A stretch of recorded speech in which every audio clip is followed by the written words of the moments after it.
Them the boy they and they nothing or read the same book. Cause what don't kill you make you stronger.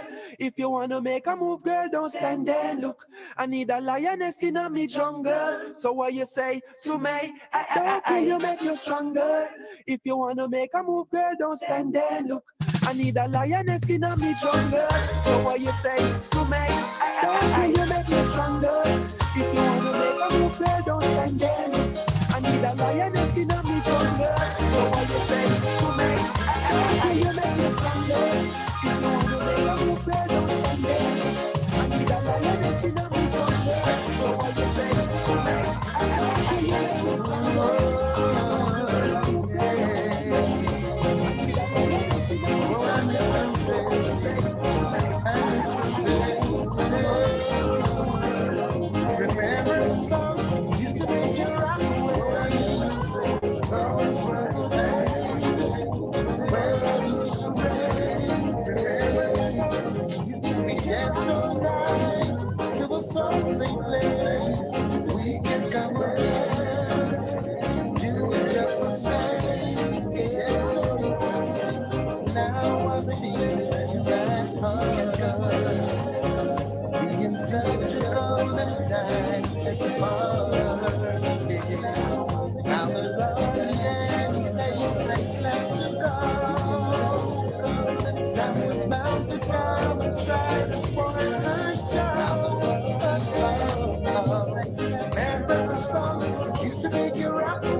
Just the same.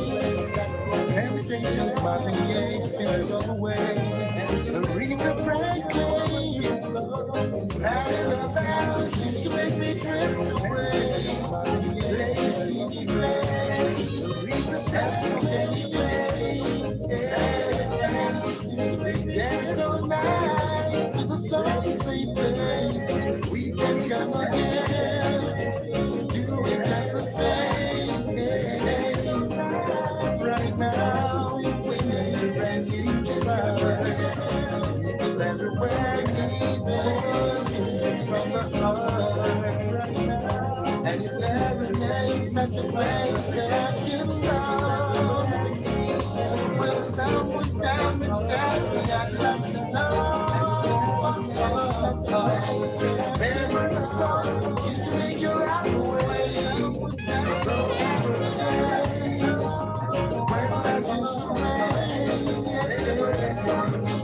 There's no lie to the songs they play. We can come again, do it just the same. Yes, remember the songs used to rock away.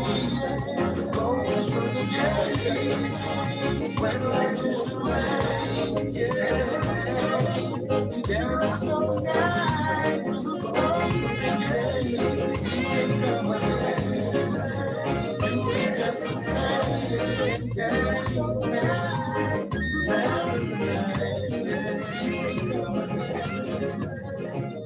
Just the same, there's no man.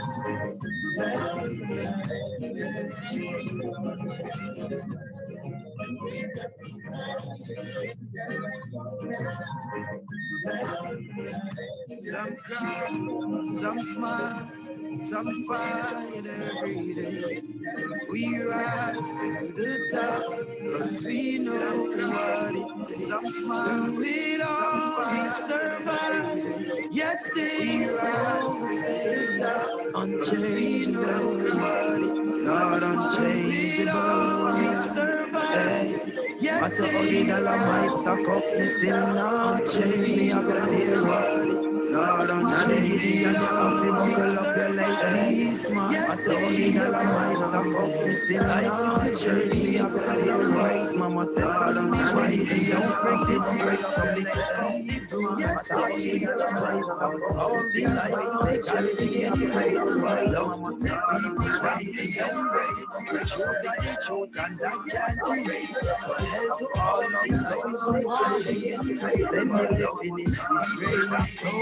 ain't giving up now.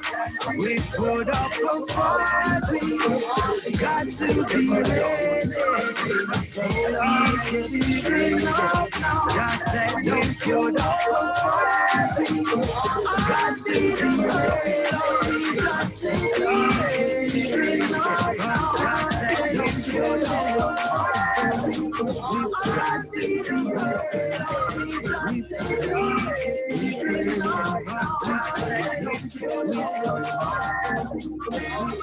Let's not be flow when the prayer gone up. Not a evil can harm us. Them things we don't know, we just a warm up. Nothing harm I know. So me tell the youth that them mama be strong. Them things we don't know, we just a warm up. That's it. I'm feeling that we don't know about man. Long time them a try bring me down, and not just now. From a very young, chat me every day with them funny tongue. Them a long time them a try bring me down, and not just now.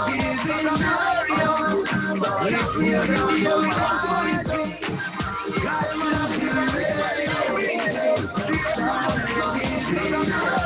just now. From a very young, chat me every day with them funny tongue.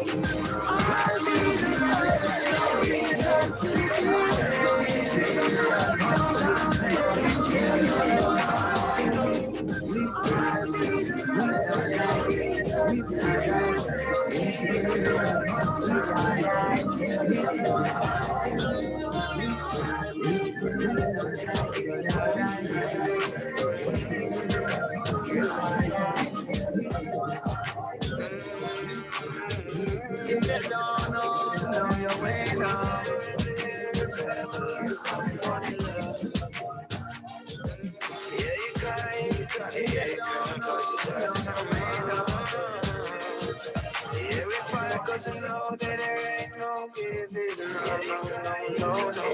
We rise to the top, cause we know what it takes. So we ain't giving up, no.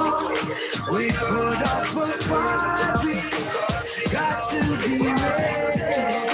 So we ain't giving up, no. We put up a fight, we got to be ready.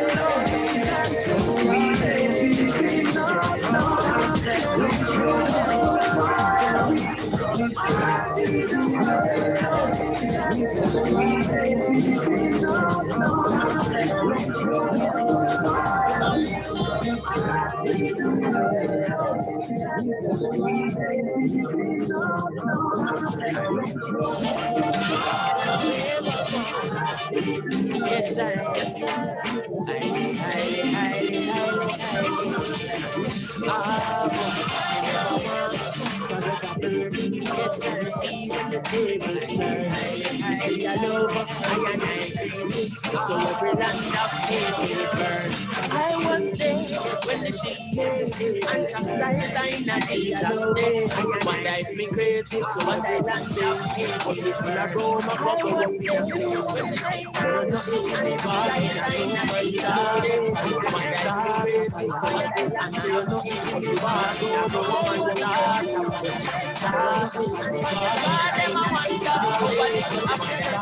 I go home to people like the Vatican, go and run to the heart.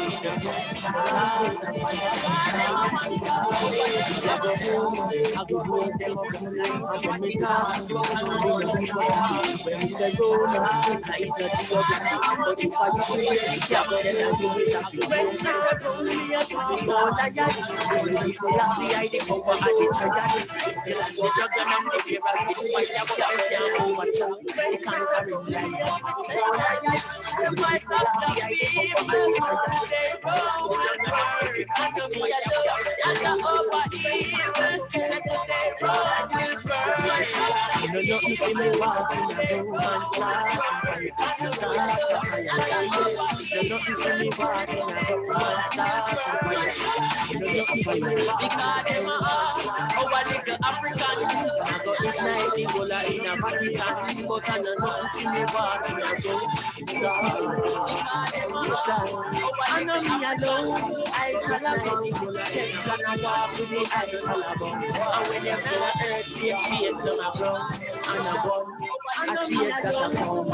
I know nothing for me walking, I go and start a fire, start a fire. And I know nothing for me walking, I go and start a fire. Nothing for me walking, I go and start a fire. Oh, a little African, I go ignite the whole in a party walk. And I know nothing for me walking, I go and start a fire. Oh, a little African, the fire of time, the whole in a party walk. They run, as a over team, I'm running Saturday. The fire of time, the fire of time,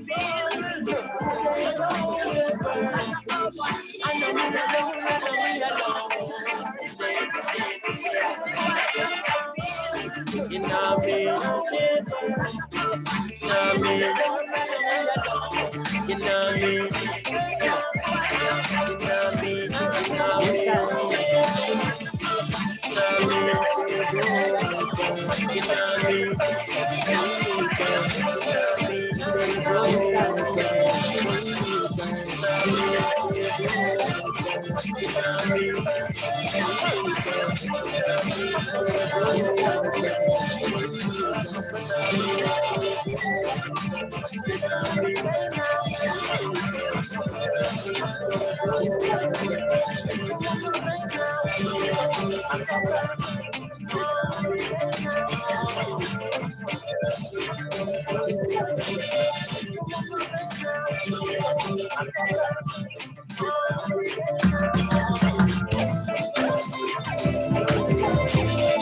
Let me start that one here. Like how Martin Luther King would have started. My dream, my dream, my dream. Let me start that one here. Tell your mind like how Martin Luther King. Hear the most high enough to speak when we say. Tell your mind, my goal, my goal. All of my goal is to reach my goal. Live a happy life, put it on me headstone. Nobody no fi cry over me dead.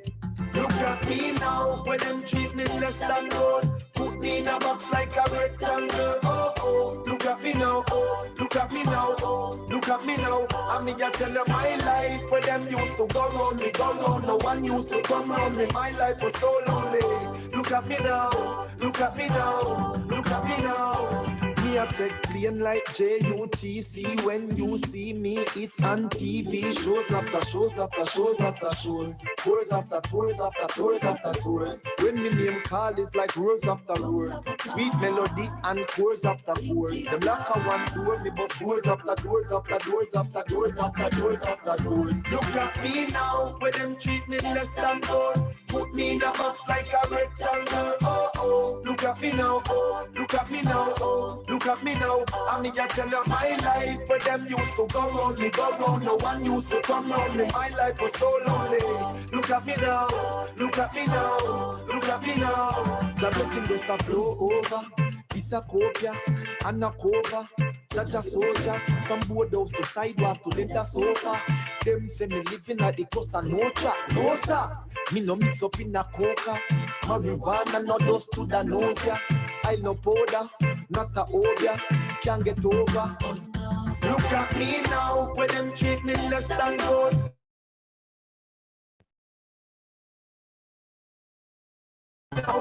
Look at me now, I mean I tell you my life, where them used to go round me, go round. No one used to come round me, my life was so lonely. Look at me now, look at me now, look at me now. Me and thank God for me blessing. No me can afford to give back to some of the same people, them we used to set things, all who used to set him. Now bust him, can't bust them, same one I take bus, come on stage trophy, call up them, but me still a call up them. Bust them but me can't trust them, see them but me not touch. No hate them but me can't love them. From Trenchtown, our next star rise again. Look at me now, where them treat.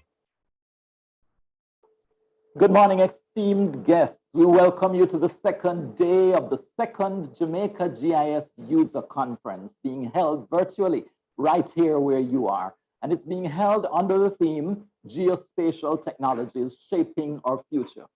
It seems that the number 2 is our lucky number today, the second day in the second Jamaica GIS User Conference. I suppose I could take it further. We are in the year 2020. We're in the second half of the year and the second half of this month. So today is a good day. We continue on what we started already yesterday. There are so many persons that are gathered here that have brought so many gifts and abilities to the table today, but we know that this will not be a successful conference without the presence of Almighty God leading us, guiding us, and taking us through this day. So I invite you to just bow your heads where you are as we offer a word of prayer to start our day. Let us pray. Our Heavenly Father, we give you thanks for this day, another wonderful day that you have created. We thank you for the opportunity that this day presents, and we thank you, Lord God, for bringing so many persons, so many gifts, so many abilities, so many talents together, so many technologies, so many efforts being brought together to make this day another good day. We thank you for this splendid earth that you have created, and we pray that we will make use of all the technologies to understand how this earth moves, how it operates, and how we continue to develop using the technologies that we have at our hand, especially where GIS is concerned. So, Father, we ask for your guidance through this day. Take us safely through it and take us, of course, with an increase in knowledge and a better understanding of what next to do as we move forward. We thank you in Jesus' name. Amen. So welcome back. We are here today and we are very pleased that many, if not all of you, were able to join us for the official start of the first day of the conference that occurred yesterday. Let me introduce myself. I'm Evan Thompson. I'm the Director of the Meteorological Service in Jamaica. Of course, I'm one, as all of you are, a GIS user. And so I am very pleased to be here with you today and to welcome you back. A special welcome to all the new persons who we have joining us as well. But I want to see if some of us will even remember what happened during the course of yesterday. Of course, many of you are joining us for your second day, and we want to thank you for joining us for another day in this GIS User Conference. We welcome you back, but we want to take a quick recap of what took place yesterday. During the opening ceremony, you would have listened to greetings. How many of you recall who brought those greetings and where he was from?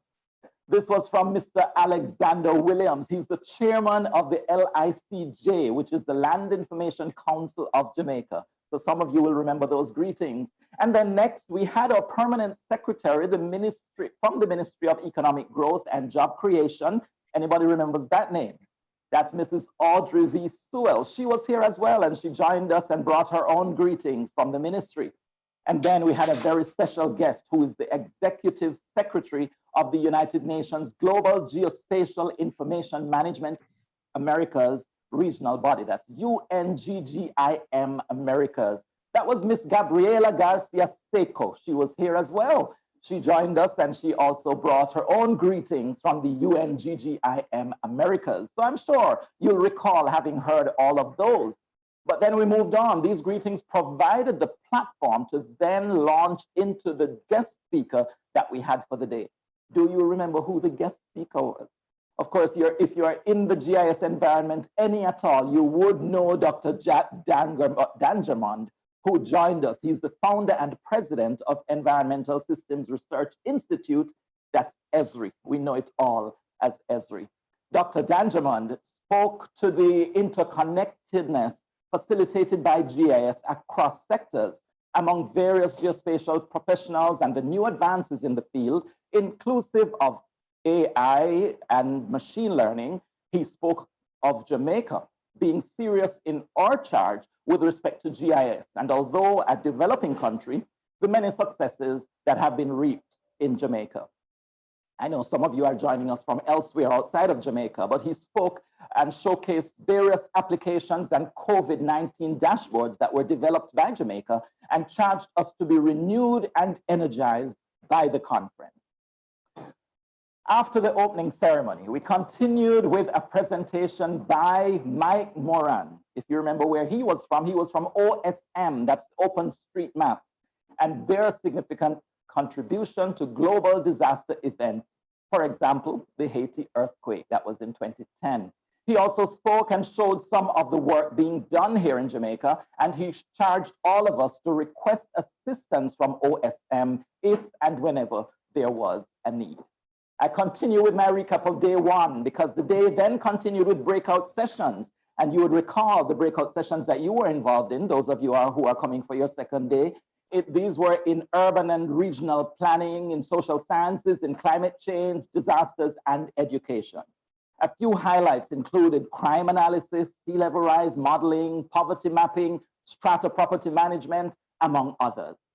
And then we summarized the day's proceedings, examined what would be occurring today in day two, and we wrapped up our day. It was a wonderful day. We have had so much feedback, and it all went well. We have no doubt that day two will be another day of great successes. You will learn so much more, and you will be able to interact in your breakout groups and in the plenary sessions. We welcome you back from yesterday, and we are pleased that we are able to hold your interest so far.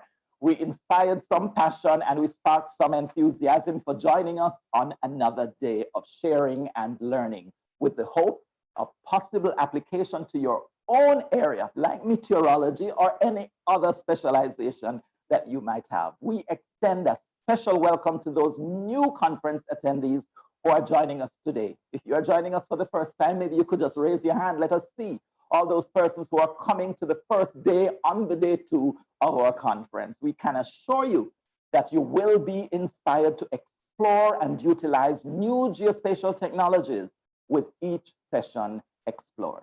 So now we are into the official commencement of day two. Now day two will be packed with so much, a lot more information. We have guest speakers, we have moderators who will be involved. Well, I will moderate this opening session, but we have others who will be involved afterwards. As I said, I'm Evan Thompson, so I'm pleased to be taking you through this session. We are now already 8 minutes into our session. I welcome you to, first of all, I do want to acknowledge the presence of the Principal Director of the National Spatial Data Management Branch, who is right here. I'm in his territory, actually, and I am pleased to welcome Mr. Yannick Watson to bring greetings at this time. Please welcome Mr. Watson. When love used to rain, we danced all night to the songs they played. We can come again, do it just the same. Now I feel it in my heart. We in such a golden time at the party. Now there's hardly any safe place left to go. Someone's bound to come and try to spoil the show. Oh, oh, oh. Remember the songs used to make you rock away. Those were the days when love used to rain. Hey, we danced all night to the songs they played.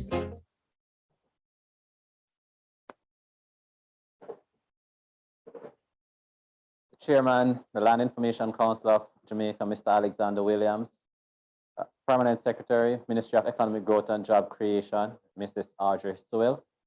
Our keynote speaker for today, Mrs. Nadine Brown, Director of Sustainable Development, Planning Institute of Jamaica, members of the Land Information Council of Jamaica, members of the UNGGIM, participating private sector and public sector entities, our audience, ladies and gentlemen, good morning. This user conference highlights the use of a technology that is very important to the future of our nation and our planet. In an era of mass development and urbanization, population growth, heavy resource depletion and utilization, increased vulnerability to natural and man-made hazards, environmental conflicts, without geospatial technology, we would live in a chaotic world where we would stumble around with only our senses to guide us. Without the proper planning that GIS facilitates, we would build houses, hospitals, and schools anywhere, even in areas that are hazard prone and provide for risk and land slippage, the flooding. Geographic information systems create order out of chaos by providing us with the in-depth information that we need to guide us to develop orderly within our country and indeed our world. GIS technology, simply put, is the technology and methods used to collect, manage, and analyze information about our Earth, including the geographic location of natural and man-made features. GIS technology can provide us with a better understanding of patterns, linkages, and trends about our nation, region, and planet that will enable us to better manage our limited resources while planning for the future. Today is day 2 of the Jamaica GIS User Conference, and we'll continue to demonstrate how the utilization of geospatial technology, a technology which have become ingrained in our way of life, will continue to shape our future. In fact, I am proud that Jamaica is a pioneer in the use of this technology in the Caribbean.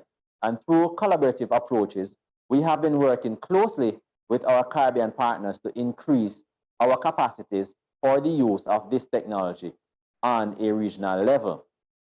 Some of the collaborative work being done will be illustrated today. I wish to commend and thank the Land Information Council of Jamaica and the National Spatial Data Management Branch of the Ministry of Economic Growth and Job Creation for their vision and the hard work they have put in to promote and normalize the use of GIS technology in our daily lives, both here in Jamaica and in the Caribbean. Under the leadership of the Most Honorable Prime Minister Andrew Holness, Mr. Alexander Williams, Permanent Secretary Mrs. Audrey Sewell, the Land Information Council of Jamaica and the National Spatial Data Management Branch are positioned to move Jamaica forward in the use of this technology. This will certainly be illustrated by the presentation of the National Spatial Planning Information Technology Platform, which will guide planning, zoning, land and infrastructure development, investment opportunities, smart growth possibilities, and environmental protection. This platform will provide a spatial viewpoint and perspective. The Land Information Council of Jamaica Board and its secretary at the National Spatial Data Management Branch are ready to provide GIS solution support to all Jamaicans interested in using geospatial technologies. We're available to provide guidance, training, and other GIS-related services to tech startups, government entities, and businesses involved in our growth sectors such as agriculture, mining, environmental remediation, manufacturing, construction, health, transportation and logistics, and others. We are also available to provide support to our non-governmental organizations, Caribbean partners, and schools at the primary, secondary, and tertiary levels. By 2025, we intend to create a GIS literate population of young people who will be in demand not only locally, but also internationally. Over the last 15 years, our private sector business partners have done well in establishing and marketing geospatial solutions, both locally and regionally. We will be working with you to enhance your business ideals and prosperity, especially in these challenging times where your core business solutions could help in saving many other businesses that are finding it hard to stay afloat. For you to assume the positions in terms of increasing complex and social and cultural environmental situations and subsequently make your position in the world, GIS and geospatial solutions is the way to go. Therefore, I urge everyone here to learn as much as you can about this technology. I sincerely hope that when the day is done, you will leave here with a better knowledge of what GIS technology can do for you. Ladies and gentlemen, enjoy today's proceedings. Thank you.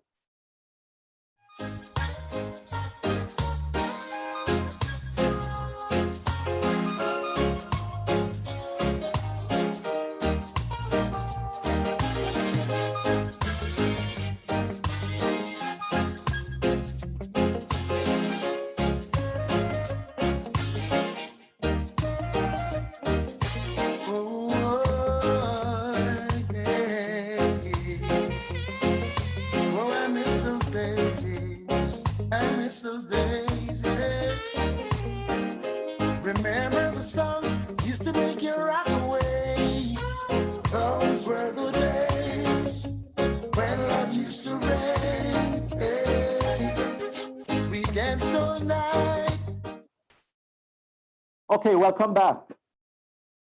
We are in some very strange times. You see us putting on and taking off masks. And you know, this is the time when we recognize the importance of technology.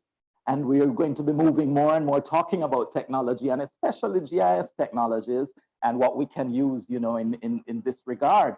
But we have a very special guest speaker here today. We have somebody who has lots of experience dealing with technologies, who has been involved in the Land Information Council of Jamaica ever since its inception. And yeah, when you see her, you wouldn't believe that she has been around in this area for such a long time. It's amazing. But Mrs. Nadine Brown is our guest speaker. Nadine is the Director of Sustainable Development at the Planning Institute of Jamaica, PIOJ.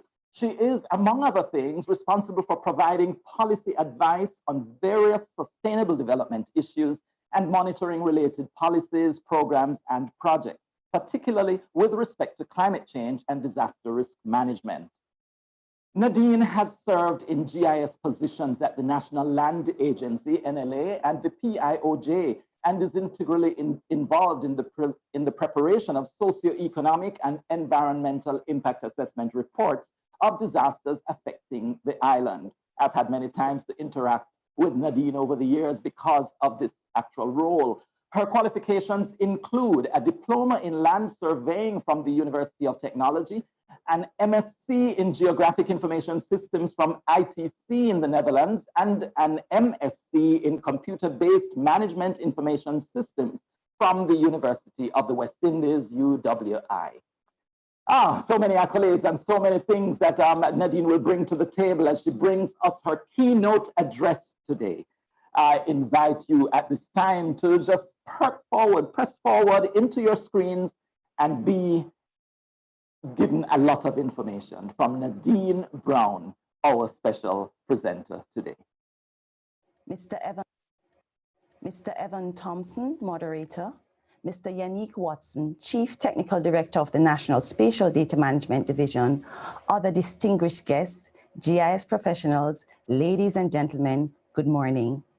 Firstly, let me use this opportunity to thank the Ministry of Economic Growth and Job Creation and the National Spatial Data Management Division for inviting me to share with you at Jamaica's second GIS User Conference. My association with the Land Information Council of Jamaica dates back some 23 years, first quarter of trainer at the Institute for National Development. So it is my pleasure to be in the company of my GIS family. I would have rather preferred to be viewing your beautiful faces in person, but alas, as we say in Jamaica, COVID still a keep. English translation, COVID-19 is still very much with us, hence the need to meet in this virtual fashion. I have been asked to speak this morning on the development of the geospatial sector in Jamaica and its impact on national development objectives.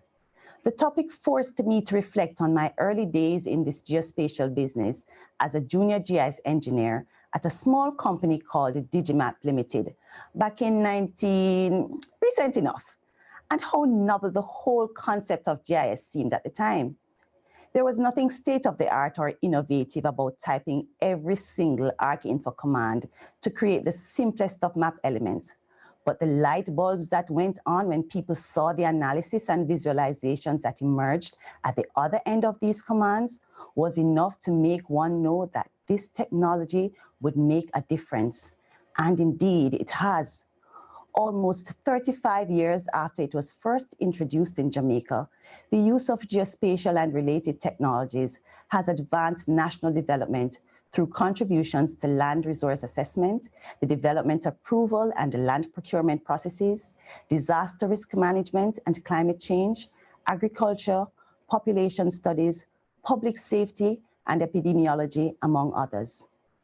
First introduced at the Rural Physical Planning Division in 1986, GIS was used to provide an inventory of soils and map land use resources at the Ministry of Agriculture.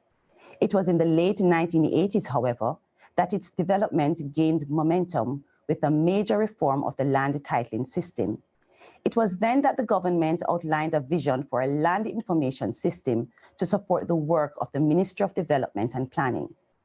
The early 90s saw the build-out of the institutional framework to support the development of the sector. This was evidenced by the establishment of the LICJ as the policy and technical focal point for GIS development and the appointment of a national GIS coordinator in the Land Policy Division of the Office of the Prime Minister. The National Land Policy was tabled in Parliament in 1996. It emphasized the importance of access to accurate, up-to-date, timely, complete, and comprehensive geographic data for the effective execution of policies aimed at optimizing the use of land, and gives clear guidelines for the continued development of geographic data management systems. The 2000s saw further strengthening of the institutional framework through the establishment of the National Spatial Data Management Division, charged with coordinating and managing the work of the LICJ and executing key program areas and activities. Other notable developments were the establishment of the LICJ Geoinformatics Training Center, formation of the National Emergency Response GIS team to support the National Disaster Response Mechanism, and the signing of an enterprise license agreement with Environment Systems Research Institute in 2015 to expand the suite of GIS applications and tools for government agencies. In response to the increased usage of spatial information, a number of local private sector GIS companies were also formed. These are now so fully developed that they are currently providing GIS products and services to other territories in the region. The PIOJ made its own contribution to these milestones. In 2002, the organization began to include an annual report on national GIS activities in its flagship publication, the Economic and Social Survey Jamaica. This later extended to the fielding and publication of the GIS Growth and Development Survey. This survey started in 2007 and was actually the product of a paper written by my colleague and friend Cecile Blake and me. It was prepared and delivered at the Eureka Caribbean Conference in the Bahamas in 2006 and was implemented the following year. Yes, we were eager to more accurately capture local GIS development and to prove that we didn't just go to the Bahamas to have conch fritters at the poop deck. Since 2007, the survey has been completed annually by an average 25 private and public sector entities, and the results published in the ESSJ. It is the measurement of these indicators over the last 13 years which has provided the Institute with the requisite information to evaluate the development of the GIS sector in Jamaica over the years. The 2006 paper, Evaluating GIS Growth in Jamaica, defined GIS growth as an increase in human resources and the number of organizations using geospatial data, a growing number of customized applications used to facilitate improved decision-making, income earned and savings gained, coupled with methods and systems that improve accessibility and availability of geospatial data. The survey therefore captures indicators related to 5 distinct categories: capacity, finance, standards, accessibility and availability, and awareness. For the purpose of this presentation, the findings and analysis presented here will highlight only a few of the indicators captured.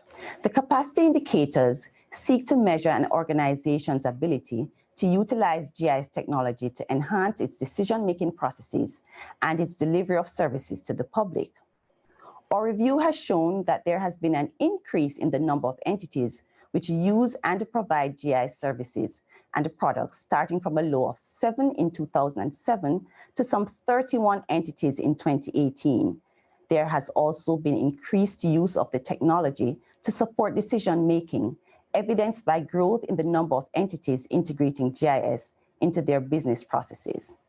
On average, over 66% of respondents indicated that they have been effectively integrating GIS into mainstream operations or business processes. This included operational activities and decision-making related to mapping, site selection, business analytics, spatial planning, social protection, urban design, and estate management, to name a few. While the average number of GIS positions in an organization remained at 3 over the period, they were supported by an increasing number, average of 6 members of staff, who were not in a formal GIS position, but performed GIS-related activities. The average gross annual salary paid to GIS personnel was $2.2 million in 2019. In the area of education and training, there has been a marked increase in persons being trained and educated in GIS. One will notice a significant rise in the number of persons with certificate training in more recent years. This is directly linked to the training activities associated with the ELA and specially designed offerings under the LICJ training program. The rise in graduate and postgraduate qualifications can also be linked to the increased availability of GIS-related programs of studies at local and regional universities. Worthy of mention is the impact of the brain drain on the profession. Between 2012 and 2019, 46 GIS practitioners migrated to other countries. In the finance category, reported earnings from the sale of new and existing geospatial products and services ranged from $0.5 million and $5 million in 2009 to between $0.1 million and $351 million in 2019. The implementation of GIS resulted in reported cost savings ranging from $10 million to $130 million over the same period. Between 2011 and 2019, most survey respondents indicated that less than 10% of the IT budget for their organizations was assigned to the purchase or maintenance of GIS software, equipment, etc. In fact, in 2019, 24% reported that no budget was assigned, while a similar percentage was unsure whether a budget was assigned. This may have implications for the ability of these entities to contribute to the ELA and for the type of software that can be deployed, as the hardware must meet certain specifications to accommodate the efficient functioning of the software. Between 2009 and 2019, the average number of GIS software licenses grew from 3 to 37. Most of that growth took place between 2015 and 2019 with the rollout of the ELA, which saw some 4,612 ArcGIS licenses being disseminated to 53 MDAs between 2015 and 2017. Ladies and gentlemen, please permit me to look at one last important indicator, metadata. GIS geography defines metadata as an instruction manual for data because it describes the who, what, when, where, why, and how for data, and must be detailed, dependable, and well documented to be useful. The findings of our survey show that many of us have been ducking the metadata. The 2019 survey revealed that only 12% of respondents were practicing metadata management consistently. The majority, 84%, said they only practice metadata management sometimes. Less than 50% of respondents ensured that metadata accompanied the information shared, and only 16% of respondents had metadata for over 50% of their data sets. In 2019, 68% of entities using GIS did not have staff dedicated to ensuring metadata capture. I highlight this point because it has serious implications for data sharing and has presented challenges for the implementation of recent projects which are spatial data intensive. Pay attention to metadata, or you will find yourselves grieving like the gentleman on the right. Tell me, do you really want to be that guy? Regionally, Jamaica continues to lead the Caribbean in geospatial information management and the use of geospatial technologies. According to the findings of a survey by Geospatial Media and Communications, Jamaica was ranked 9th out of 55 countries within the Americas and the Caribbean region for geospatial readiness. From the review of the indicators captured in the survey, it is safe to conclude that the GIS industry in Jamaica has seen growth over the last decade, evidenced by the diverse GIS applications developed and our increased capacity to manage them. We have transformed our business paradigms across both public and private sector by integrating spatial considerations into business processes and increased access to cutting-edge software, equipping MDAs and private companies with the best tools to conduct in-depth spatial analysis. Despite the obvious challenges, we have managed to positively impact the country's development primarily through advancing the goals articulated in the country's long-term development plan, Vision 2030 Jamaica National Development Plan.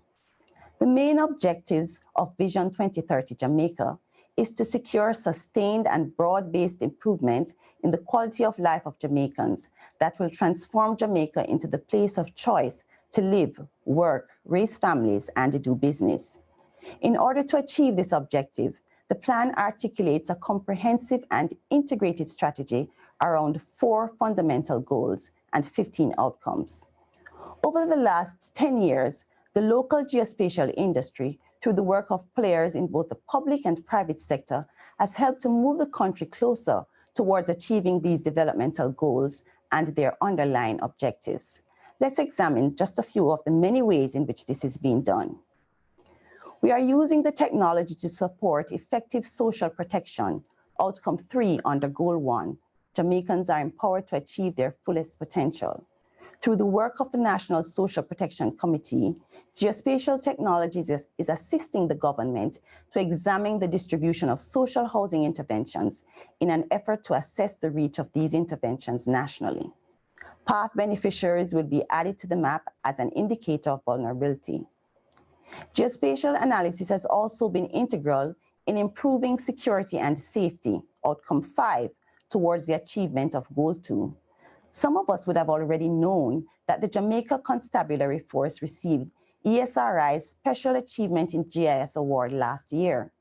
The JCF has been using the technology since 1992, but more recently has used it to assist in determining the extent of state of public emergency boundaries and demarcating areas with high concentrations of crime to facilitate targeted interventions. Data is also used to conduct spatial analysis of the JCF's geographic police divisions, identifying hotspots, hot products, and hot praise. We are using the technology to contribute to the development of a technology-enabled society, Outcome 11 under Goal 3. It is important to note that one of the sector strategies under that goal is to make available and accessible geospatial data, products, and services to all users to facilitate planning, sustainable use, management, and development of the island's resources. Many MDAs have launched their own data sharing platforms, among them the National Land Agency's eLand Jamaica and the Water Resources Authority's Water Information System. These and other platforms place critical information at the fingertips of the ordinary citizen and automate labor-intensive business processes. Both the public and private sector have been using geospatial technologies to improve our emergency response capability, a strategy under Goal 4. In the wake of the COVID-19 outbreak in Jamaica, the NRGIS team has been improving support to the Ministry of Health and Wellness's response efforts through dashboards providing critical COVID-19 statistics and contributing to logistics for food distribution in quarantined communities. The private sector is also contributing to this strategy. The team at Mona Geoinformatics Limited mapped all diabetics and hypertensives from the National Health Fund database, as well as all Program of Advancement through Health and Education PATH beneficiaries to support the work of the Ministry of Health's COVID-19 Task Force. Fellow GIS colleagues, ladies and gentlemen, we have come a long way. And while we must celebrate our achievements and contributions to national development, we must acknowledge and address the challenges that still face us. At the policy level, we need to finalize the development of the National Geospatial Information Management Policy and develop an open spatial data infrastructure to facilitate increased data sharing. At the agency level, we need to delve deeper into the analytical functions of the wealth of GIS software we now have at our fingertips. Personally, I would like to see us use remotely sensed data more effectively, as I believe there are a wide range of applications and associated benefits to be derived from doing so. We should also advocate for the formal recognition of the GIS profession on the public sector salary scale to facilitate the improvement of salaries offered to GIS professionals. GIS professionals, as we continue to explore ways to use the technology to shape our future, I encourage you to act, align, Ensure that the objectives for your GIS processes are aligned not only to your internal goals and objectives, but to the national strategic priorities.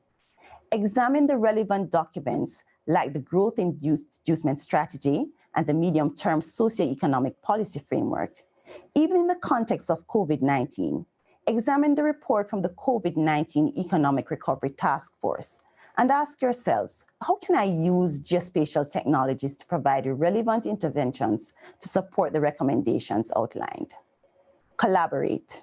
Let's face it, both our human and financial resources are limited, so we must use them efficiently and wisely.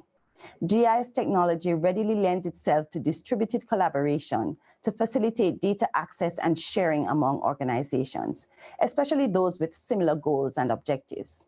As Thomas Stallkamp said, the secret is to gang up on the problem rather than each other. Transform. Aim to transform your space with GIS. One need not look too far to see the transformational impact of GIS in these COVID times. Just consider the reach of the Johns Hopkins University Coronavirus Map Dashboard, built on the ArcGIS platform. It has become the go-to site for television broadcasters, civilians, public officials, and journalists, receiving over 1 billion hits per day. Go beyond just digital. Make your business processes spatial and transform your world. Ladies and gentlemen, as I close, I leave you with the words of Balthazar Gracian: be content to act and leave the talking to others. Let us align, collaborate, and use this awesome technology to achieve the future we want and transform Jamaica into the place where we can live, work, raise families, and do business. Keep safe and enjoy the rest of the conference. I thank you. Well, there you have it. That was the keynote speaker, Mrs. Nadine Brown. You are at the second Jamaica GIS Virtual User Conference for 2020.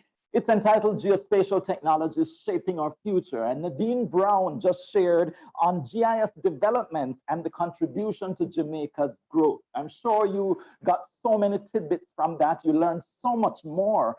And maybe we should really pop a quiz somewhere in here to find out really how much you learned and offer some prizes. I'm sure LICJ will be offering a lot of prizes to all of you. So send in your questions, send in your ideas, and of course, we will, of course, take all of them on board. So if you were just joining us, that was Nadine Brown. She is the Director of Sustainable Development at the Planning Institute of Jamaica.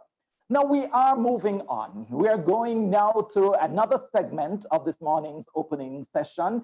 It's the UNGGIM Americas Regional Initiatives. And I told you earlier, UNGGIM Americas is the United Nations Global Geospatial Information Management Americas regional body. That's where we are looking at some of the initiatives. And we have a number of other excellent presenters that are going to be sharing with you in just a little while. It seems like a bevy of wonderful ladies who will be joining us, and they will be sharing more information of how they use geospatial data and GIS and related technologies in their own spheres of work. First of all, let me introduce the first person who will be sharing with you. She is Ms. Michelle St. Clair. Michelle St. Clair is a land surveyor with the Lands and Surveys Department of Barbados, the country's national surveying and mapping agency, and is a co-focal point to UNGGIM and UNGGIM Americas. She is a graduate of the University of the West Indies with a BSc in Surveying and Land Information, and from the University of Edinburgh with an MSc in Environment and Development.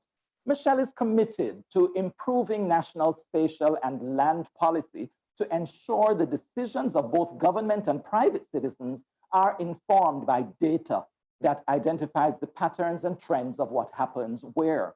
Over the last 4 years, Michelle has helped to spearhead national projects aimed at raising awareness of the need for a national spatial data infrastructure to support Barbados's sustainable development. Within the region, Michelle is dedicated to the pursuit of regional collaboration and a unified voice in the call for support for the countries and territories of the region. So that's Michelle St. Clair, who will be joining us in just a short while. But let me also introduce the other two presenters who will be joining us in this period as we explore the UNGGIM Americas. Introduction of Miss Linda Peters. She has served for 25 years working in the geospatial industry. Miss Linda Peters working for Esri for 15 plus years. Linda has consulted with companies across industries, helping them achieve greater efficiencies by leveraging GIS and spatial analysis. Linda today works with national statistical offices across the globe, helping them understand how to apply geographic methods and GIS to census and statistical activities. Linda is a member of the UNGGIM expert group on the integration of statistical and geospatial information, as well as big data working groups. Ms. Peters is currently a board member of the Applied Geography Specialty Group and past president of the Business Geography Specialty Group. In 2014, Linda authored Esri's MOOC, The Location Advantage, designed to teach students how to apply geospatial technologies to business. Most recently, Ms. Peters co-authored the book GIS and the 2020 Census, Modernizing Official Statistics. That's Ms. Linda Peters, who will be joining us shortly. But let me also introduce the third of our presenters in this segment. She's Mrs. Sandra Moreno. Mrs. Sandra Moreno is a technical director of Geostatistical Division at the National Administrative Department of Statistics in Columbia, Dane. She is a cadastral engineer and geodesist with a master's degree in geographic information systems in Salzburg University. Currently, she is co-leading the working group on integration of statistical and geospatial information of the UNGGIM Americas. She has worked mainly in the public sector, where she has identified the importance of earth sciences, geospatial information, and technologies to support public policy, understanding territorial dynamics, and informed decision-making. Those are the three presenters who will be joining us in this segment, UNGGIM America's Regional Initiatives. First off will be Mrs. Michelle St. Clair. Please welcome her at this time.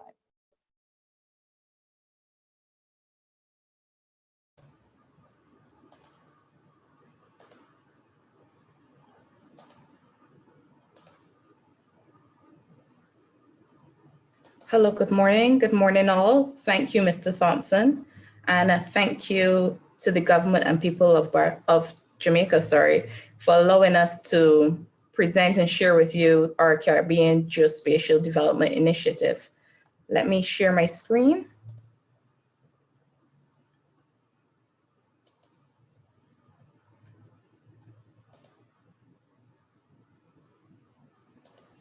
I'm sorry, I'm not able to share my screen. Thank you.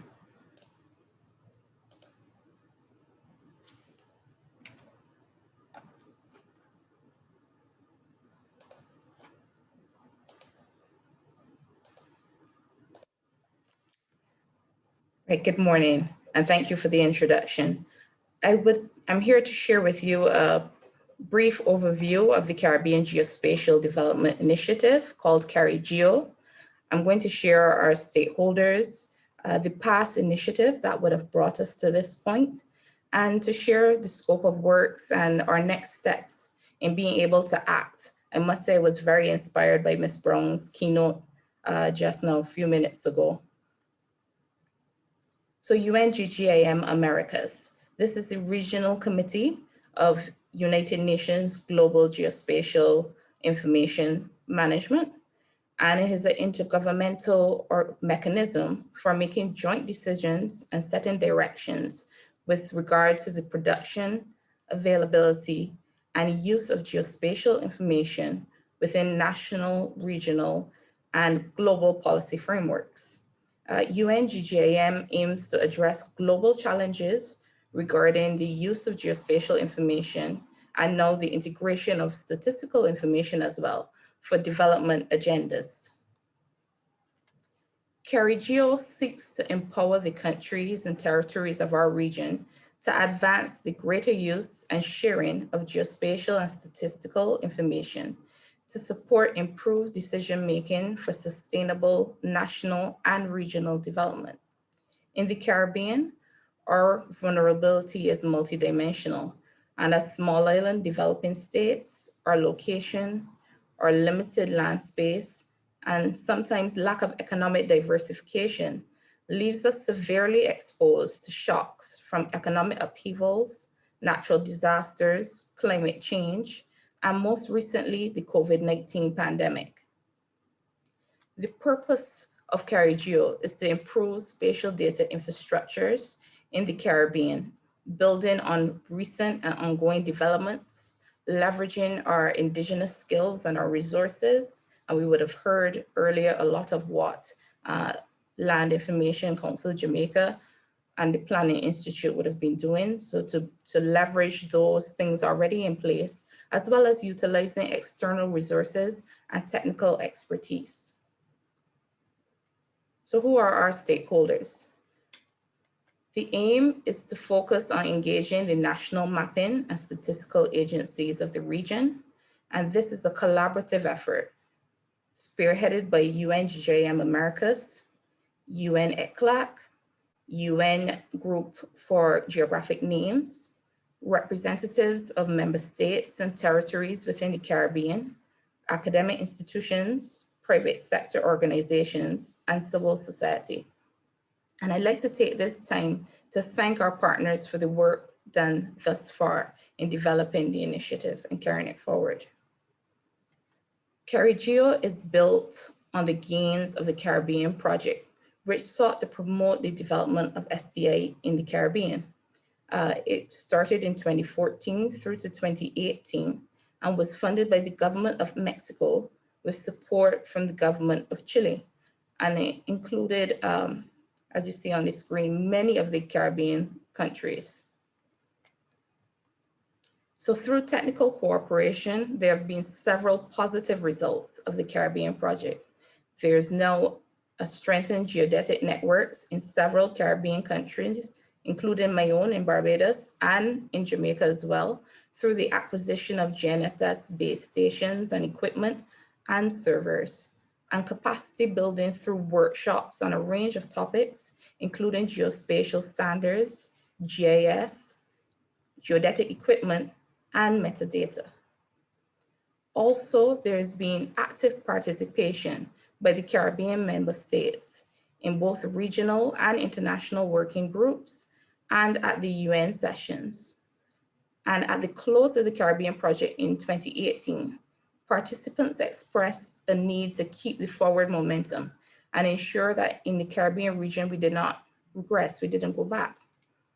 So in October 2019, last year, there was roundtable discussions, frank discussions amongst the participants in the geospatial and statistical communities on the current state of IT and GIS infrastructure, what were the current data needs and gaps, and how we could really impact change. And one of the overwhelming concerns of the participants was the need for access to sustainable funding or multi-agency agreements for financing geospatial activities. There was also issues of governance and the need to update data guidelines and legal frameworks with respect to data. There were also calls for improving the incomplete or out-of-date national fundamental data sets and poor standardization and data accessibility. So coming from this, in the time since that October meeting, we've established a project steering committee and developed the terms of reference that is available on the UNGJM Americas website in both English, Spanish, and French. We've drafted a program proposal, and we have supported ESRI in the management and maintenance of a Caribbean geoportal. And you'll hear more about that from Linda following me. So what is the scope of work? And how are we aligning it to international practices? So CariGeo has designed our work based on the guiding principles, aligned it to UNGJM's statement of shared guiding principles for geographical information management, We want the data to be transparent. We want to look at ownership, accountability, and to ensure there's a certain standard of service. There's also a need, just as Ms. Brown spoke to align it with the international frameworks. So we've taken a close look at the Integrated Geospatial Information Framework, the Global Statistical Geospatial Framework, and to ensure that these frameworks and the other two are fit for purpose for the Caribbean context. So in working, we've come up with six objectives, and we've aligned our tracks of work to these objectives. So in the first instance, objective 1 is to identify the current situation of geospatial information management in the countries of the Caribbean as a baseline to focus the support to be provided through specific projects. For objective 2, we want to strengthen the governance and policy basis as a means to provide strategic support, organizational structure, and systemized roadmaps at a national level. There's also a need for collaboration and partnerships to facilitate greater use of location information and implement product and services tailored to meet the user's needs and to improve decision-making. All this is not possible without the tools and the data sets. And objective 4 seeks to facilitate the availability of these, as well as platforms and data integration processes to satisfy national needs and to best leverage alternative data sources such as Earth observation. For objective 5, is to strengthen the skills and capacities to support decision-making and public policies facing development objectives and our regional issues. And we want to make sure we raise awareness and advocacy for stakeholders on the importance of geospatial information for sustainable national development. So what is the future? What is our future we want to shape? We want a community of users that is formed and remains active. We want to make sure we have funding for the creation of those vital fundamental data sets that go on all those platforms. We also want to make sure the data is shared openly, not only within the country itself, but within the region, and to make sure that we have national legislation and agreements to ensure that we continue to collaborate and cooperate for this future we want to see. So what are our next steps? To secure funding partners and formalize the commitment from participants, we want to make sure we implement a communication strategy and reach the persons we need to reach. Project implementation, and of course, monitoring and evaluation to make sure that what we do serves the governments and the people of the region. So I want to encourage everyone to join us for the CARIGEO Forum, Executive Forum. Our tentative date is October 30th, 2020, and more details will be forthcoming. Thank you very much for listening.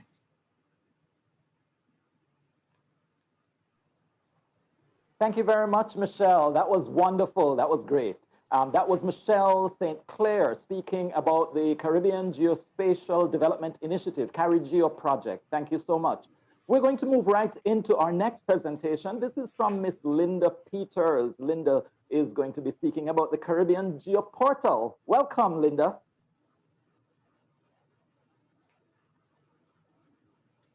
Someone needs to unmute. There we go. Hi, welcome. Thanks for having me, and it's a pleasure to be able to talk to you today about the Caribbean Geoportal. The Caribbean Geoportal, as Michelle mentioned, is one of the first achievements out of the CARIGEO initiative. And so we're going to talk a little bit about it today, the tools and content.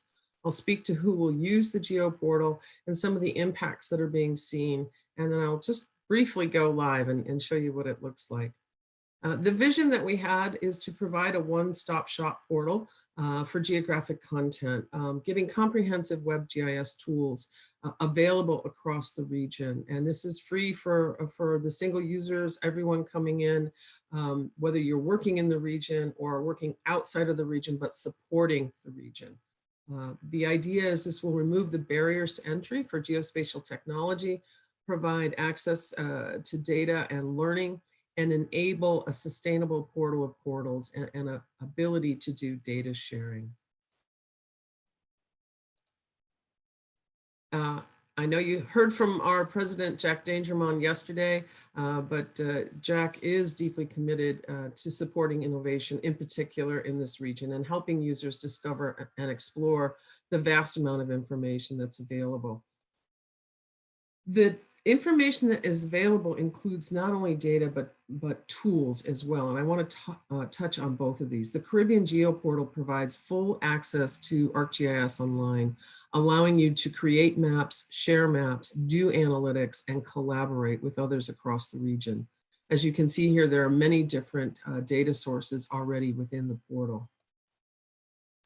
And there are many tools specific to help in certain areas, such as the COVID-19 response. So we got the portal live in April, and very quickly we're publishing up some of the COVID resources.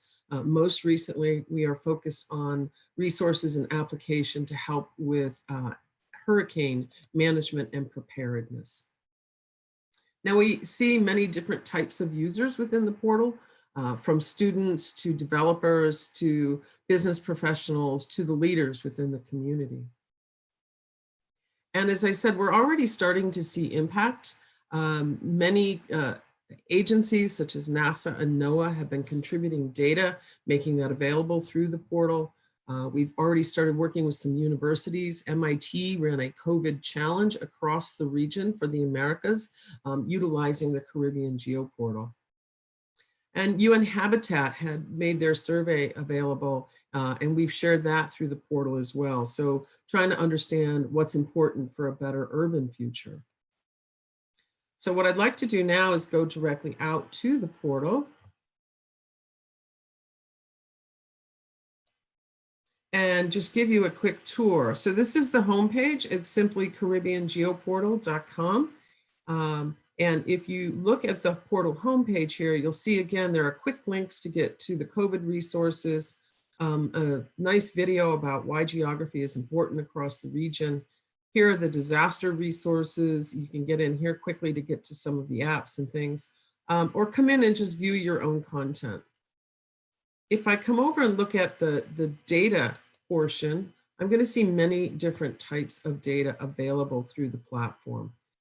Again, there are some quick links here if you want to get into some specific areas, or we can do a search. I want to highlight a couple of things. I mentioned the NASA data. So NASA has made many of their data sets available here, including their disaster response map. Also, other interesting data sets, this one coming from a partner who contributed their satellite-derived bathymetry data. And this is really nice data around Little Bahama Park. And if I actually go and open that here in a map viewer, you can see just how tremendous this data set is. Now, if I jump back out home to the main page, again, looking at some of the content, there's a ton of content from the Living Atlas that's available through here as well. And there are also many different tools.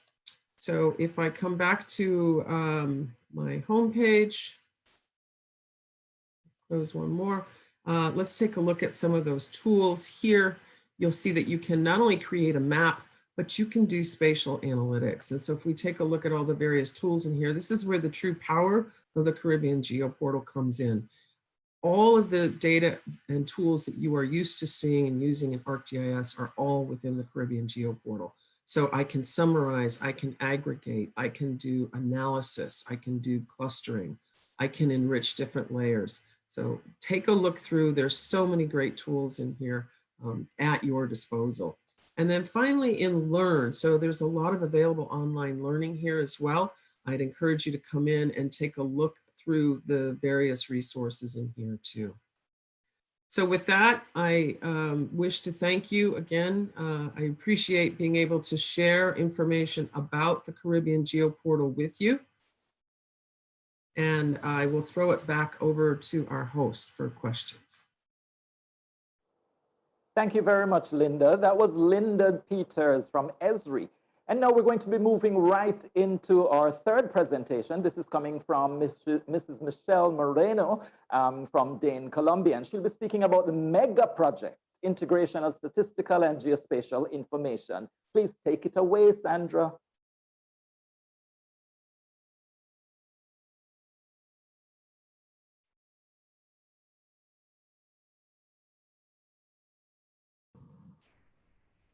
Well, hi, everybody. It's a pleasure to me to be here in this conference. I am going to present the advance in the MEGA project. Give me a moment. I am going to share the slides.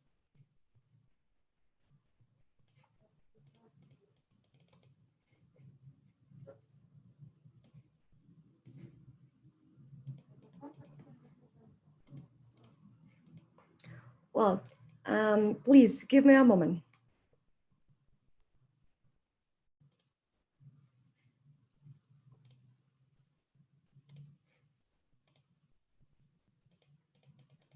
Well, I am going to present very quickly. I don't know if you are see my slides, but I am going to present about the MEGA project and how we are work with this project in the American region. So my name is Sandra Moreno. I work in the National Administrative Department of Statistics in Colombia. And also I am working as a leader of the working group in the UNGGIM Americas about the integration about statistical and geospatial information. So this project MEGA, that is the Statistical and Geospatial Framework for the Americas, MEGA, is a platform that which aim is to allow the link between this statistical information, allow the dissemination of the statistical in a georeferenced areas, and they improve the accessibility and the usability of the statistics. We want that to publish, to disseminate a platform that allows to have access to the statistical information for the region with a geographical component. So we have been working with different countries. We have worked with 32 countries, and thanks to the participation of all these countries, we have published the first version of MEGA project.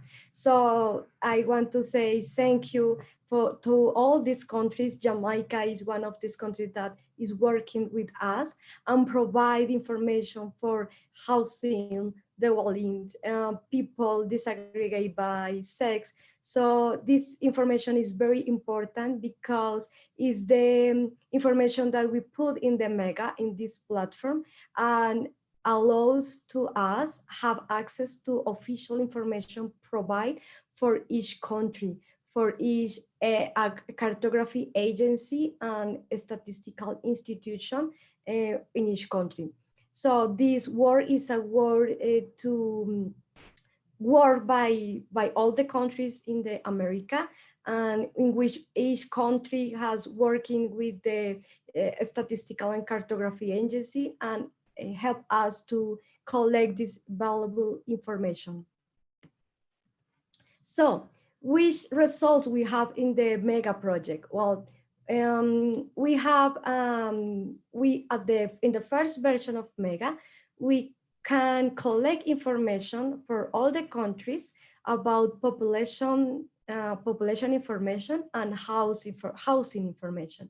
We have this information for the first level of the political division in each country. It means the first level, it means at the national level. We have this information for the national level. We have this information for the second and third division of the political administrative areas in each country. It means that the political administrative division in each country. So these have these three sources of information for these three disaggregation geographical levels. And in this moment, you can see the one of these examples of the results. Thanks to this information that we collect for all the countries, we can create a maps about density.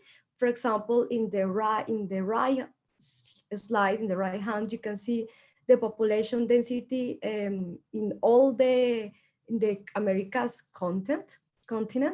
And in the left slide, you can see the density of housing. So this is very important because we are working in a platform, a regional platform that allows to integrate the information from different countries and also put this information georeferenced. This information is, we are in a process to improve the accessibility, the interoperability to use this information. But in this moment, you can see you can visit the website of Mega Project. This is the link, and you can show and use this platform and identify the information available for each country. For example, in this moment, you can see the example for Jamaica. In this moment, we have the 3 levels for Jamaica about with information about total population, disaggregate by men, women, the dwelling. And for each country, we identify, we give information about the temporality. This depends for each country because in many cases depends of the last period of the census. For example, for the Jamaica case, this data set is provide for the data for 2011. So we have this information in this moment for all these countries. I invite to everybody to visit this link and share the information. If you have any suggestions of comments about how improve this platform, please let it know, because we want to strengthen, to improve this platform and allow that everybody can access to this information, use this information. So we are thinking in a second version of Mega that allows to provide in different formats access to this information, and also to include more variables. This is the first version, as I mentioned before. We have basic information about population, about the dwelling, but we are thinking in the next steps, and we want to increase the variables available. We are working in the evaluation in identify which other variables could be interesting and which other variables are for all the countries. We are thinking in poverty, in SDG indicators, and in others that could be interesting to integrate in this mega project. Well, in the first, as a result of the first version, we create a document, a report with the findings in the implementation. So we asked to each country which was its experience in the integration of statistical and geospatial information, which was easy, which was a challenger, and because this helped to understand which are the capacity buildings that there are in the region, which aspects we need to improve. And in the main results, we identified that this project requires interinstitutional coordination. In many countries, it means that the cartography agency and the statistical agency works together to provide this information.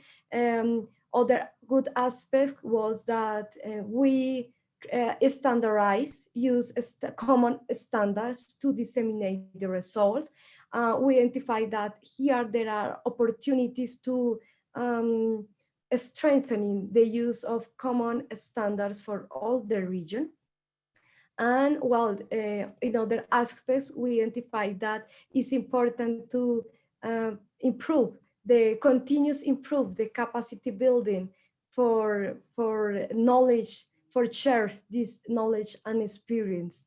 So yes, there are a lot of results and conclusions of this first version of MEGA. We are consolidate this report, and we are going to publish also in the website that as a diagnosis, as a result of this project, and in which we can find the good aspects, the aspects that we need to improve, and how we can continue to work with this integration of geospatial and statistical information. So this is our ideas about the MEGA version 2. As I mentioned before, we want to increase the thematical information available. We want to work with poverty indicators because we know that this is an indicator that probably each country has. Also, they are interesting to explore the possibility to include information about labor market, because we know that many surveys in the statistical office has information about it, or also health indicators. We are working with consider that this topic could be relevant in this moment. So we want to identify if there are health indicators that could be included in MEGA. So obvious, another aspect, we are working with different regional areas or regional institutions. So we identify that for these regional issues important, we can evaluate they include SDG indicators or proposal indicators that was proposed in the Spatial conference, and the use of not only about the surveys and census information, but also information about administrative records. So this is the goal for our MEGA in version 2.0, in which we can increase the variables and the information that we have in this moment. So to do that, we are going to do a start with a report, with a diagnostics that help to understand what is the status of these variables in each country. And we are work with all the countries in the region to identify what are the interesting, which variables could be important for everybody. And with this information, we are going to prepare a proposal for the new thematics and geographical scope. And the idea is for the next year to have this information about the new standards and the new variables that could be useful. The idea is for the next year to identify the variables, the level of disaggregation, and for the year for the next year, publish this information in the platform. So this is all. We have a lot of tasks to do. We have a lot of aims. We consider that MEGA project has many opportunities to increase, to provide more information. We made the first steps with version 11, but we want to continue work. We consider that this is an important platform useful for all the region that allows to integrate the statistical information, geospatial information, but also integrate the information for all the countries in this region. So thank you very much. I want to share with you this important achievements, and also, of course, receive your recommendation and suggestion, because we consider that we have a lot of opportunities to continue to improve this platform. So thank you very much.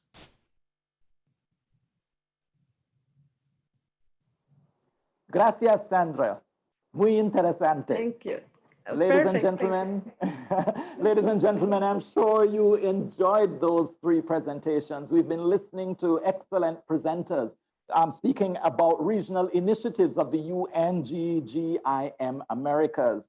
First of all, Ms. Michelle St. Clair, then Ms. Linda Peters, and lastly, Mrs. Sandra Moreno. Thank you so very much for sharing with us in those 3 presentations. Of course, put your hands together and just thank them wherever you are. Just send your applause their way. We've really come to the end of our opening session. That's really where we are now. But all that's left for me to do is just to thank all those who have participated in this session. Of course, all of you for paying such due attention to what was going on in front of you. But we want to thank our host here at the National Spatial Data Management Branch, Mr. Yannick Watson, who brought us greetings at the very beginning. Thank you so much, Mr. Watson, and for staying with us throughout this day. We also thank our keynote speaker coming to us from the PIOJ and speaking about GIS developments and the contribution to Jamaica's growth. That was Mrs. Nadine Brown. Thank you so much, Nadine. I'm sure you're still watching me where you are. Thank you so much for staying with us as well. And then lastly, our 3 presenters who just shared about the UNGGIM America's regional initiatives. Ms. Michelle St. Clair, thank you so much, joining us from Barbados. Thank you so much, Ms. Linda Peters, joining us from Esri. And thank you so much, Mrs. Sandra Moreno, coming to us all the way from, is it Colombia? Thank you so much for being with us as well. We had an excellent start to another wonderful day. We're in the 2nd day of the 2nd Jamaica GIS Virtual User Conference for 2020, exploring geospatial technologies and shaping our future. I am Evan Thompson from the Meteorological Service. I'm going to just give you a little idea of what's coming up next. First, we have a break. We're going to take about 15 minutes where you can grab that drink that's sitting there on your desk, have a sandwich or something, and just watch these presentations. This is coming to us from Geotech Vision Limited, vendor promos and demos. They will be sharing affordable ways, affordable and easy to use geospatial tools. That's where they're coming from. So pay attention, even as you grab that sip of non-alcoholic drink that you have on your desk where you are. And then we're going to go into a plenary session. That's at about 11:30. Jamaica's National Spatial Planning Information Technology Platform, NSPIT. NSPIT, is that what we call it? That's what we're going to be talking about. Remember to send in any questions you've had so far into the chat. We'll be looking at those questions and we'll have them addressed during the course of the day. After the plenary, we go into breakout sessions, so pay attention to your breakout group because you'll be shifted into 3 different rooms. First of all, we'll deal with climate change, where we'll be looking at establishing a historical rate of shoreline recession for southern Clarendon in Jamaica. Then we're going to be looking at geospatial applications and workflows. That's also happening in another room.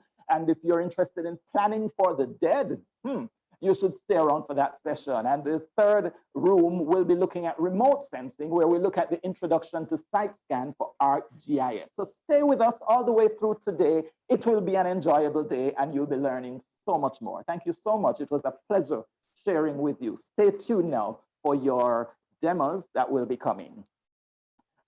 Just a special announcement, the GIS-based erosion modeling case study of the Upper Rio Minna Watershed Jamaica presentation that was not run yesterday because of technical glitches with the platform, that will be accommodated during the 11:45 to 12:25 breakout session period, and it will be held in the main room. That will be today at 11:45. We know that many conference attendees are still looking forward to viewing this presentation, so stay around for that. And given your session selections for today, you will be sent to your identified breakout group rooms. If you would, however, like to attend this presentation by Dr. R. Peter Mandal and Mr. Rupert Green, please just exit your breakout room and you will be automatically sent back to the main room. Again, we offer our sincere apologies to Dr. Mandal and Mr. Green for not being able to deliver the presentation yesterday. Have a great day, everyone, and have a wonderful conference.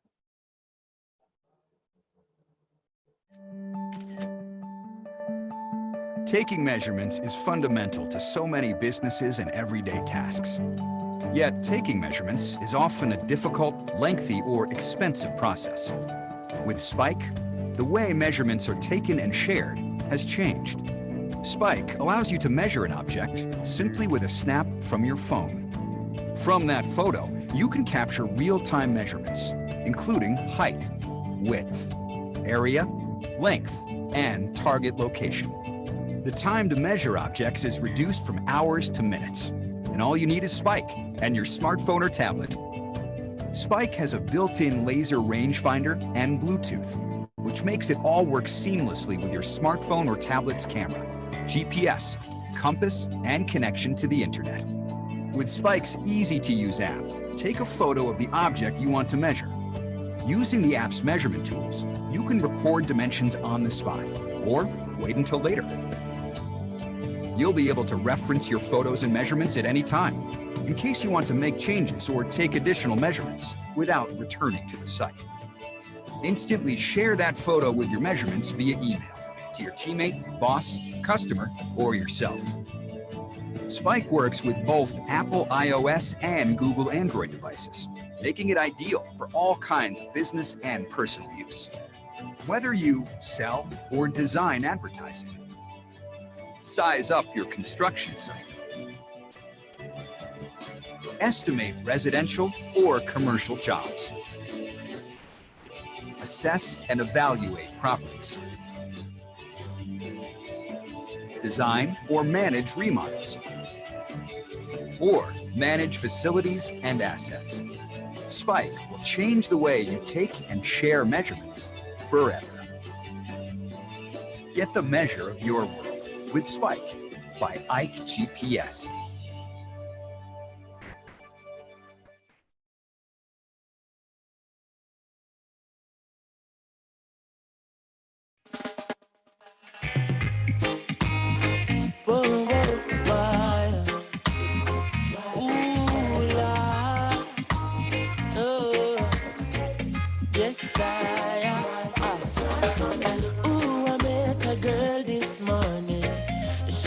Love at first sight.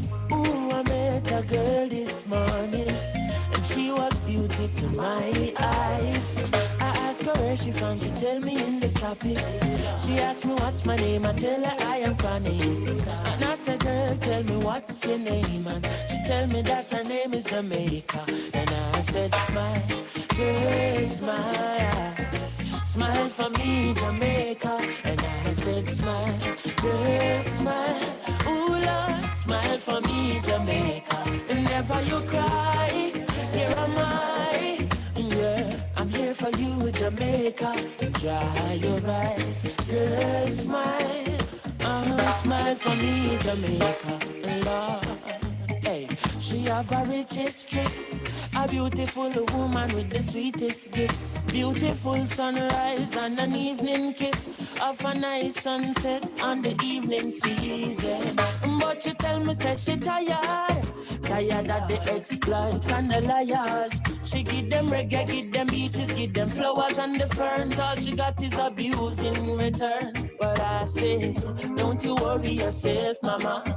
Hey, Chronics is here to your help, mama.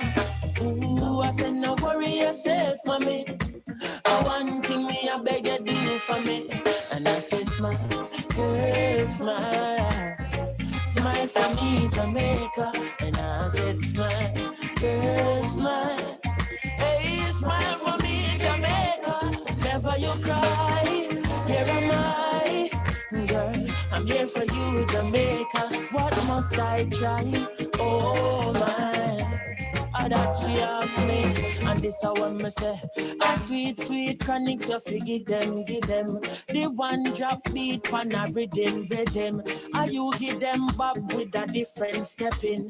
Are you give them bolt, nobody can run left him. Boy, but see ya, they must see things, say you're out of ideas. You give them art and sweet literature. You're gonna make the world see the better picture. I said, no worry yourself, mama. Chronics is here to your help, mama. Hey, I said, no worry yourself, mommy. One thing we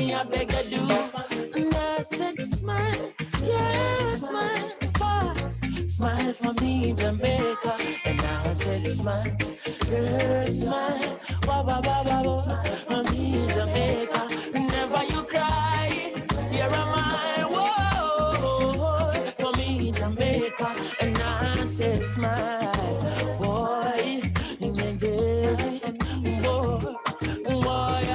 Boy, I met a girl this morning, and she was love at first sight.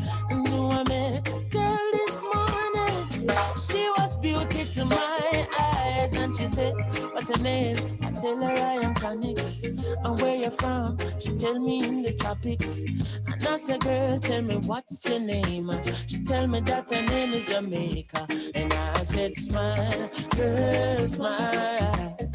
Smile for me, Jamaica. And I said, smile, girl, smile. Ooh, Lord, smile for me, Jamaica. Never you cry, here am I. Yeah, I'm here for you, Jamaica. Dry your eyes, girl, smile. Smile for me, smile for me, boy.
Taking measurements is fundamental to so many businesses and everyday tasks.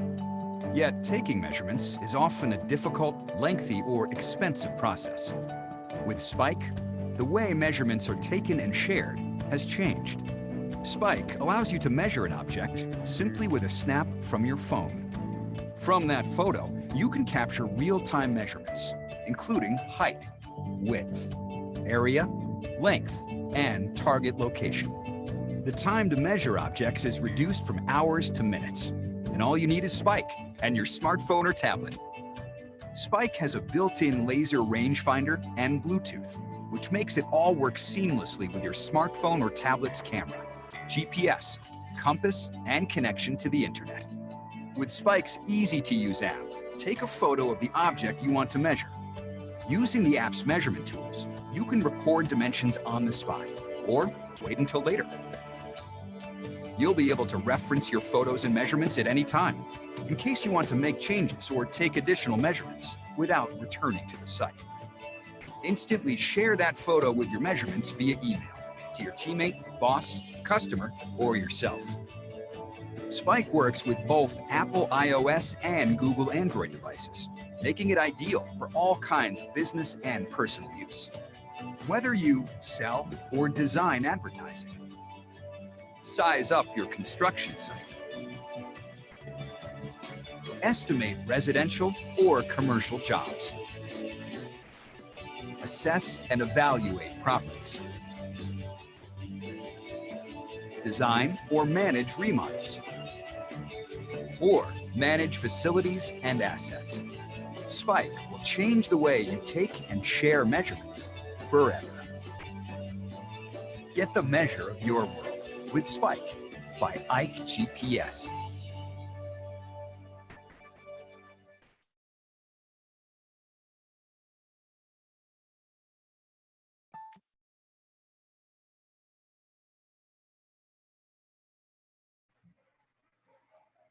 Good morning, everyone.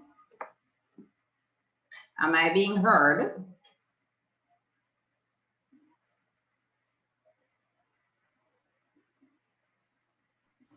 Yes, you are. Go ahead. Okay, thank you. A special good morning to our distinguished guests. our GIS practitioners, our presenters, our participants, and our invited attendees.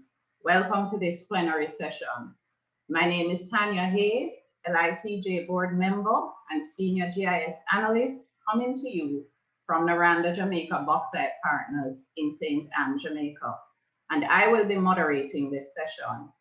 The title of the presentation that we are now eagerly awaiting is Jamaica's National Spatial Planning Information Technology Platform, or NSPIT.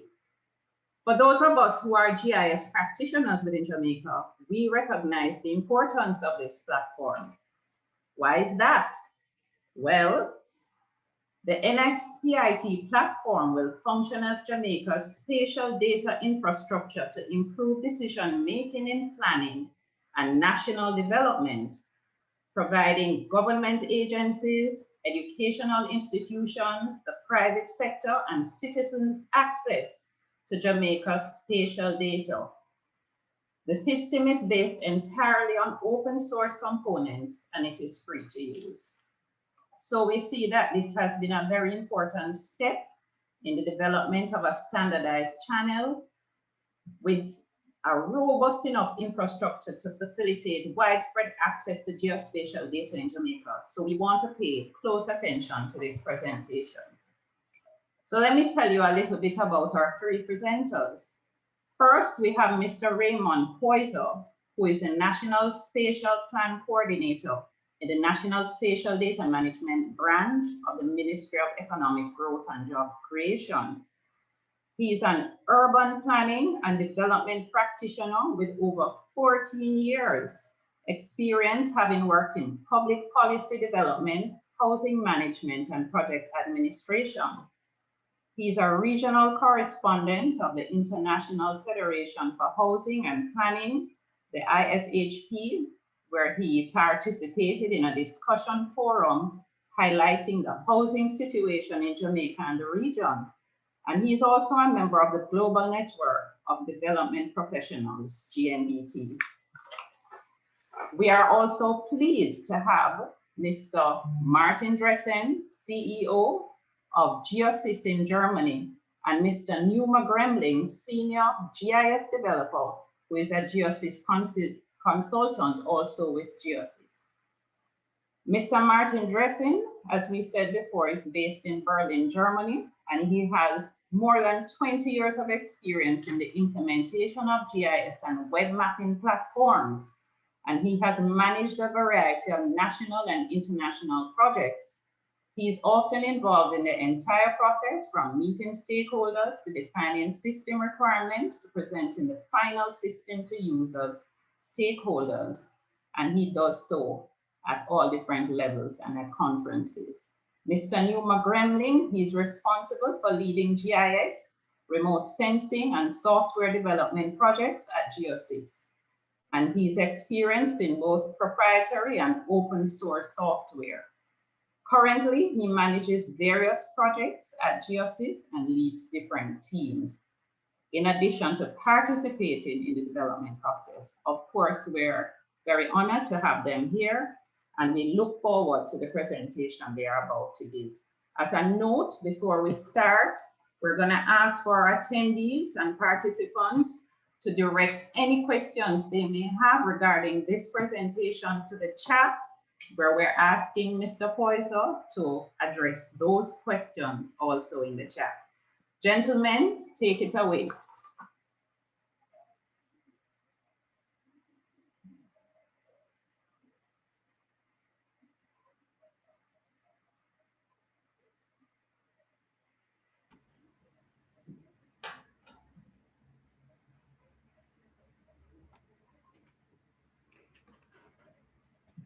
Hello, good morning. Morning, moderator. Morning, colleagues.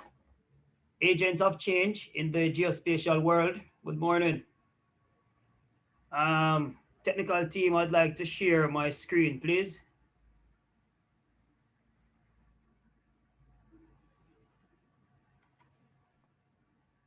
Thank you.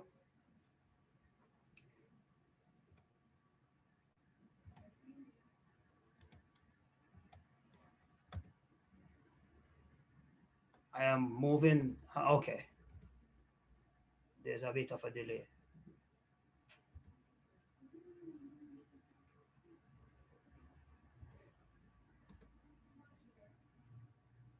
So what I want to discuss this morning,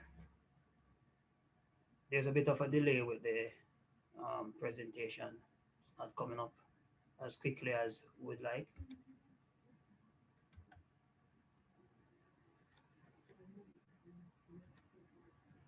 What I'd like to look at, the outline of the presentation is basically a synopsis of the National Spatial Plan. I'll be giving an overview of the National Spatial Planning Information Technology Platform, which is the NSPIT.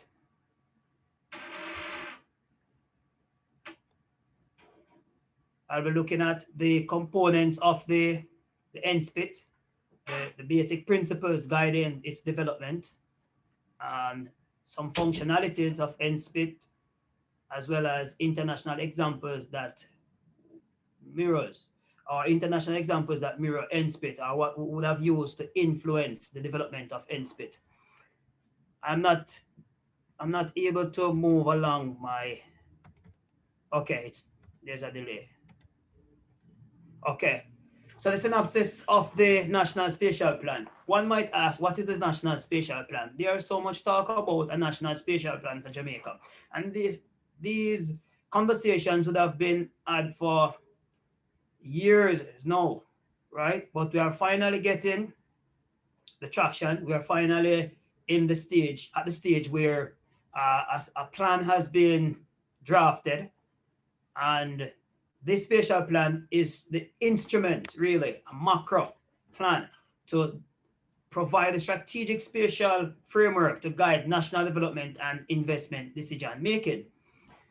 The NSP, for short, will identify priorities for the spatial plan and development of our human settlements or communities, right, or towns and cities, as well as our commercial and industrial developments, with the view of improvement in our infrastructure for public utilities and social facilities. The National Spatial Plan will, of course, support long-term development that promotes more sustainable land use patterns. And it will guide spatial planning and development at the national level, as well as the local level, by guiding the preparation of other micro plans, such as the local sustainable development plans and development orders.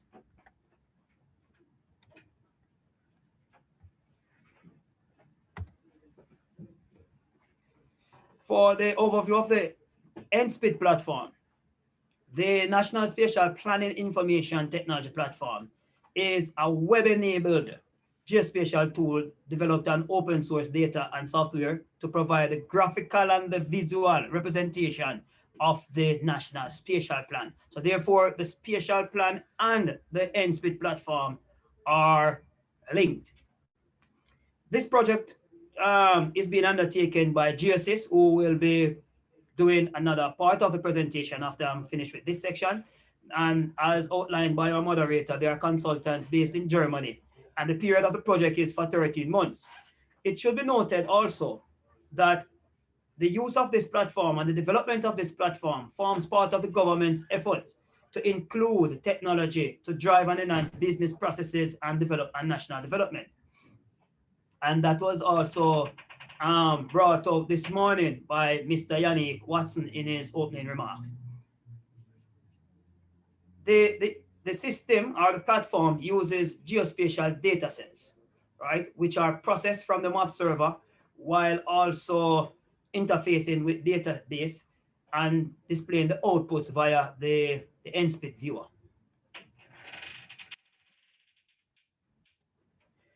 Looking at the components, and Martin and Numa will go further to explain how these components work and we get our outputs at the end. But I'm just giving you the skeleton of the components here.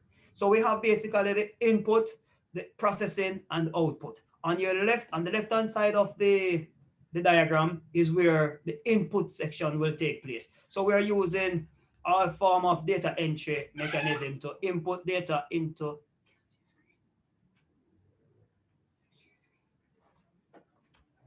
give a excuse, please. I was just told that there's no screen sharing. Hold on, please. Sorry.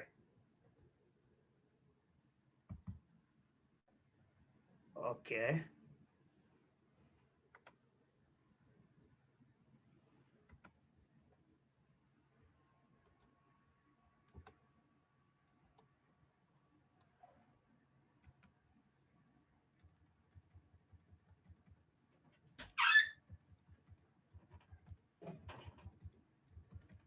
I'm trying to go back to the section I was. Okay, good. The section on the left-hand side is the input aspect of the platform, while the area circled in red is the map server, and that's a brain. That's where the processing takes place. That's the brain of the system and the platform itself, where there's link between the database or the databases that will be used in the platform, and the processing takes place there. So as I said, that's the brain of the platform. While the area circled on your right in blue represents the display window. That's where all displaying will take place through the NSPIT viewer.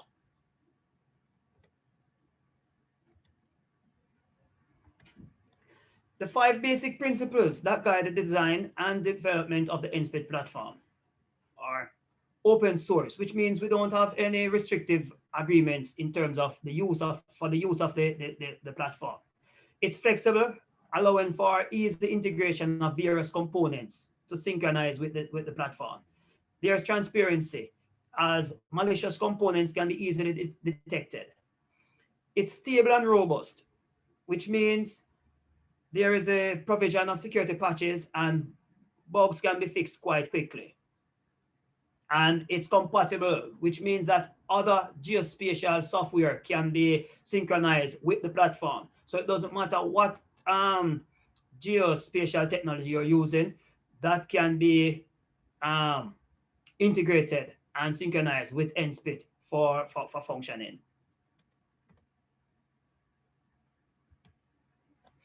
Some of the functionalities now, and this is how NSPIT will function, to give you an understanding of what this National Spatial Planning Information Technology Platform is supposed to do in conjunction with the National Spatial Plan. So NSPIT will be able, as I said earlier, it provides that visualization component of a spatial plan.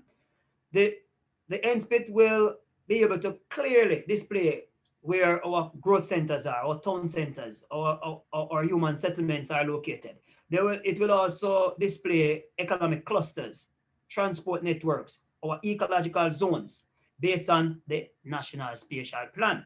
And then it allows the user to conduct spatial analysis now to better inform planning and development or investment decisions from a spatial perspective. So while the spatial plan outlines the policies required to achieve an articulated vision of where we see Jamaica over the next 20, 30, 40 years, the NSPIT creates that visualization of the said vision using the benchmarks determined by the NSP. So is NSPIT for just Jamaicans? No, because of course Jamaica, based on our vision 2020, vision 2030, is Jamaica will be the place to live, work, raise family, and do business. So therefore means that we are opening our country for investment, right, from overseas. So any investor supposed to look at the NSP can easily gain access to NSPIT by virtue of accreditation, of course, because it's not a platform that will be open to everybody that you just tap into because of security purposes and the data that is being stored, of course. And you will see more about that in the presentation that follows with Martin and Numa, because access, there are different categories of access that the administrator will allow. But the NSPIT will be able, we can use it to analyze existing situation in our major towns, right? Looking at land use, looking at settlement patterns, looking at our social facilities, and of course our ecological areas. It can also help us to identify where there are conflicts in land use and land development with the environment, of course, by overlaying existing land development on land suitability maps. And from there, our decision making can be informed. It can display where the major industries and development opportunities are in relation to infrastructure and population, thus aiding better decisions in investment and development.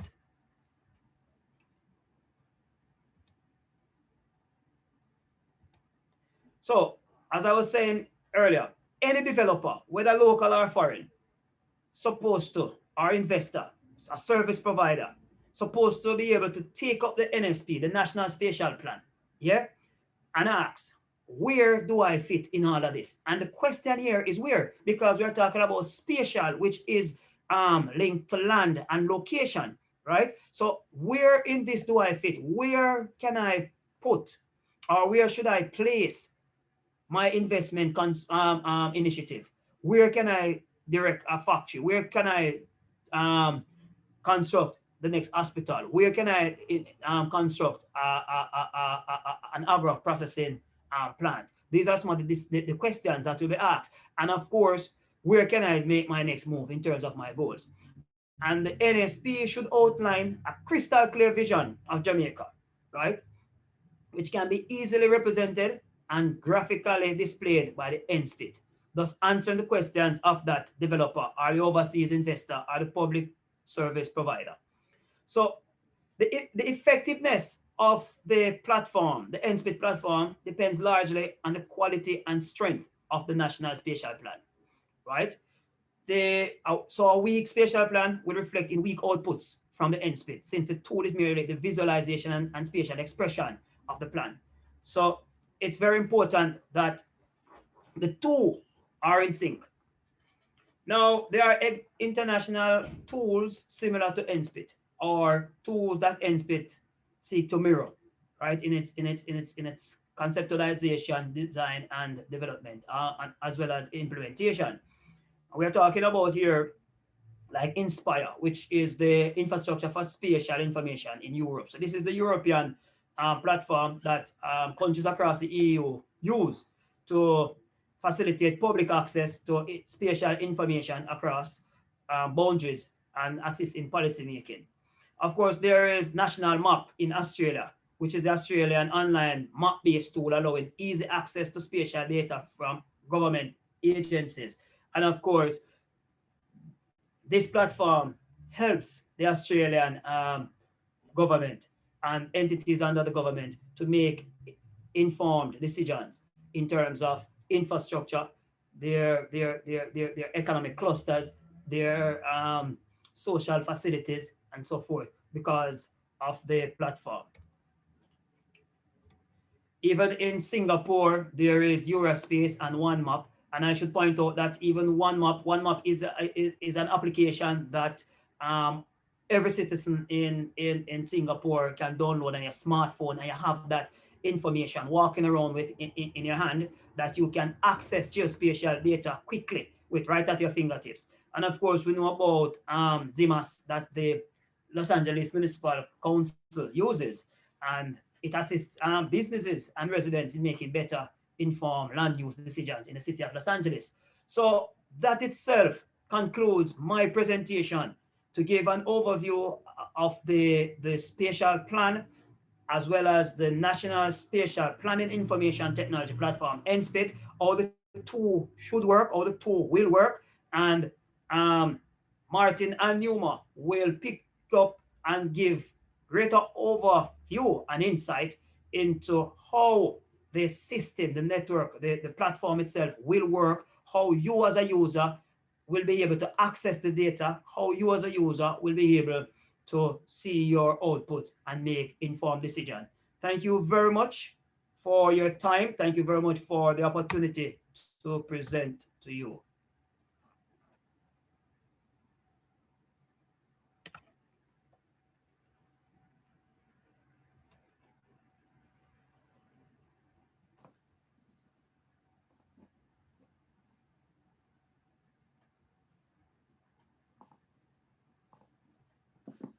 Okay, can you hear me? I hope so. So thank you, Raymond, for the introduction. I'll actually go into the platform in itself right now, kind of what it looks like. This is the first time a lot of people are going to see it. Obviously, our partners in Jamaica have seen it, but no one else has, I think. So let me just go into full screen mode.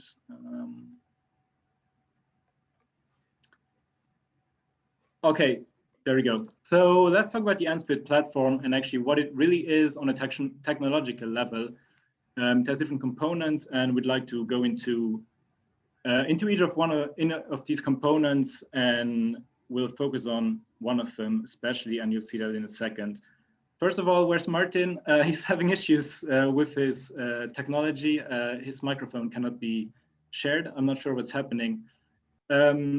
There's a picture of both of us. He's the one on the left. So he's the CEO of GeoSys, and yeah, he does a lot of things. He was introduced before. What he does in the NSPIT platform, mainly he was involved in the development of the metadata standard, very important topic, which I'll talk about in a second. He's responsible for communicating with the project partners, obviously, and also working on reports. For me, I'm a senior GIS developer at GeoSys, and in the NSPIT platform, I was mainly leading teams, GIS teams on one hand, but also web development teams, because really it is mainly a web development project. Also developed some functions. The main thing I've developed is the QGIS plugin with Python, which you can download for free very soon. It needs to be tested by our partners in Jamaica, and then we'll deploy that one as well. And obviously reports, manuals. Currently I'm working on the manuals, so you can actually read about the platform and learn about it and use it. Also, I've written a book about web mapping. It's called the Leaflet Cookbook by Locate Press. If you want to look into it, go ahead. It's interesting. So first of all, what is the NSPIT platform? It's a platform. So platform means there's different components. The main component will be the NSPIT viewer, which is a web map which lets you access data from different Jamaican government agencies. And as we saw when we were in Jamaica, it's about a year ago, it was October 2019, there's a lot of data, and it's always hard for people to find that data. And the NSPIT viewer will be that one location where people will find basically any GIS data available for Jamaica, as long as it is shared, obviously. But that is up to the team in Jamaica to share the data sets and make them available. But again, anyone listening now, if you're from an agency who wants their data to be available to the public, who wants people to see it, talk to the NSDMB and they'll help you get it into the platform. We'll also talk about the data portal, which is, well, what it says, a portal about data, which is not necessarily a web mapping viewer, but it's more finding out more about the data. The topic of metadata was mentioned. Metadata is a super important topic because you want to know about the quality of your data. We'll have a separate portal for that information. There will be another portal, which will be the help portal, which actually the name kind of implies what it does. It helps you use anything NSPIT. So it's basically a documentation, so you can get started and use the product without actually having to take a class or something. And then also we'll mention again the metadata plugin, which is a Python plugin for QGIS. We know there's a lot of ArcGIS Esri users in Jamaica as well.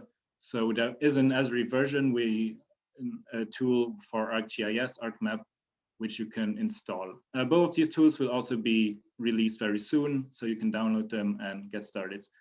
So technology, and Raymond mentioned the point of open source, which on the one hand, yes, it's free, and there's no licensing, which, well, there's not as many restrictions as with closed source or proprietary products, which means the NSPIT team, I would say, or the government of Jamaica is not necessarily dependent on a company as on us.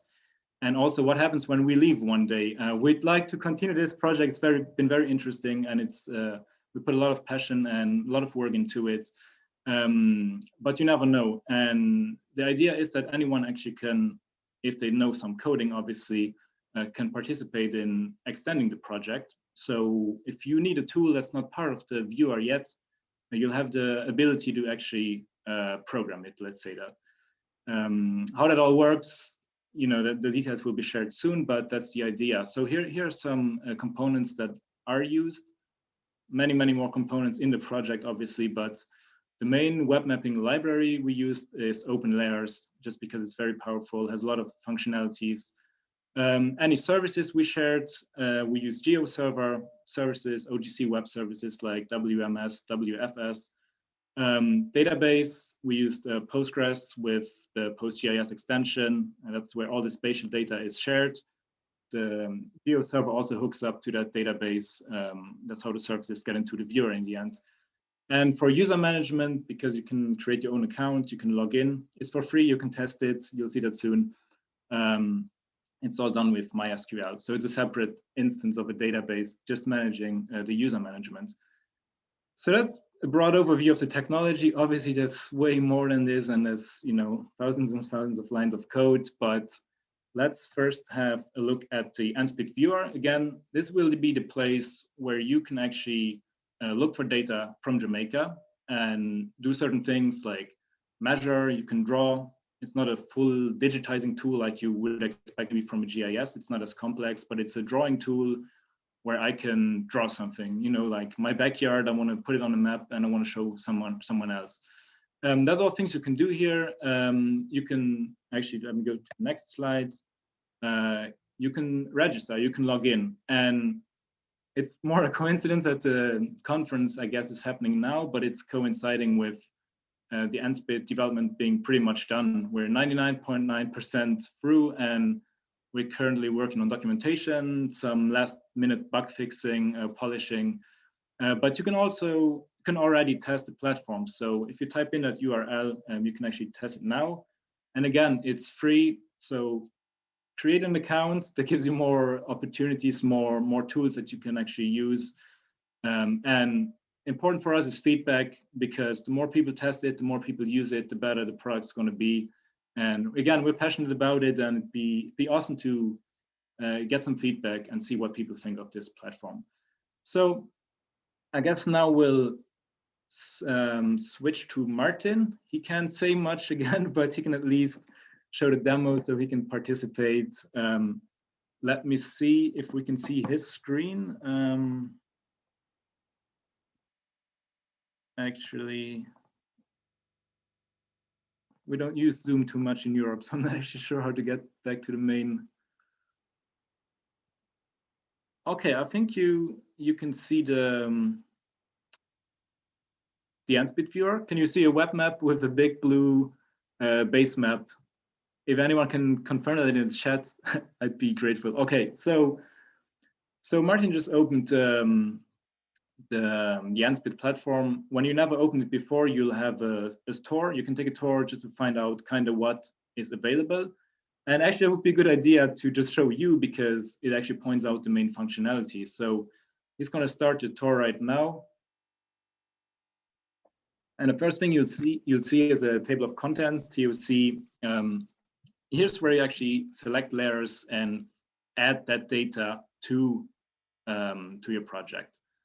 And we'll show that in a little more detail later on. There's different ways you can search data by category. You can search it alphabetically, or you can just search it by typing in a name if you know something or look for something. Next, yep. So you also have personal layers. If there's data you need that's not actually available yet, or if you want to add your own data, you can add file-based data, shapefile, KML, GeoJSON, and a few more. There's all file-based data that you can upload to the viewer. You can also load services, so WMS, WFS, also Esri services. You can add those to the platform. So you can try this tonight, go to a geo portal, find a link, a URL to any service from Jamaica, add it to the viewer, and that will work. Yeah, that's about the layers you can add. Here you see the table of contents again. So since at this point, when we were in Jamaica, we received about 600 layers, 600 data sets, and we compiled those and put them into the spatial database. And since there's so many layers, it's hard to kind of, it's sometimes hard to find your way around. So the idea is on the bottom, you just select a layer, and once you selected it, it's available to you in your map, as you can see here in the map. And on the top, it will be showing you which layers you actually selected. Yeah, that's about the table of contents. So yeah, standard web mapping, you have buttons for zooming in, zooming out, full extent button. That's really nothing new. You notice if you ever used a GIS or a web mapping platform. Yep, next slide. You can use different base maps. Actually, Martin can show that a little later on. So you can, yeah, you can measure. So you can measure on the one hand a point, which sounds weird, measuring a point, but it's getting the coordinate of a point. You can measure lines, you can measure polygons, areas, and you can select different units depending on what unit you need. And there's a print functionality which lets you print what you see on screen. It's highlighted by that gray square. So you just move your map, zoom in, zoom out, and whatever's in that square is going to be printed. Printing means there's going to be a PDF, and that PDF you can actually send to your printer then. So you can also just download a PDF using the print functionality. Yep. And so the navigation bar has a few more tools. One of them would be a search. If you know a place in Jamaica, but you're not sure exactly where it is, well, you just type it in like Kingston and you'll be taken to the capital, for example. And then again, you can log in. So if you open this platform and you don't have an account yet, there's not too much maybe to see. But once you log in, and Martin's doing it right now, exactly, the tour, you can skip it now. Now we're actually in the live demo, not the tour. So he's logged in, and once you logged in, you have more functions. He's actually zooming in just to show you some tools, like the measure tool or the print tool. That's where it would be. So he's measuring now a line, just so you kind of see it in action. You can also switch then the units. If you want to see in kilometers, then you draw a new line. That one's going to be shown in kilometers. All the sketches, the sketch will remain on the map in case you want to print it. So that's a feature, not a bug. If you think, why is it not being removed? Either you remove it explicitly or it's, yeah.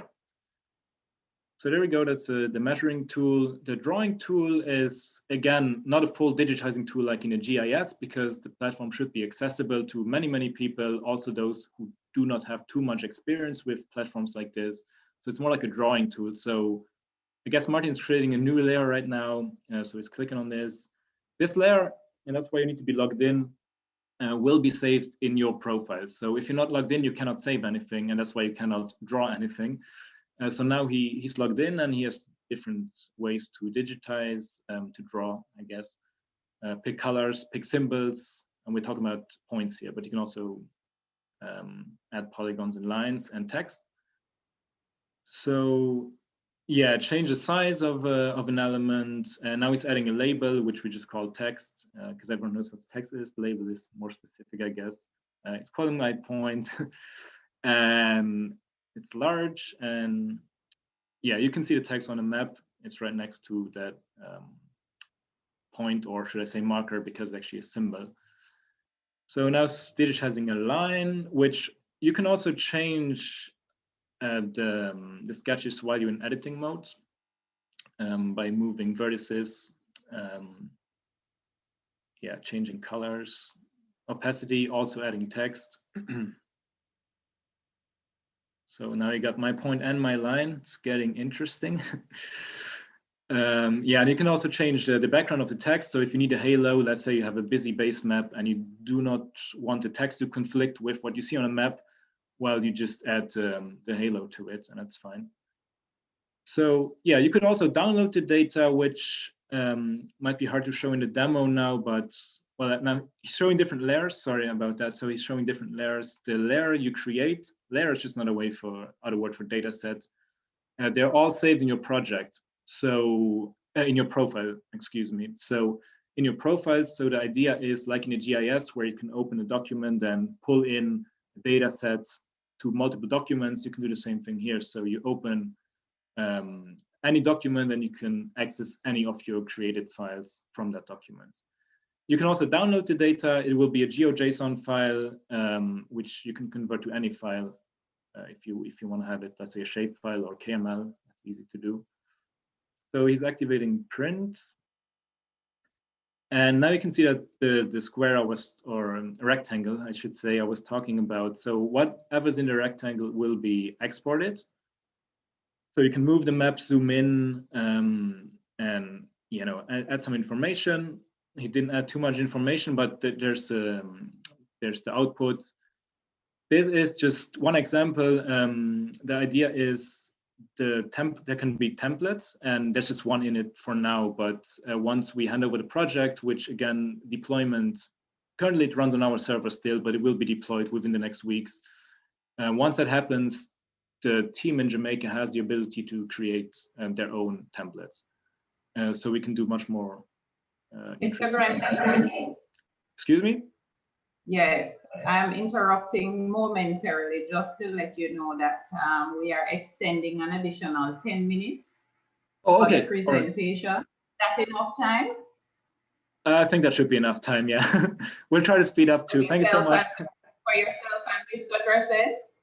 It's, this project, we started development about a year ago almost, so it's hard to squeeze it into 10 minutes. We recognize so thank you for the slight extension. It is to try and make it compact, but we beg if you could do so in the next 10 or so minutes. All right, that'll be fine. We're enjoying it so far. We enjoy it. Wonderful what has been done. Glad to hear that. Positive feedback is always a nice thing. So now he's clicking on the profile. So once you logged in, you have your profile and you can do different things like creating projects. We called it a project manager. That's where you manage your projects, which you can create, you can rename, you can also delete, you can download them. So if you want to have a project, you share it with some other person. It would have been, so we didn't do it via the platform because we want to keep it simple kind of. So you download the project and you can add it to a person. Send it to a person, excuse me. And this is the file we created. It's called the NSPIT file. It's just a .nspit extension. And again, it's an open format. It's just a JSON-based format. And the idea is, since it's open, if anyone's interested in creating a plugin for any GIS software, all you have to do is parse it and add it. If no one does it, I'll do it because I am actually excited about that. But the idea is that we have files that you can use in your GIS, but also then in the platform. That'd be the long-term goal, which would be, yeah, pretty awesome. So what else? Yeah, the table of contents, actually haven't shown it yet. So here's the different categories. You can actually pick layers, which again are hosted by the Geo server. Could be external sources too. So if any government agency doesn't want to share that data, specifically the data itself, but more like a service, a representation of it, well, you can send a link to the NSPIT platform and it could be integrated. You see now, you click on a layer. Once it's selected, you can change the opacity, you can change the order. So maybe you want the polygons in the back, the points on top. And sometimes there's more information. So this actually hooks up to the data portal. As here you can see, well, information will be added soon, not too much in that for that data set, but it automatically pulls the abstract from the metadata. So if it is available, you can actually see it here.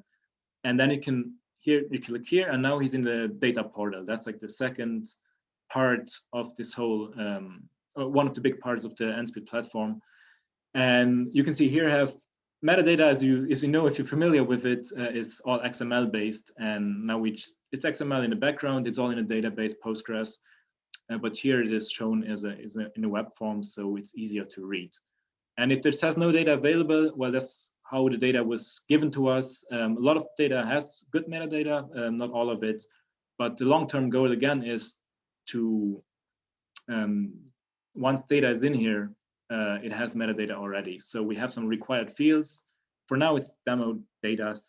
Some of it is demo data, but once the platform is handed over, once new data is added, there's a requirement for different things that have to be there. It's part of the standard that we created. And the idea is that you have good data in the platform. And if you want to use data, you want to know a lot about it, and that helps you. This portal will help you find out anything you need. Here's the start page. So if you, now he jumped from the NSPIT viewer to the metadata portal, to the data portal. But you can also use this portal just to look for data. So you can type in a name. If you, let's say airports, put air, whatever. Land, you put land in, land. Existing land use, for example, then you see a layer here, and then you can view that metadata. As you can see, you see a preview on the map here. If there's no service yet, well, then you will just show the bounding box, because that's part of the metadata.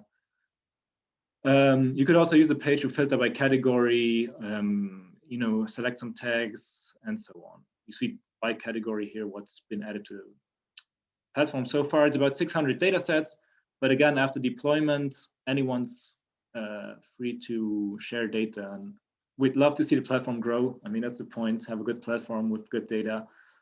And yeah, so that's it about the data portal, I'd say. And I guess I was warned 5 minutes ago about a 10-minute extension, so I should speed up because we got 5 more minutes. I think that's all for the demo. I guess I'll go back to my presentation.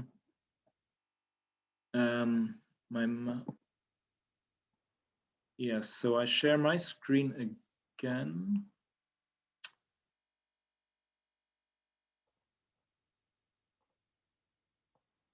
Can you see my screen? Can anyone confirm that?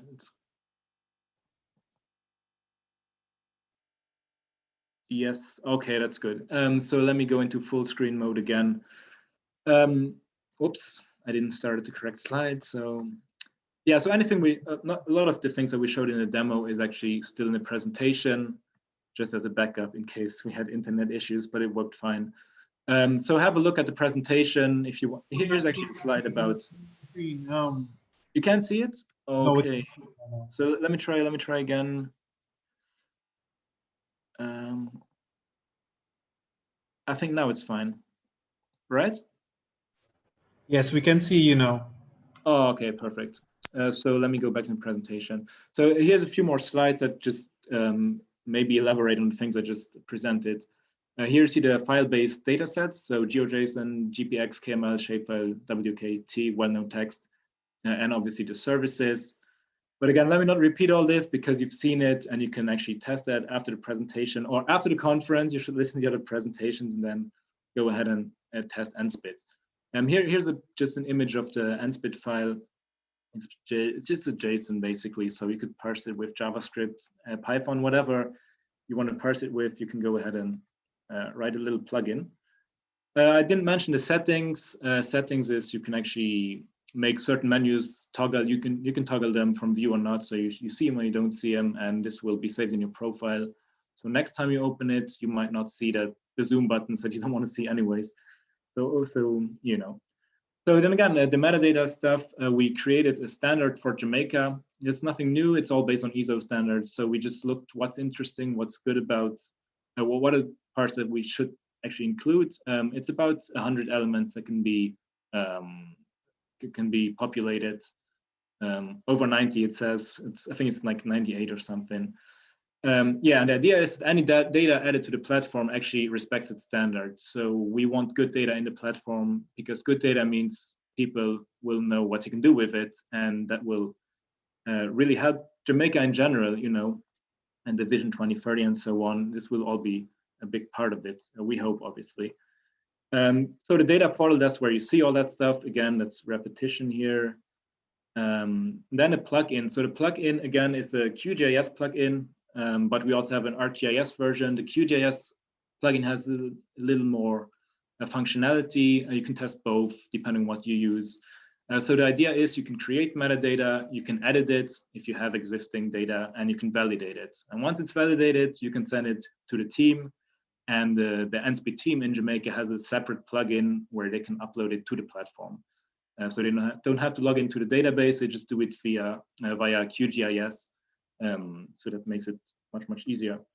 Here's just an image of the platform where you can see, and that it's just one of the different tabs. It's pretty complex at this point, but you can add a category, you can add constraints like legal security constraints. You can also type some text for certain elements. Again, yeah, you can test it soon. It's not available in the plugin repository yet because we want to test it with the NSPIT team in Jamaica before we have the final version deployed. And again, there will be a help portal. Right now I'm working on the menu, as I said. They will be approved first, and then we'll copy those into the portal, and you can download a PDF or just scroll through a website and see any help. Any help you need in a platform, you can find it here. Here's an image, what it looks like, but again, we're still working on the finishing details, so it might change a little bit. Again, if you forgot something I showed about in this presentation, just check out the help tour. It will pop up as soon as you open the NSPIT platform, and it walks you through.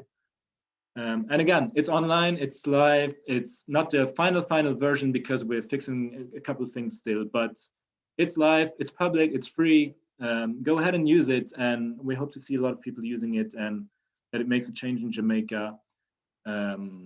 Yeah, so I know there's a big vision there, and a lot of people are very passionate about it. We saw that during all the meetings we had and all the communication over the last year, and we put a lot of time in it. It was a lot of fun, and it'd be beautiful to see people use it. Yeah, I guess that was it. Here's our contacts if you want to contact us directly, Martin or I. You can also check out our website, and you can download the slides. And I just realized I forgot to upload the slides to the website, but I'll just do that right after the presentation. So you'll find it in the download section. Yeah, I think that's it for now. I hope I didn't extend too much. I apologize for that. There's been a lot of content, I guess. Yeah, if you have any questions, let us know. Let me see the chat because I guess there will be a Q&A session, or is it just, are we just going to go to the next presentation because we used so much time? Yes, thank you so much, Mr. Gremlin. You're welcome, you're welcome. We appreciated the detailed presentation and giving us the demo of the actual portal. And thanks also to Mr. Poiser. I can see from the chat that quite a number of questions have been generated. Can I make a suggestion that when you attempt to answer, you copy and paste the question into the chat so that that's a good idea. Yeah, I'll just copy the what question you're responding to. Okay, perfect. We really I'll actually get started right now. You have quite a few. And I knew it would generate this amount of interest because it's a very important step in the development, as we said before, of you know, channeling persons to a portal to get geospatial data in a, you know, widespread fashion. We appreciate all the information, and we really see how, you know, it's gonna help in, you know, decision making in Jamaica. So thanks again to the team who worked on this and for your presentations, both of you. Yep. And this brings us to the conclusion of this presentation, and we can now move to the other segments. So I hand over. Thank you again, and I'll go answer the questions now. Thank you. Bye-bye.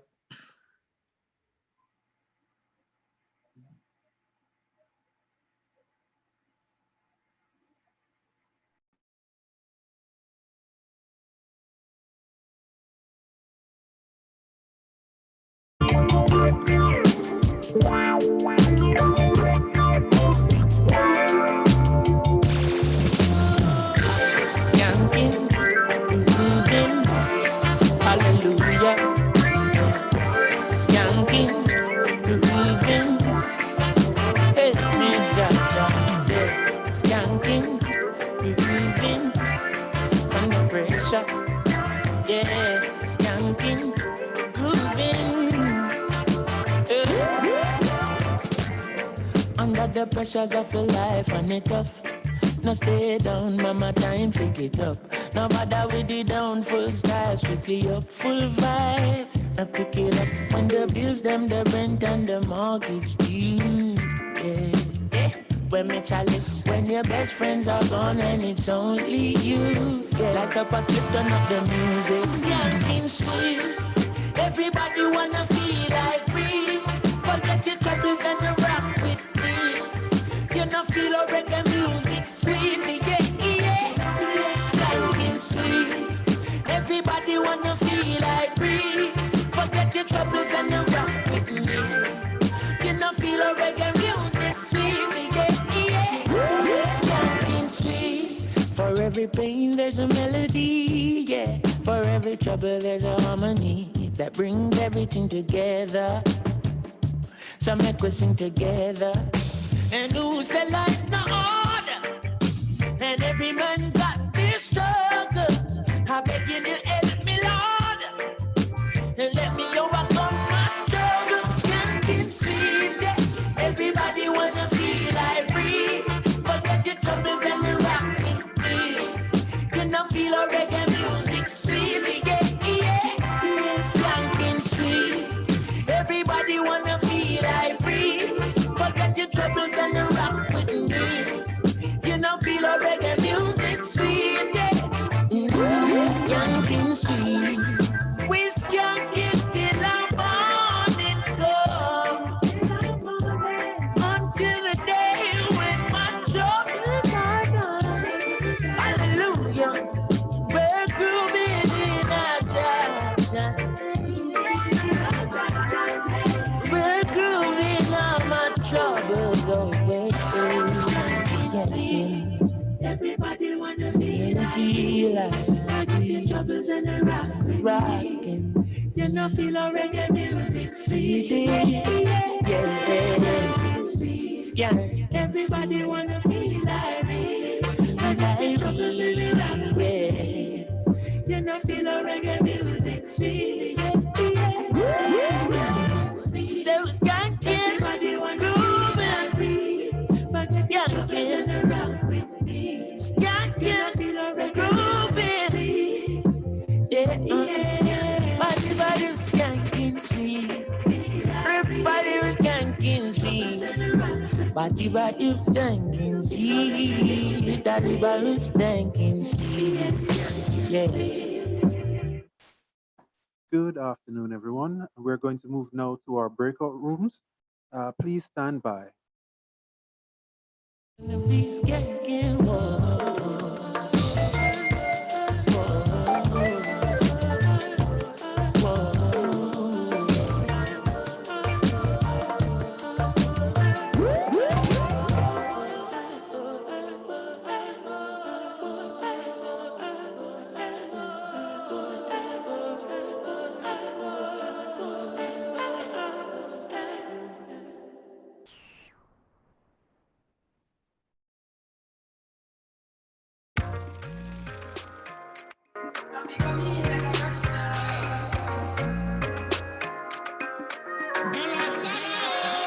Coffee come in like a rapture, and everybody get captured. Play slip up like a helicopter, when them see the lyrics constructor.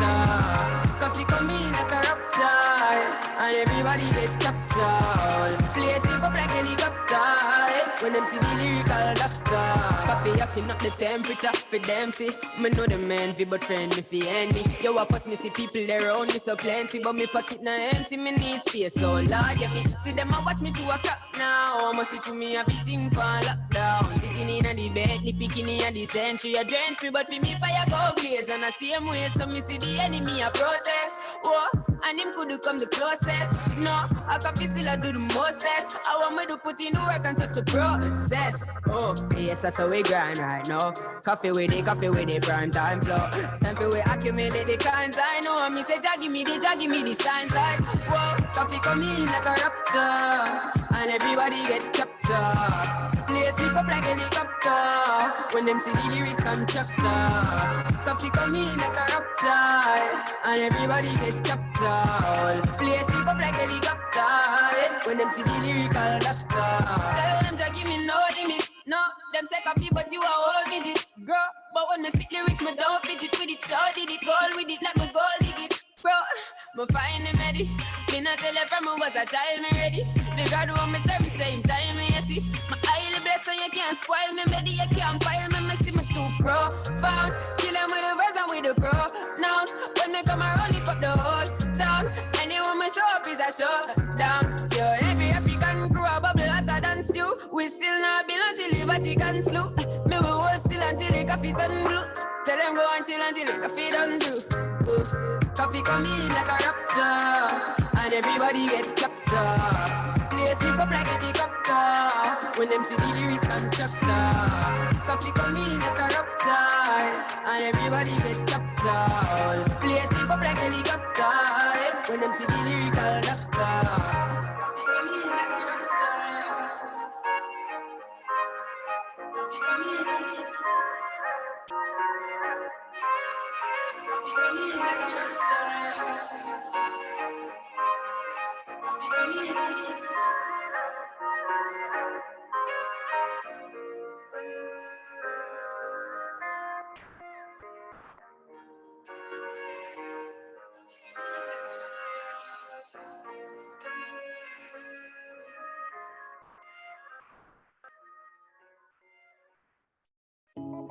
I know everybody I go like we, still we irie. Come in a love likes, in a dancehall style. I know everybody I go like, still we irie. Cause we no love likes, no. So every time I rise, we do it for the love and I do it for the likes. Do it for the love and I do it for the likes. Do it for the love and I do it for the likes. Do it for the love and I do it for the likes. Make them know success don't come overnight.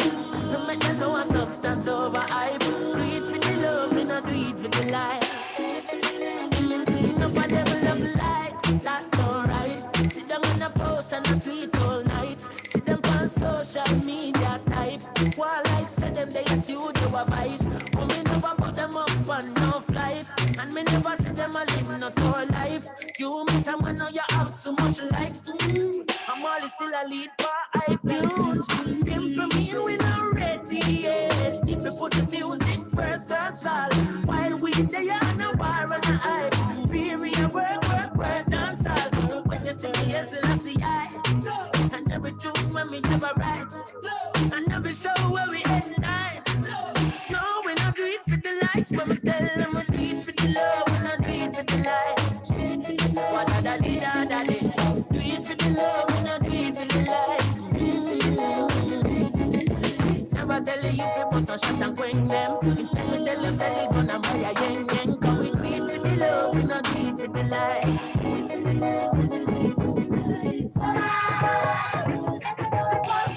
And to them, swing them not like we, but we not response. Fly out and make them know we from a distance.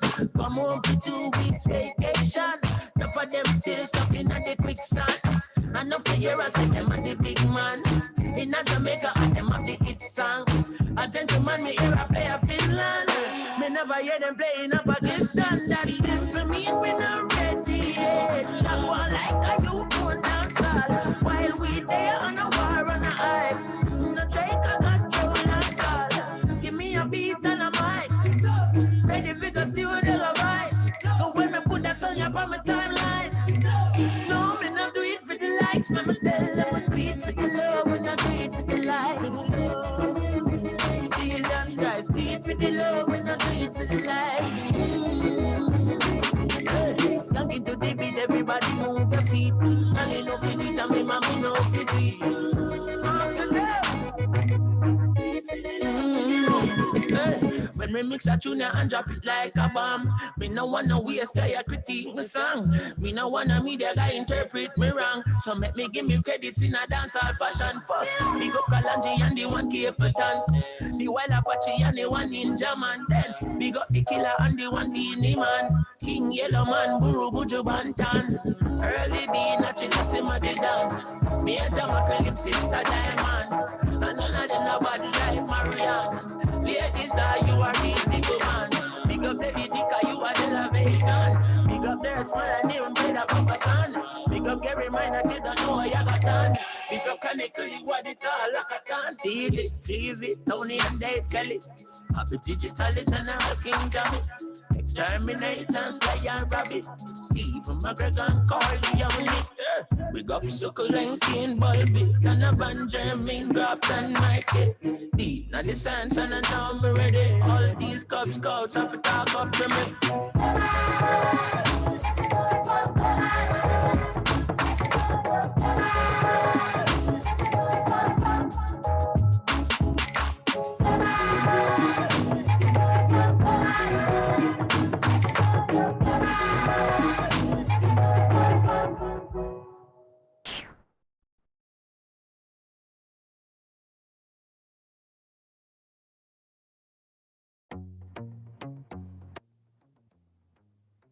Can't ball in a life, man. Go on with it, but go on with it. Yo, easy. Are you kidding me? To us, yeah. So we are coming here with a force, yeah. Blessings we are reap and we coursing on full. Oh, we not rise and boast. Yeah, we give thanks like we need it the most. We have to give thanks like we really supposed to be thankful. Blessings all for my life and my thank God for the journey, the earnings are just for the plus. Yeah, and gratitude is a must. Yeah, me see blessings fall by my right hand. But I toast for the friends that take off the load. One time did sit down in a class and we poured then only said the road and we go on with the road. Third form, me say me try a thing. And you know it formed up to be a fire thing.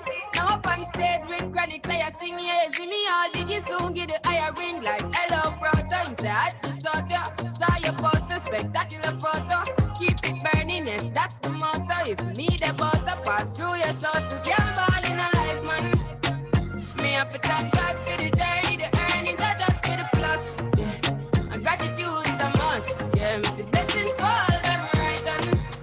But I toast to the friends we take off every load. One time they sit down in a class and we board then only said the road and we go on with it, go on with it. Just show our blessings upon me and send me to tell them a story. Just show our blessings upon me. And that's how I made to give him the glory. I'm delighted. General say my passion ignited. God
Good afternoon, everyone.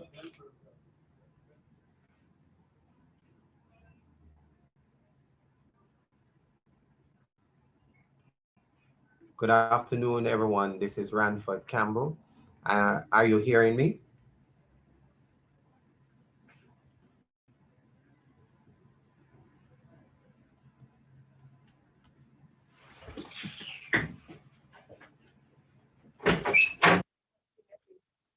You hear me? I would have to move this, so I would have to stand up. Bring up this. Bring this. Yeah. I'm not hearing. That's what I'm saying. I'm talking and I'm not hearing. But am I hearing? But me not hear when the people them respond.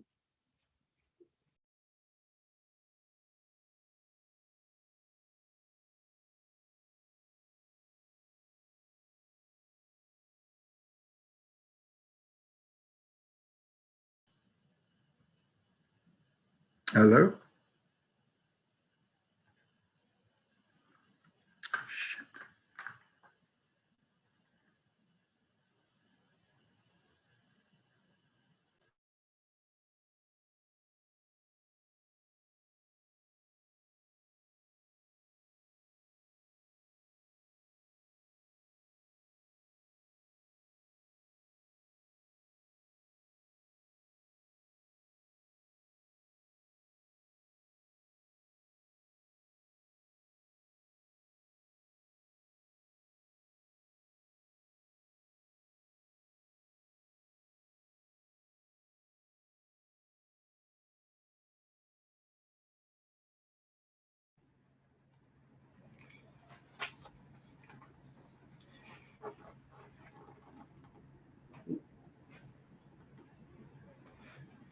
Good afternoon, everyone. This is Ranford Campbell.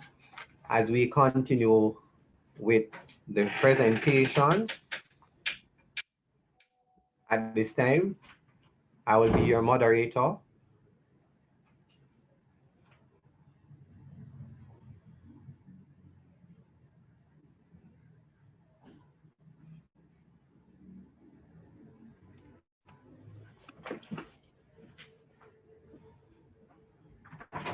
The Dr. Man saying can't hear.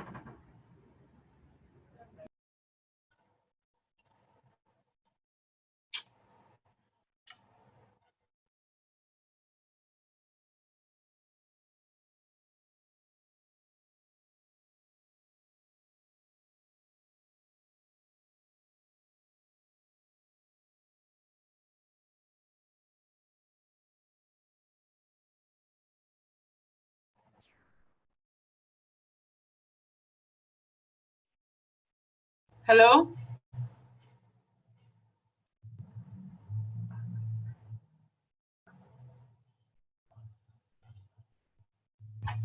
Yes, Arpita, we can hear you clearly.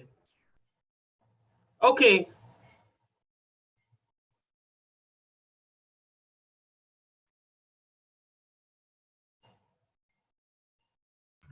You can go ahead with the presentation, please. Oh, it started already? You didn't make any announcement, so.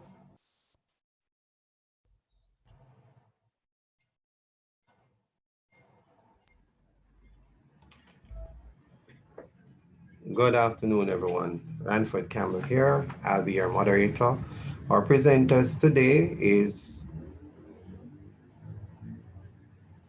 Dr. Mandal, Senior Lecturer at the Department of Geography and Geology.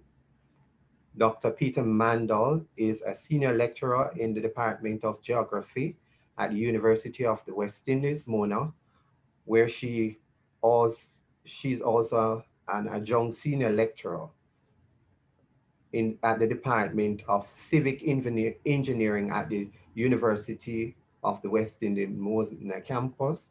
She has been teaching from September 2016. She teaches water resources, hydro and hydrological modeling, engineering hydrology, and Her research focused on hydrology modeling, climate change, and impact of risk and water resources. She has worked on projects funded by the Climate Change Development Knowledge Network, UK, the World Bank, the Ministry of Economic Growth and Job Creation, with colleagues in China study groups, UWI Mona, UWI Kayville, St. Augustine, East Tennessee State University. It's okay, I can go on. And our co-presenter is Mr. Rupert Green, who is a geoscientist, and he's also from the Department of Geography and Geology. Mr. Green, as a geologist, has over 12 years experience. He has a Bachelor of Science in Geology from the University of the West Indies, Mona, and has completed his Master of Science in Geoinformation Science and Earth Observation, and specialized in applied earth science. Ladies and gentlemen, I now present to you both presenters, Dr. Mandel and Mr. Rupert Green. Good afternoon, everyone. Can everyone hear me? Because the screen is can't see the chats. So I suspect everyone can hear me clear? Yes, we can. Okay, thank you. Sorry for yesterday because of the delay, and I had classes and labs, so I couldn't stay. And today too, I may have to leave at 3 o'clock for an exam, so I won't be able, if it's delayed, I won't be able to present the second one. But my collaborator is online too. So let's get quickly on the presentation. Can you see my screen? The first screen which says GIS-based erosion modeling case study of the Rio Mino watershed. I shared my screen. I'm not sure if you can see it. Yes, okay. We're seeing your screen. Okay, all right, thank you. All right, so the introduction was given already by the moderator. I'm here for 14 years now, teaching, not from 2016, from 2006. Anyways, this is a part of the work we are presenting now is a part of the project which was funded in 2018 by the Ministry of Economic Growth and Job Creation, and it's a part of PPCR, Jamaica's PPCR APFM, Pilot Project Climate Resilience, Adaptation and Planning. There are other team members in the project who are mentioned over here, Professor Mitchell, Mr. Green, who is presenting, Dr. Blissett, Dr. David Miller, and we also had postgrad students working with us and technicians. So the first three names you see, Melissa, Peter Gay, and Christina, these are all postgrads who were trained in this as a part of the project in data collection and assess and analysis as well.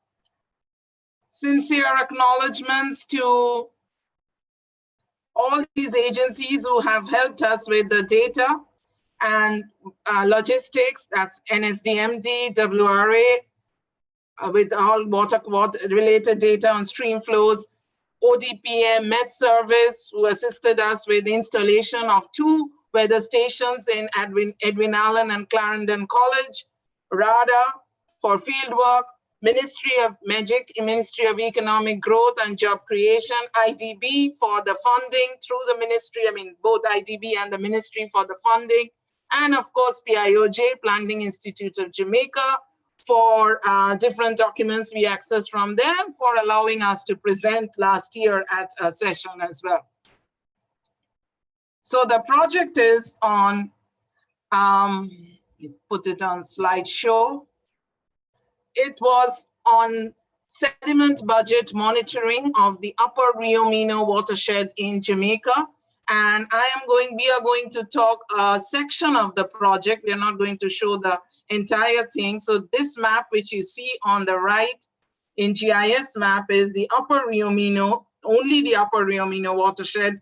And this is the one from ODPEM, which I'm showing on the left, is the one which we were provided with the the watershed boundary, along with the communities inside it.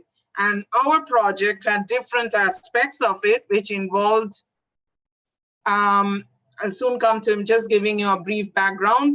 Now, in May 2017, Jamaica experienced a lot of heavy rainfall, which caused significant damages in the Rio Mino in the upper section, as well as in St. Catherine and parts of Clarendon too. So I've put up some background on the slides and on some damages. These are taken from the Gleaner archives. And the two pictures above are from Penance in Rio Mino, which is one of our survey sites, showing how the sediments have come down in the river, accompanied by bank erosion and so on. The upper Rio Mino watershed, which has varying rainfall patterns, wet in the upper part and drier in the lower section as well, which causes rapid flooding, flash flooding, and damage to the adjoining areas. These are the different parts of the project. We did reconnaissance survey, field work, setting up of erosion monitoring pegs. We were told in the budget, in the project TOR, for 3 sites, but as you know, research cannot be done on just 3 sites alone. So we extended it to 16 river channel sites and 5 erosion sites. So for each site, we collected sediments and we did grain size analysis. All of this I'm not going to show over here. We did some hydrological modeling, but the main theme of today's presentation is to see the results of the erosion pegs, how they behaved over the 2-year period from 2018 to 2019, covering the whole of these 2 years. And using GIS, some GIS spatial interpolation method, how you can see the rate of change of erosion and deposition between the pegs and between each sites. So the map on your right are is the watershed, the upper Rio Mino watershed with sub-catchments in it. And these catchments were extracted from GIS, using GIS. And those black dots you see over here are the stations where we did the site surveys. These are the different spots where we did channel transects. One of them is over here, which the picture you can see over there is the confluence of the Ballards River and Rio Mino confluence. If you look at the image, you will see this is taken early in, let's say, May or June of 2018 in the dry season. And you can see a big floodplain with little bit water in the river. Now, for each of these black dots, we did 3 sets of surveys, one in the dry season, one in the wet season, and we went back again after our rainfall season. Rainfall happened. So some more images of the sites where the erosion pegs are set up. And the picture on the right at the bottom, channel transect trout hall, if you look here, all these debris, all these landslide scar faces which you see here are from the 2017 rainfall. So we had some surveys done over here on the channel profile, pre-rain and post-rain. Some more images of the areas where we selected. Now we selected the areas based on 3 criteria. One was the variations in the soil type, the land use, the geology, and the geomorphology. So we looked at, if I go back on the river picture, you will see here, we started at the upstream, middle section, and downstream end of the river. I mean, within our project boundary. Of course, the downstream end is further down because the river doesn't end over here. But within the gap, we tried to do the upstream at Grantham, the middle section, Trout Hall, 2 places, and then we went down into Coxswain and Ballards, and so these are covering the different sections of the river. We covered the meandering section before the meander, at the meander, and after the meandering bend. This is what is a meander. Most of you are from geography background, I suppose, so you know this this loop or this thing the river makes while it moves on the, it's called a meander. So if you look at the channel transect over here, we did the survey from the left bank to the right bank, and at specific positions, we planted these erosion pegs, which Rupert Green will explain later. So I will leave in a minute for Rupert to take over. So this is another site, and you see a lot of debris over here feeding to the Rio Minho below Trout Hall, that is below this section.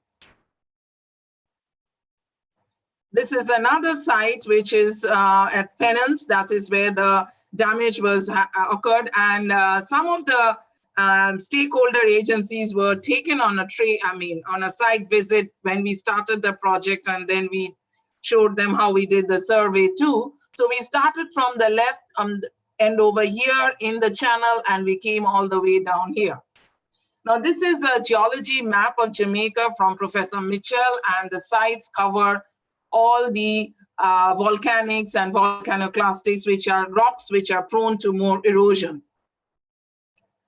And if I look at the discharge of the Rio Minho at these red points, which are the stream flow junctions, that's the stream flow stations monitored by WRA, you will see that for the rains of May 2017, we really had a very high peak of maximum 803 cubic meters per second. That is the maximum discharge, and that was in 2001, in 1988, and then next in 2017 we saw that. So I now hand over to Rupert Green, who's going to tell you more about the erosion monitoring aspect of it. We are not showing the channel transect changes. The full report is with the ministry. You can see that if you want, you can have a copy. I just gave a brief introduction why we did erosion monitoring. Well, the objective of the project was to do an accountability of the rate of erosion at different sections of the river and account how much sediment has come down. So to do that, we did the channel transect, so shape of the channel before and after an event, and at specific sites, we put erosion pegs to say what is the rate of the erosion. And the factors which affect erosion are climate, erosivity, rainfall is one, and dry period. Soil erodibility, which soil is more? If you have a clayey soil, will it erode faster than a loose, dry sand? Which one will have more absorption capacity with water? Topography, if you are looking at a gradient, will the erosion be on the top of the slope, or will the debris move down and collect at the bottom? Erosion will be more on the top, obviously, because the rivers are flowing down from high to low, and the debris will collect at the bottom. So erosion and deposition, if you draw a profile, it will be erosion on the top and deposition. Land use management, what kind of land use practices are going on in and around the sites? Are these farmlands, or these are barren soils? If they are barren areas, they will be prone to more erosion, or because the loose soil will be taken away. So monitoring was carried out on a monthly basis, covering the dry and wet periods. We use standard literature to derive the methodology, and these references are mentioned over here. They are carried out in the similar kind of climate in the US, but since this kind of study is not done a lot in Jamaica, but should be continued, that I should stress on. And these are the sites which we selected, one at Green River, close to where the channel confluence is, Ballads, Pindas, and Coxswain. So in addition to the 16 river channels, we have 5 more erosion sites. And Rupert, are you here? Rupert? Rupert? I can't hear you. Can you please unmute Rupert, because he is going to take over from now.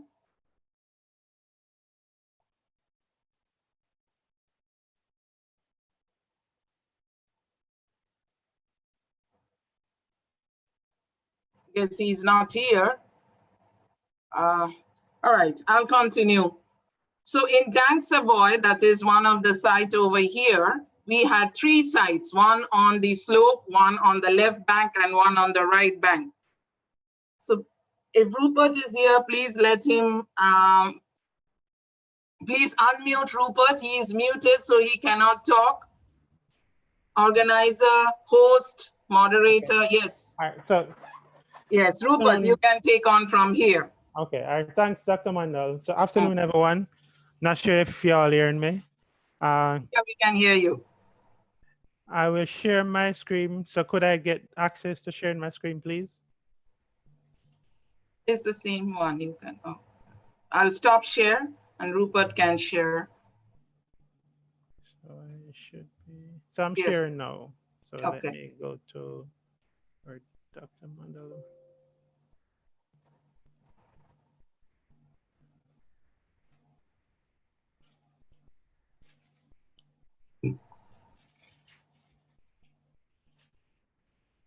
All right, so afternoon again, everyone, and thanks for the opportunity of sharing the work that we did in monitoring erosion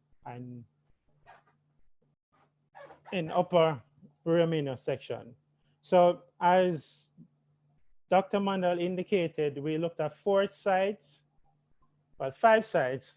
The first one was Dank Savoy, where we select 3 locations in Dank Savoy.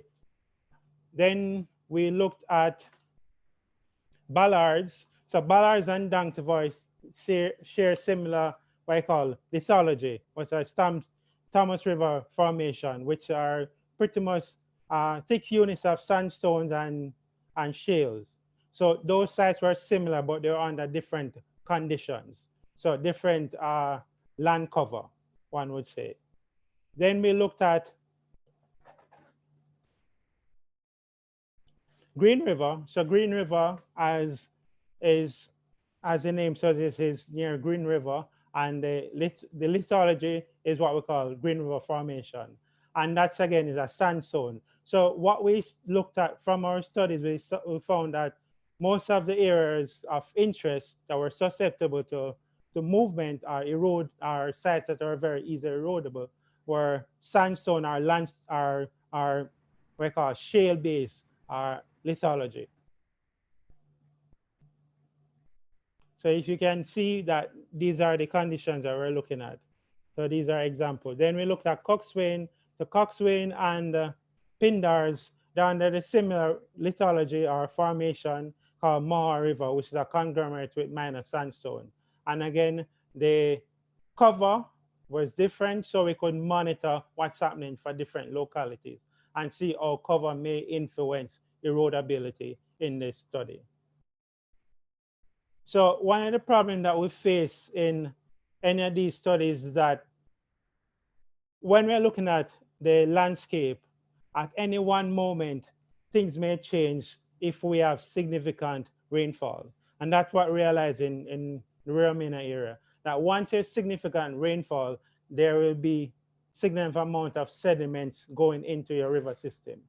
And what we want to do is to monitor how those different areas are being modified by erosions across the landscape. So for Dank Savoy, what we did was select 3 sites at Dank Savoy. One where we had a near vertical slope where we could implant 4 pegs, and then we'll monitor how that site is eroded. And here we can see this is a site at Dank Savoy, site 1, where you can see at any significant amount of rainfall, what you call a gully which leads into the main river channel becomes infill. And there's a lot of sediments being eroded from the side. So here you can see that you have sediments that is coming from upstream and some is being deposited along the coast. But you have a lot of sediments that's being eroded from the side. And this is just an indication of the record across the months and the time that we visit and the amount of sediments that was removed and monitored over the period of time. Then we did another site at Dank Savoy where we looked at a next vertical slope and against that, it was what we call a bank side. So you have a bank side and a hillside slope. So divided into two sections. And the bank side, it was more similar to the case with the first site where you had bare soil, but on the hill slope, you had what the case where you're looking now at more of the land cover now is much different, where we're getting into what we call your cocoa plantation. So this is just a diagram which shows for you to have an appreciation on what we're looking at when we're looking at Dancevoy site 2. So on the pictures, it doesn't look like there's much variability in the slopes, but once you create a 3D model, now we are able to have a better appreciation of how the slope vary, and that's how we select those sites, those points that we pegged to monitor.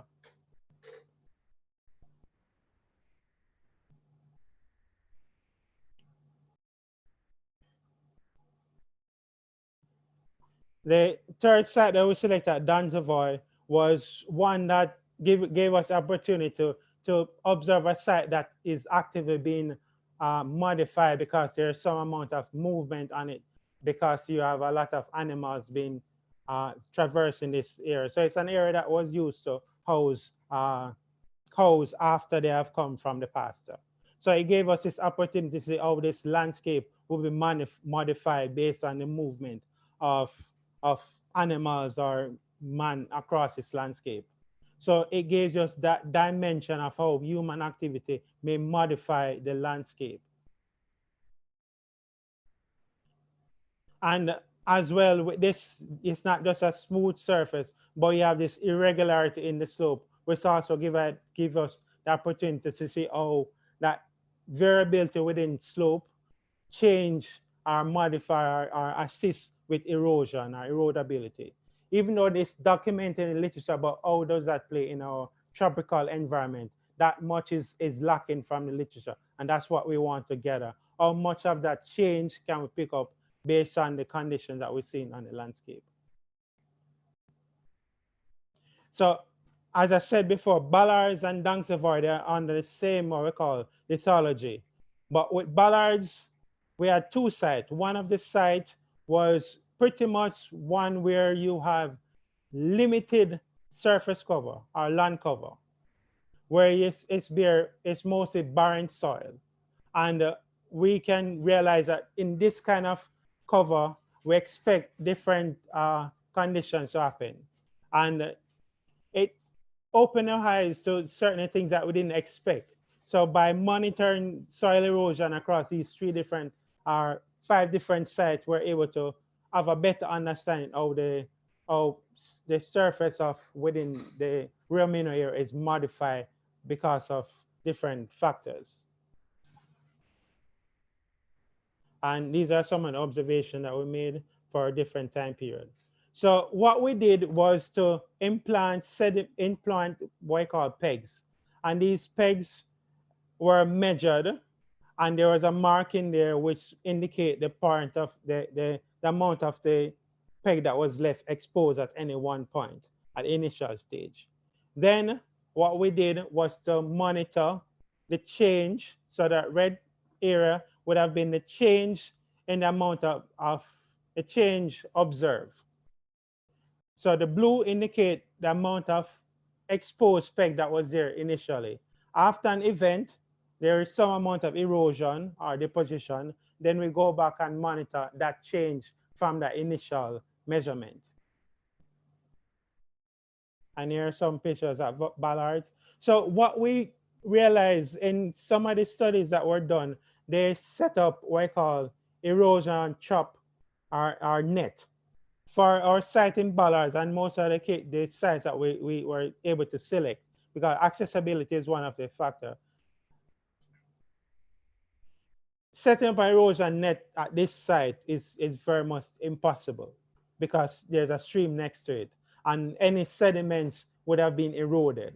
And because we have limited time to set up the experiment, we had to devise a way in which we could best able to capture the change across the landscape. This change, however, is very complex. And what we realize that for some of the areas, you have significant erosions where you have enough erosion that the pegs were what we call washed out or eroded out. And in some cases, we had what we call complex cycles. We had events where you have deposition, and after that, you have erosions occurring in the next episode. So you have what you call a complex phases of erosion and deposition, which was unique for the ballards here because this is one area where you have the more bare soil. And we also select a next site in ballards, which was more covered in terms of it had more land cover. So our land cover now was more of a grassy, but some of it was still exposed. So you had what you call a discontinuous slopes, and some part of it was continuous. So we could monitor for this site how that change in the continuous versus the discontinuous slope, how that will affect the erosion ability of this site. For Green River, which is under the Green River Formation, which is, as I said before, sandstone, we set up a series of pegs across this landscape to monitor the change across the landscape. And but I should bear in mind some of the pictures you're seeing are the sites that we're actually visiting. Some of them are very precarious locations, so you have to be careful when you're setting up these sites. But they provide very good information about how these materials are being eroded and the influence that the land cover will have on the erodibility of the site. And Dr. Mandel also mentioned that what we did was to establish what I call two weather stations across the study area. And this will provide a better information of the weather condition within this study area than just extracting weather information from the weather station that are outside the study area. So that was something that was, I guess, unique for this project, that we actually had localized weather information that we could tie in with our monitoring of these sites. So we can see these slopes are sloping at a significant angle, which indicate that there will be some amount of erosion because they are not flat surfaces, but they are sloping surface. That means some amount of erosion will happen. And what we want to capture is how much is that variability and how much those different conditions or different factors play in affecting the erodibility or erosion of these sites. So I said some of these sites are at very precarious locations, so we had to be very careful, but they provide very beautiful information and data that we can model. So this is a site at Pindars where we had bamboo and they had what I call bamboo trash on the surface. And what we wanted to see is the influence of bamboo trash, how it plays in reducing the erosion within your landscape. Does it matter if there's what I call litter on the ground, or does it play a role? And there's the results that we had. And the last one was where we installed Green River at Coxswain, where similar to Pindars, where it is from the Mohawk River formation, which are conglomerates and sandstones. And here we're seeing what I call an undulating topography. And you're seeing what we were able to capture at this site were two different land cover unit, where you had grassland and woodland. And how does that play in influencing erosion? So these were sites where we could monitor how much erosion happens at versus the grassland versus the woodland. So the next step, what we wanted to do, once we collect that data, we wanted to see how could we model that spatial variation of our observation, and also to see how we compare after each observation, how that comparing understanding erosion after each visit. So what we, as in a simplest way, is to imagine your observation at time 1 where you implant those pegs and you measure the amount of peg that is exposed. Then at time 2 or time 1, so time 0 or time 1, where your next visit is after an event where you're going to monitor now how much of your peg is now eroded or exposed, whether it has increased or decreased. So if it has increased, then there's a net loss in your sediment. If it has decreased in terms of length that is measured, then there's a net gain in sediments for your site. So here is an example where you have a net gain. So there's an increase in the sediments. Here is a net loss where you are losing sediments, so the peg is more exposed.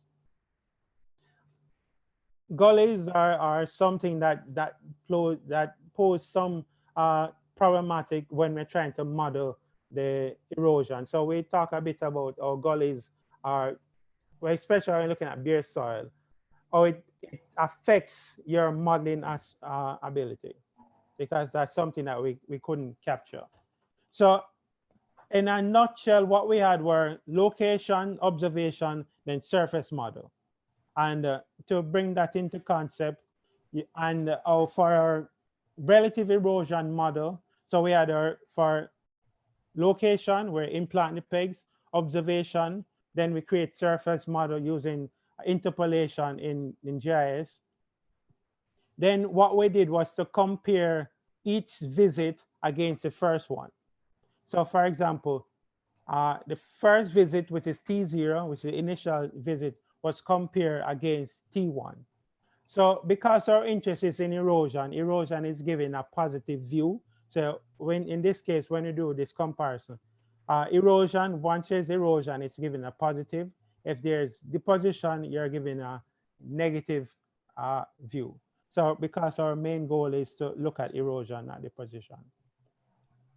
So if we look at ballards at site 1, where we're now seeing, so this is first visit, this is our second visit.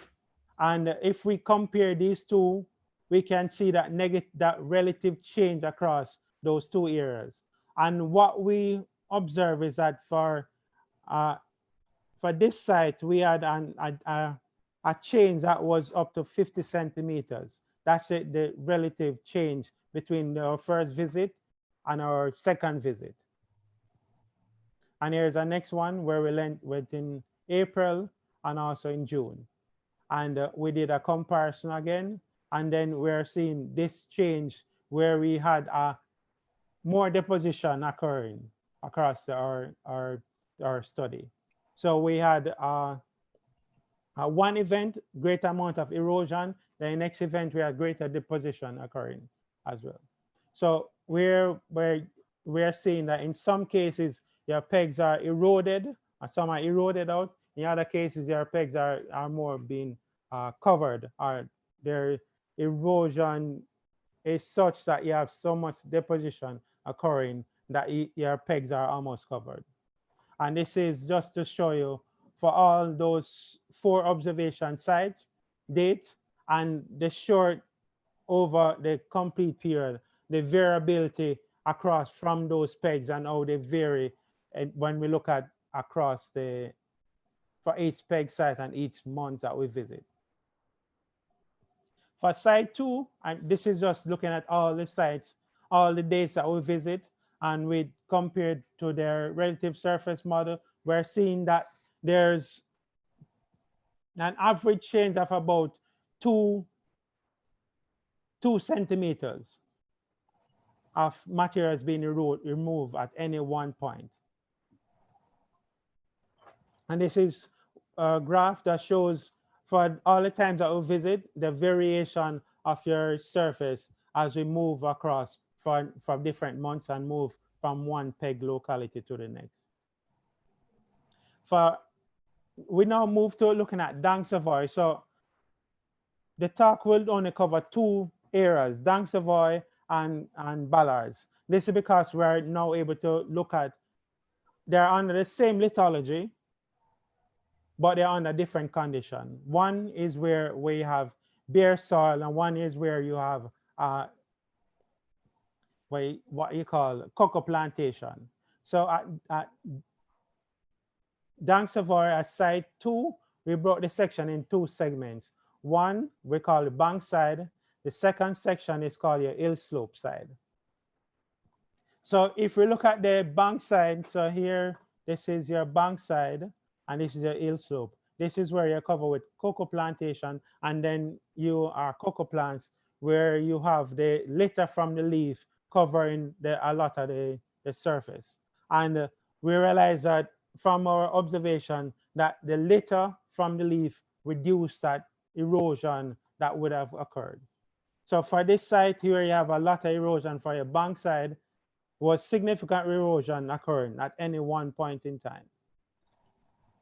And here we do your relative comparison. And here is a demonstration. So we can see for the bank side, there's a great variability in terms of the amount of material is being eroded.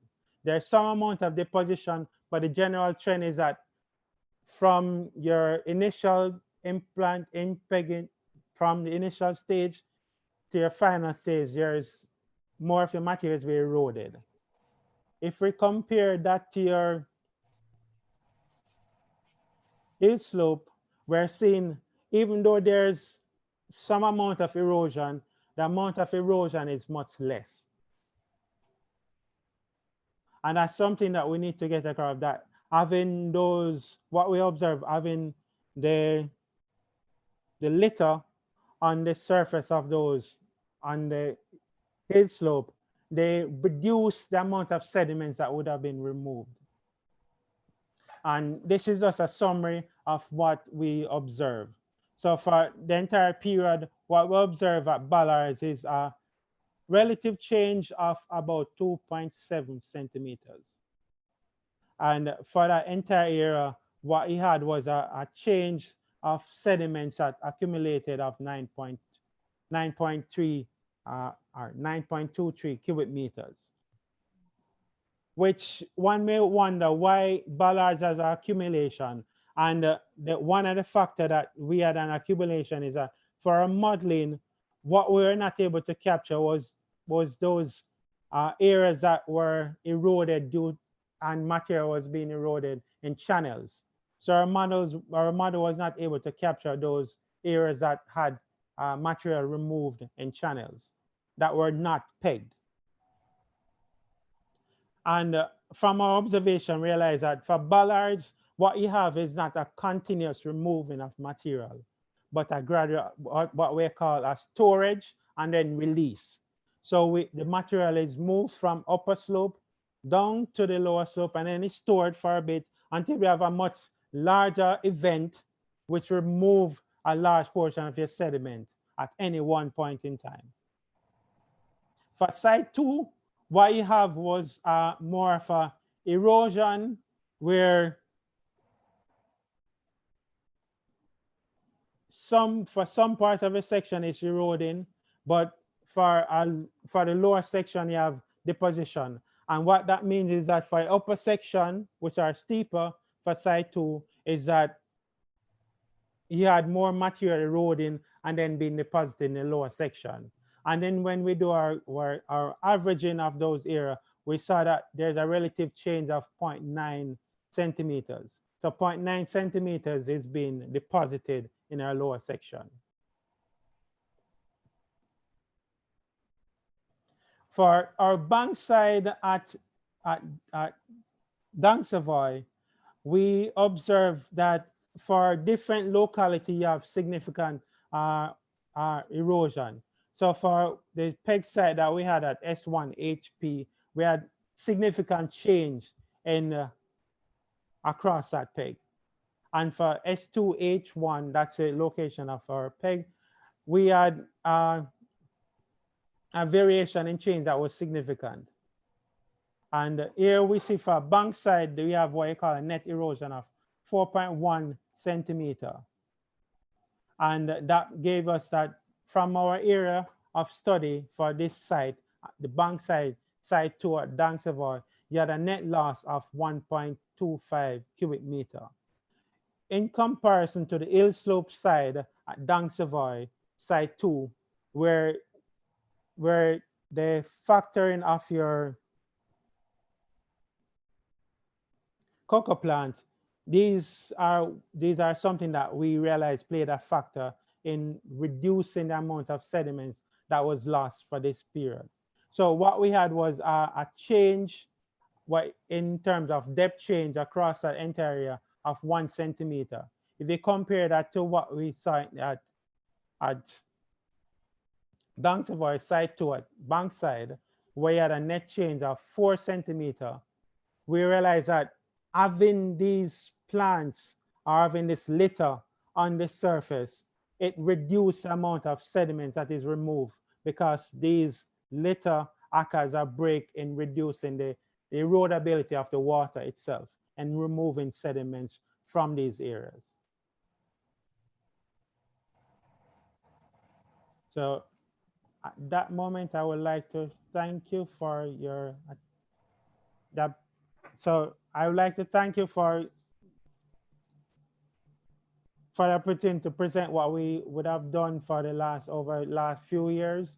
And if there are any questions, and special acknowledgement to these agency.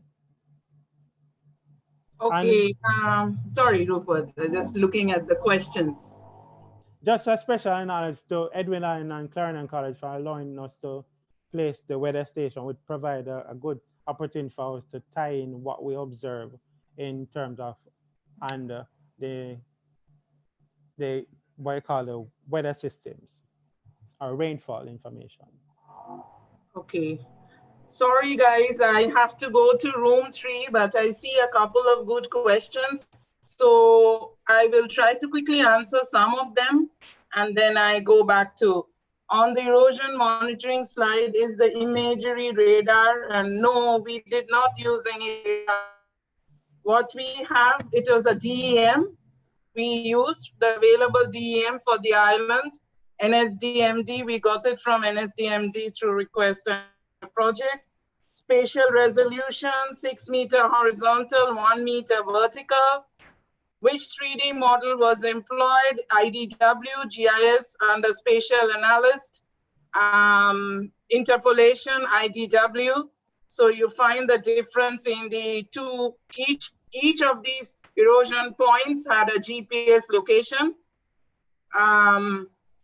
Methodology I wrote above. So for each point you have 20 centimeter, 19, 18. So you put it in a raster, then you interpolate to raster, and then you go into raster calculator and subtract the 2 rasters to get the residual raster to do in IDW. We are trying to, we haven't taken off the pegs. Rupert is still here, and we are all trying to see if we can, after COVID, will be a big gap, get the readings, because this is 2 years. Ideally, a 5-year analysis would give us a very good thing. Well, one thing is that, sorry, Dr. Mann, one thing is that having those pegs in place, after any rain event, we can always go and visit those areas. So what we want is to establish a large database of erosions that now if we're able to establish a model, then we are better able to train the model as well as to test those models that we have, and then we are better able to employ any model that would have developed from this site, which would have had training based on observation to better employ across the entire island. So that's the ultimate goal. Yeah. Last question, maybe Rupert can also answer. Did you analyze different land uses? No, well, yes, we have that. We haven't done that. Yes, we did, but we have to do more because of the timeline. We finished the project, and so we will have, we didn't show the comparison, like that's what it means, right, Rupert, that you, What we did was to set up across different land cover. So they want to see the difference. So, but they talk a little bit the discussion that I had was just to show you what different land cover played a role in influencing some amount of erosion. So not necessarily land use, because land use is something more complicated. Okay, I am gone. Thanks, Alison, Miss Pierce, for the useful questions. I'm gone to breakout room 3. Thank you. Thanks to NSDMB for allowing us specially for today. Thank you very much. Thanks to Ministry. Thanks to all the agencies for the data support.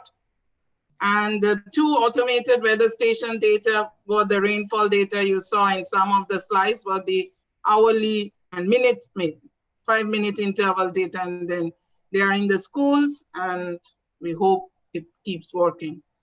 So I'm gone to room 3.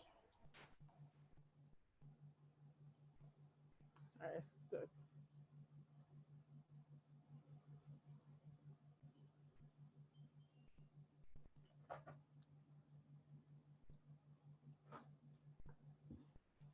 think I should stop sharing.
I'm going with it. Yo, easy.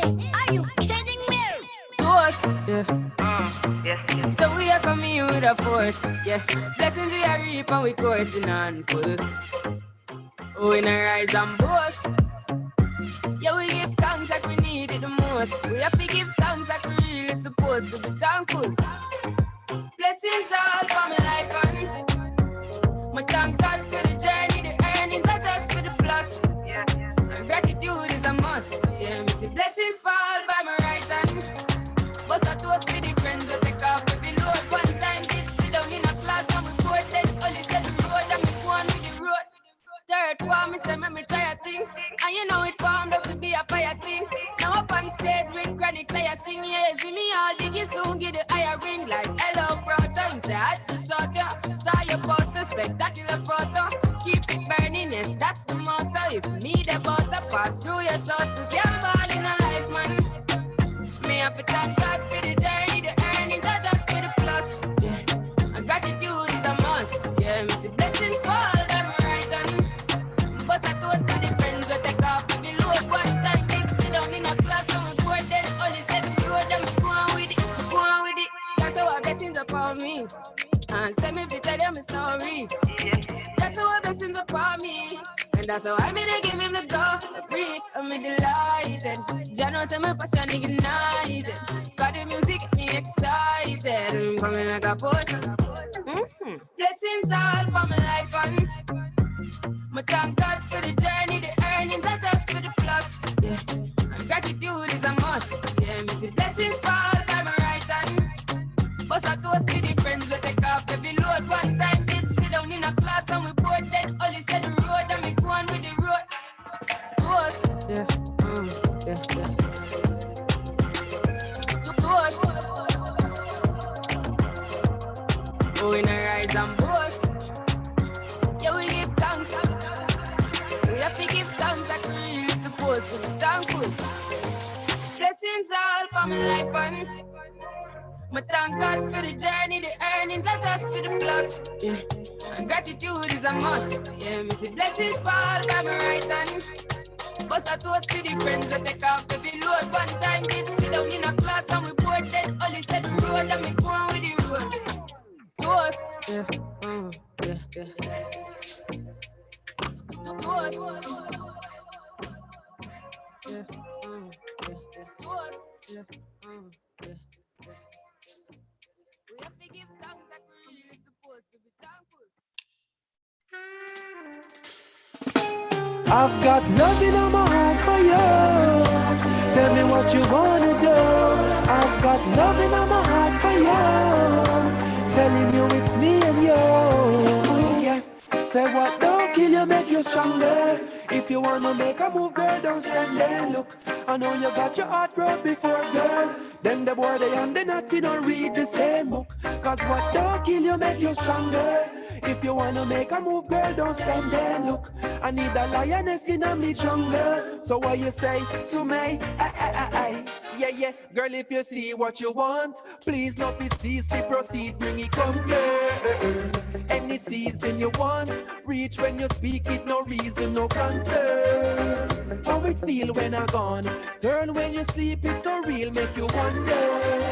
Say it discreet so you want, but me still a breathe and talk, and this I know. Say what don't kill you, make you stronger. If you wanna make a move, girl, don't stand there. Look, I know you got your heart broke before, girl. Them the boy they and the naughty don't read the same book. Cause what don't kill you, make you stronger. If you wanna make a move, girl, don't stand there. Look, I need a lioness in a me jungle. So what you say to me? Say with me, she not have a problem. Anytime when the gig drop, it prop up on them. And then you see me up and then I keep on the menu, so what's up in a me blender? She know me have the chop up and blend, putting it together, oh you stop it and then girl. And she a no second hand, so you know me have the consent, and this I know. Say what don't kill you, make you stronger. If you wanna make a move, girl, don't stand there. Look, I know you got your heart broke before, girl. Them the boy they and the naughty don't read the same book. Cause what don't kill you, make you stronger.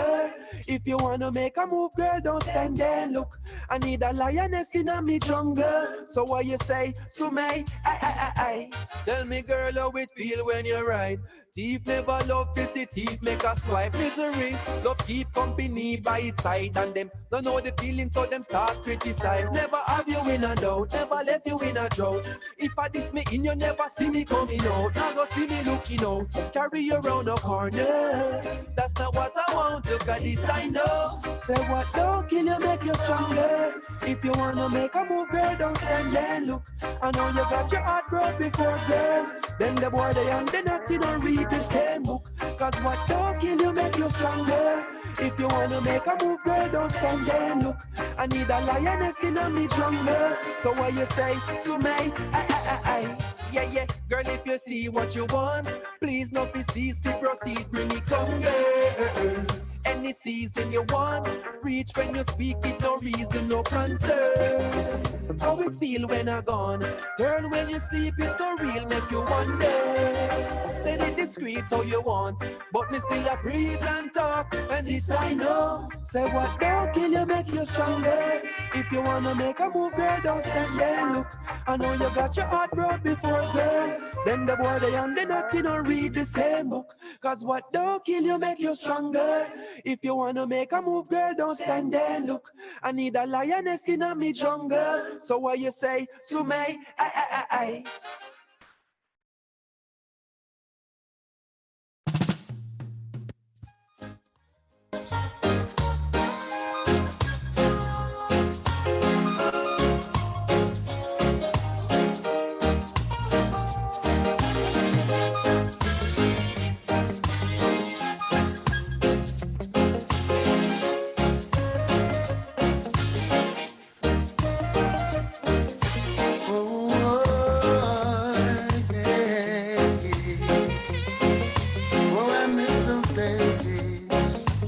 Those days,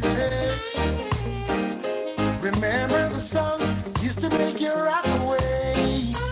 Those were the days when love used to reign. Weekends go night. come again, do it just the same. Hey. Now I feel it in my heart. We in such a golden time at the party. Now there's hardly any safe place left to go. Someone's bound to come and try to spoil the show. Oh, oh, oh. Remember the songs used to make you rock away. Those were the days when love used to reign. Hey. We danced all night till the songs they played. We can come again. We do it just the same. Hey, hey, John Old Johnson, Ellis, Elroy Wilson, Dennis Brown. Hey, hey, Big Hill, Josie Wells, that a Roy would wake the town. Yeah. And you had to hold your woman real close when Smokey starts to sing. Temptations, Marvin Gaye, Spinners of the Way, Aretha Franklin, Patti LaBelle used to make me drift away. Play Stevie Play, Samuel Kenny Day. Hey, we dance all night to the songs they play. We can come again, do it just the same. Hey, right now we need a brand new start. People everywhere need more music from the heart. And if there remains such a place that I can go, will someone tell me, I'd love to know. Remember the songs used to make you rock away. Those were the days when love used to reign. Yeah. Dance all night to the songs they play. We can come again, do it just the same. Yeah. Remember the songs used to rock away. Those were the days when love used to reign. Yeah. Dance all night to the songs they play. We can come again, do it just the same. Remember the nights, yes, we rocked together. Where is your heart? In the wake of an eye.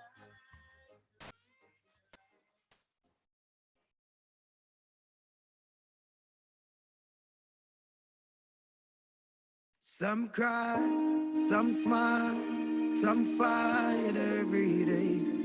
We rise to the top, 'cause we know what it takes. Through it all we survive, yet still hold the faith. Unchangeable, Lord, unchangeable. Hey, no matter how the dollar might stack up, me still not change. Me, I go stay rough. Inna the giddy and you have to buckle up your lace. Be smart, don't be a cuff, no, no. Life, it's a journey, it's a long race. Mama says, son, be wise and don't bring disgrace. So me take up the broom and start sweep the place. 'Cause all these ways, they got to get erased. I love to me people that me embrace. The truth are the truth and that can't erase. So hell to all of those who want hate. Just send me to finish this race. So we ain't giving up now. We put up a fight, we got to be ready, 'cause time's getting dreary. Just said, don't you worry, I'll be in a hurry, Lord. We got to be ready, 'cause time's getting dreary. So we pray, we pray, we pray, we pray, we pray, we pray. Bless not be flow when the prayer gone up. Not a evil can harm us. Them think we done when we just a warm up. Yeah, nothing harm enough. So me tell the youth hold on, tell mama be strong. Jackie, have faith in God, me no know about man. Long time them a try bring me down, and not just now, from a very young. Chat me every day with them funny tongue. Them a watch me on the telly now. Ain't giving up now. We put up a fight, we got to be ready, cause time's getting tricky. Just said, don't you worry, no, I'll be in a hurry, Lord, we got to be ready, cause time's getting tricky. So we pray, we die, we die, we pray, we die, we pray. We pray, we die.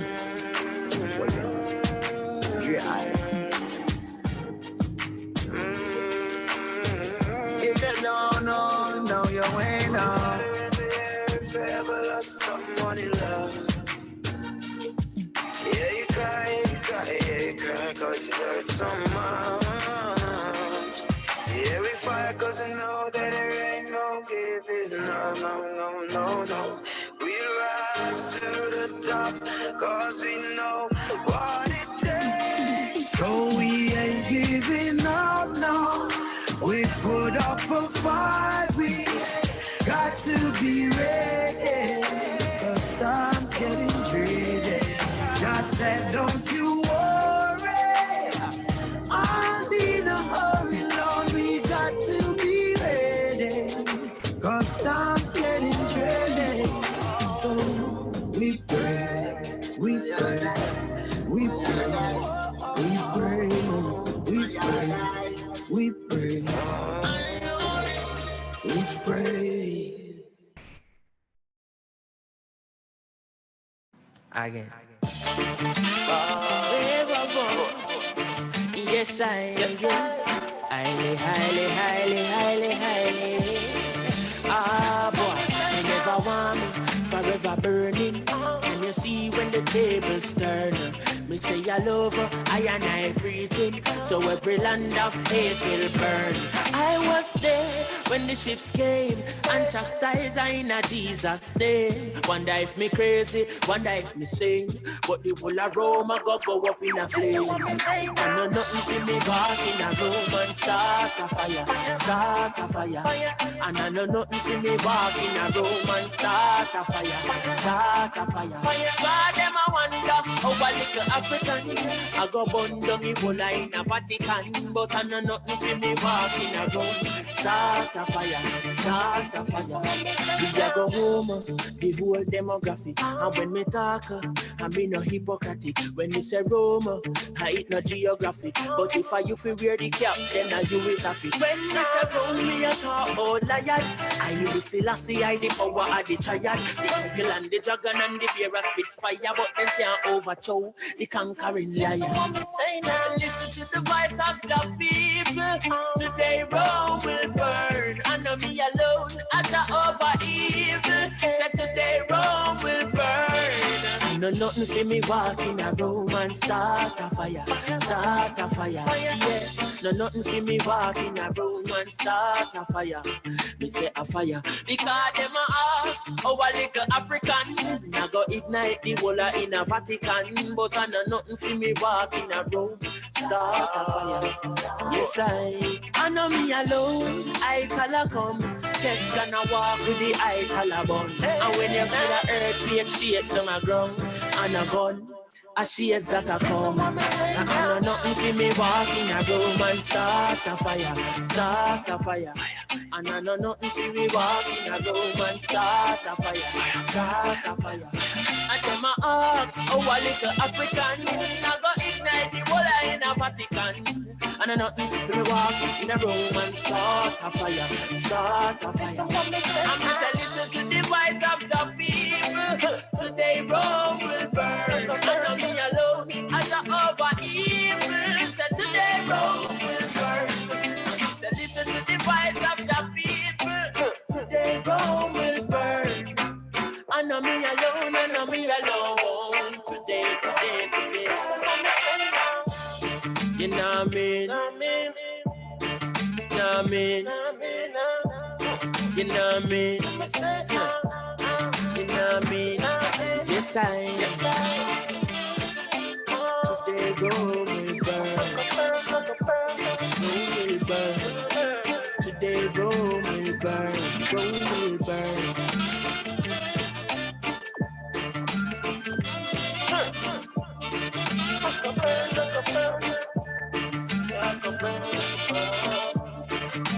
Listen what me say now.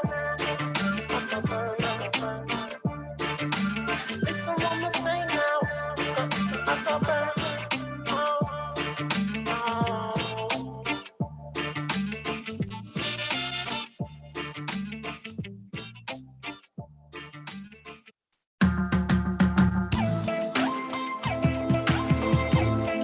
Let me start that one here.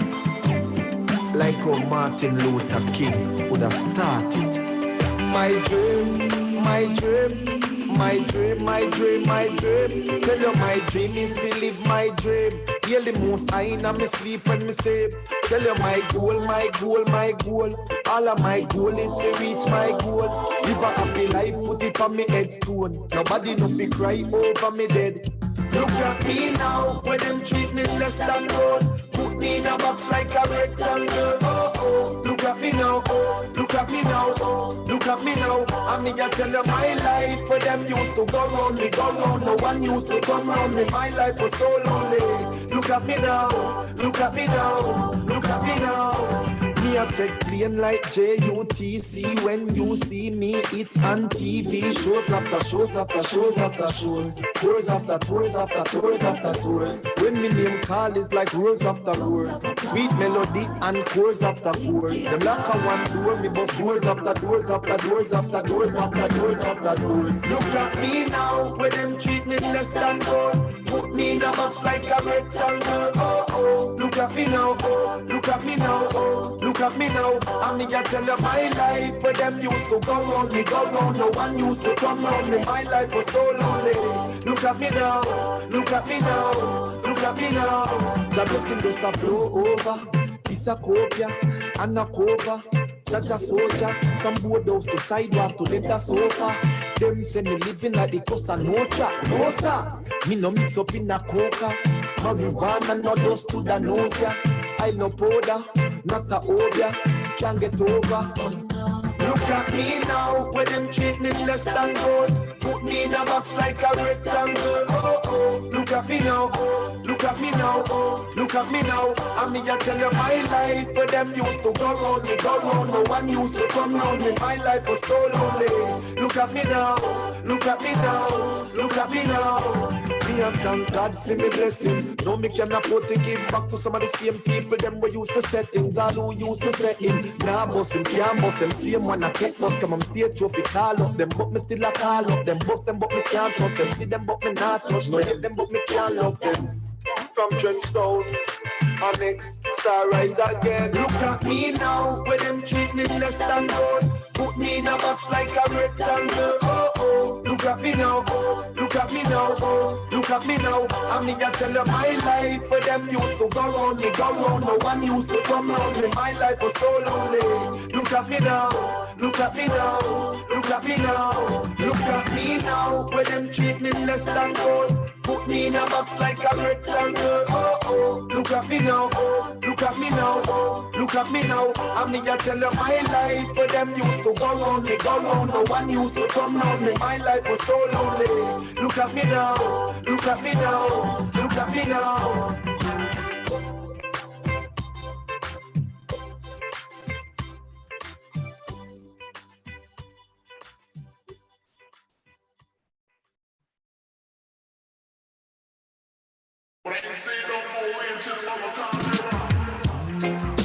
And it's a protege, eh?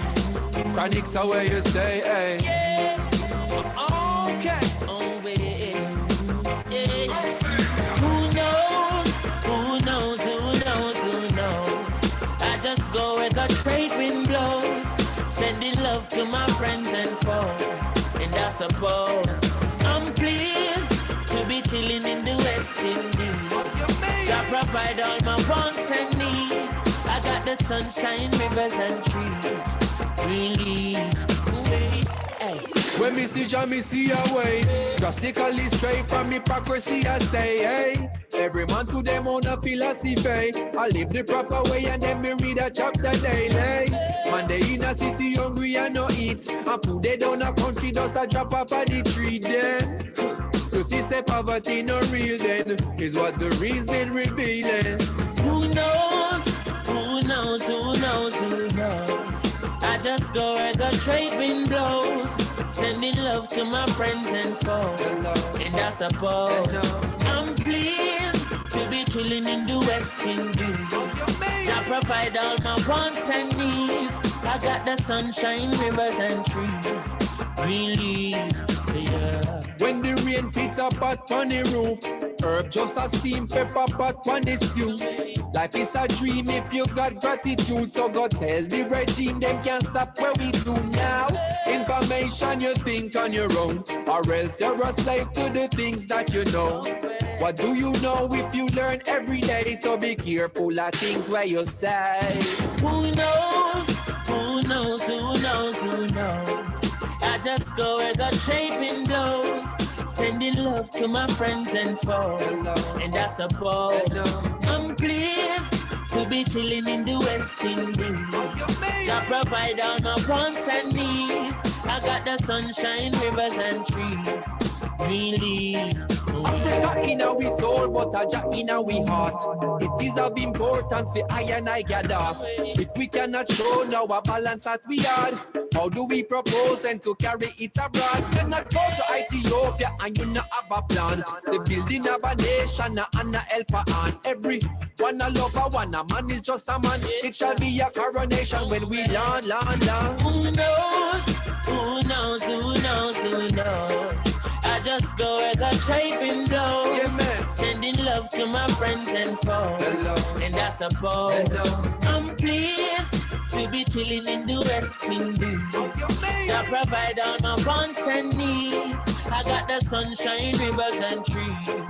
Green leaves, well. And I say we just who move knows, it who on. knows? Yeah, man.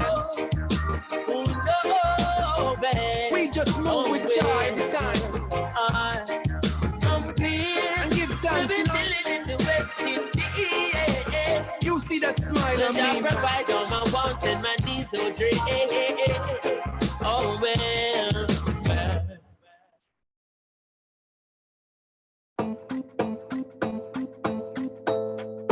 And she didn't know how to tell him she was in love with a Rasta man.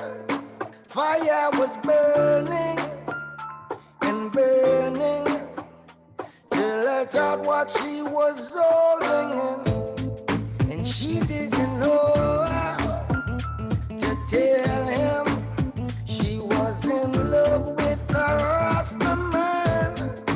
Fire was burning and burning till I thought what she was holding in. Know her story before she say Daddy just want her corporate.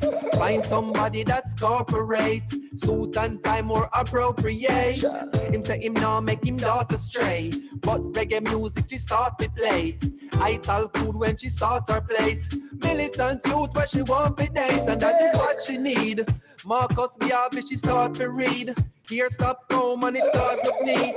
So we want keep her off the street from bullshit weed. And that be me. More than a naughty head is what she see. No love or sleep is not for me. And she no want keep it a secret, but she can't tell him who she sleep with. She didn't know how to tell him she was in love with a Rasta man. Fire was burning and burning till let out what she was holding in. And she wants to be free from all this captivity. So she'll be who she will be. They can't tell her who she need. They can't tell her who she want, who she can't. She talk her own a chant, chart her own a part, and color her own a art. Call me over her own apartment. Now as I answer answer the phone, that's the tone she start with. She knows that she don't be part with one like I, even though so much impart it. But she happy do her own thing, cause she can never live life for them. Knowing that she will look back when to the time but she couldn't explain to him cause them. And she didn't know how to tell him she was in love with a Rasta man. Fire was burning and burning till I thought what she was holding in. And she didn't know how to tell him she was in love with a Rasta man. Fire was burning and burning till I thought what she was holding in.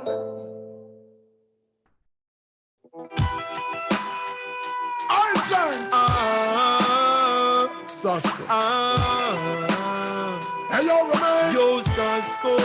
We're rolling this down. When I see my friends become my enemy, I have to stay far. No any of them will not go. No link, no bar. Cause I know dirty heart can't sweep with room. They are like the trees that can't bloom, and they shall slowly fade away.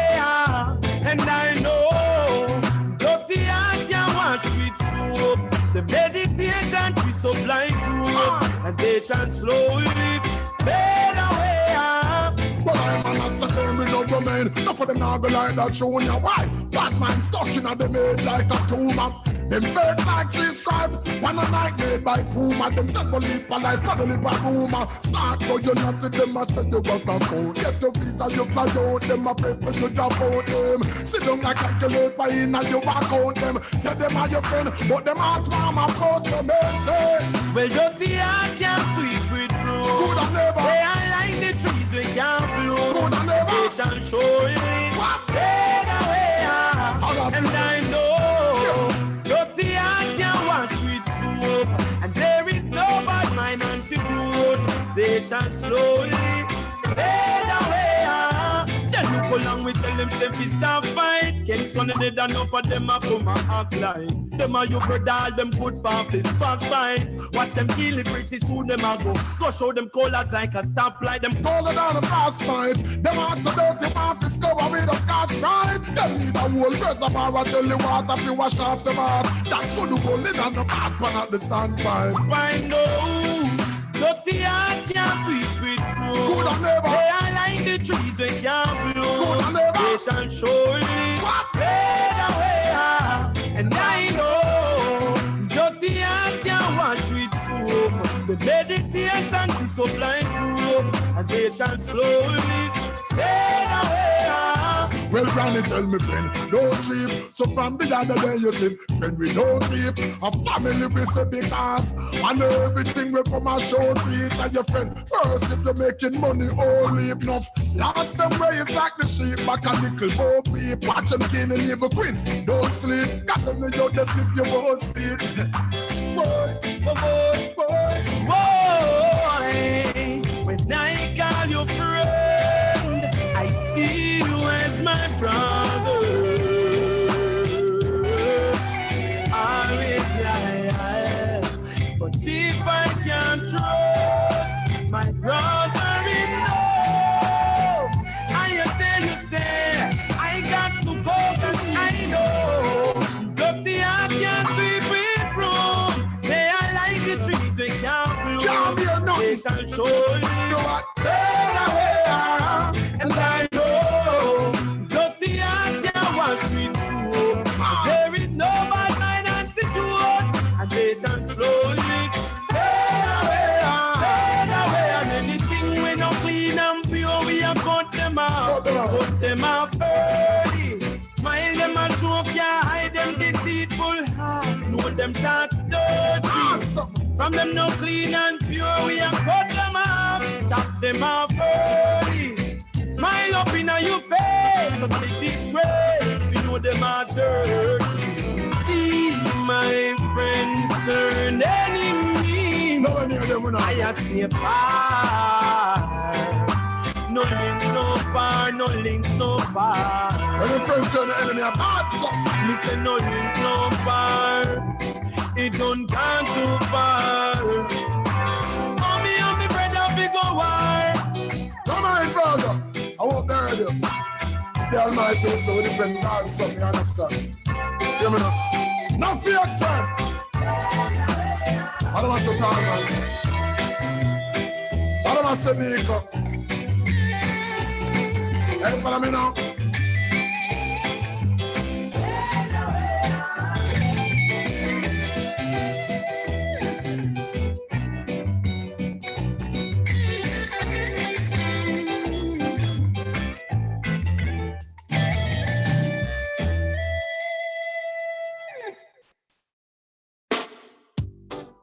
Well, I'll never hurt you no way. Me say me love you from now till the day. Do it, John. I will always love you, and I don't wanna see you cry. Don't wanna see the tears in your eyes, and I will always be there. I'll be right here by your side, forever, you and I. Look me in the eyes when I tell you this. Girl, I never hurt you, not even a little bit. Gonna cross my heart, seal with a kiss, and let you know that you I will never diss. This is not a trick, need a politics. Didn't come to play no games, girl, I am legit. Only came to let you know how I really wish that you and I will be together, yeah, I promise this. I will always love you, and I don't wanna see you cry. Don't wanna see the tears in your eyes, and I will always be there. I'll be right here by your side, forever, you and I. This is a serious situation, and I promise you my full dedication. Although it never really need preparations. Girl, if you left me, I gonna need medication. This is not a trick, need a politics. I didn't come to play no games, girl, I am legit. See, I only really came just to tell you this. Girl, are you alone, why? I wanna wake up next to you, and I wanna make sweet love to you. I wanna be there by your side. I never make you cry. I'm gonna be your only guy. I'm gonna love you till I die. Ain't no need to wonder why. Just look in my eyes, baby. I will always love you, and I don't wanna see you cry. Don't wanna see the tears in your eyes, and I will always be there. I'll be right here by your side, forever, you and I. Look me in the eyes when I tell you this. Girl, I'll never hurt you, not even a little bit. Gonna cross my heart, seal with a kiss, and let you know that you I will never diss. This is not a trick, need a politics. Didn't come to play no games, girl, I am legit. Only came to let you know how I really wish that you and I will be together, yeah, I promise this. I will always love you, and I don't wanna see you cry. Don't wanna see the tears in your eyes, baby. I will always be there. I'll be right here by your side, forever, you and I.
Welcome back, everyone, to the closing session for the Jamaica GIS User Conference.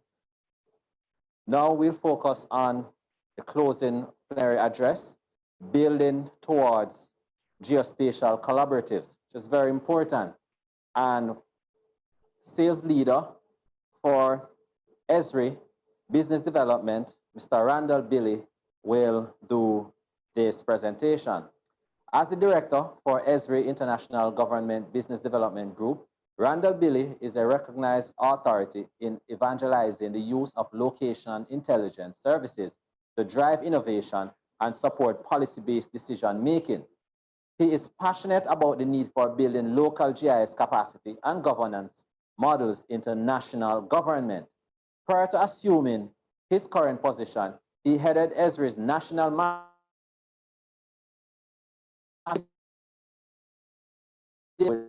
community of geospatial authorities.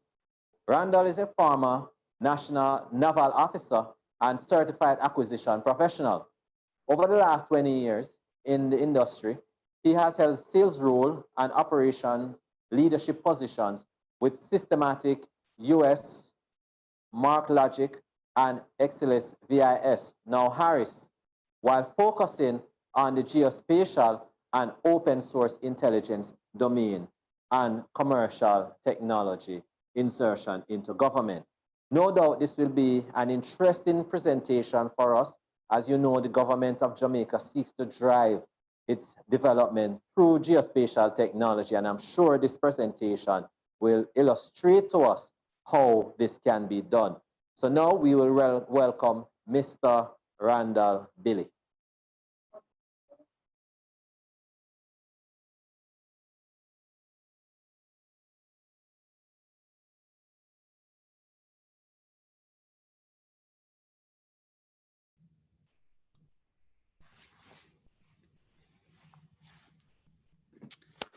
Good afternoon.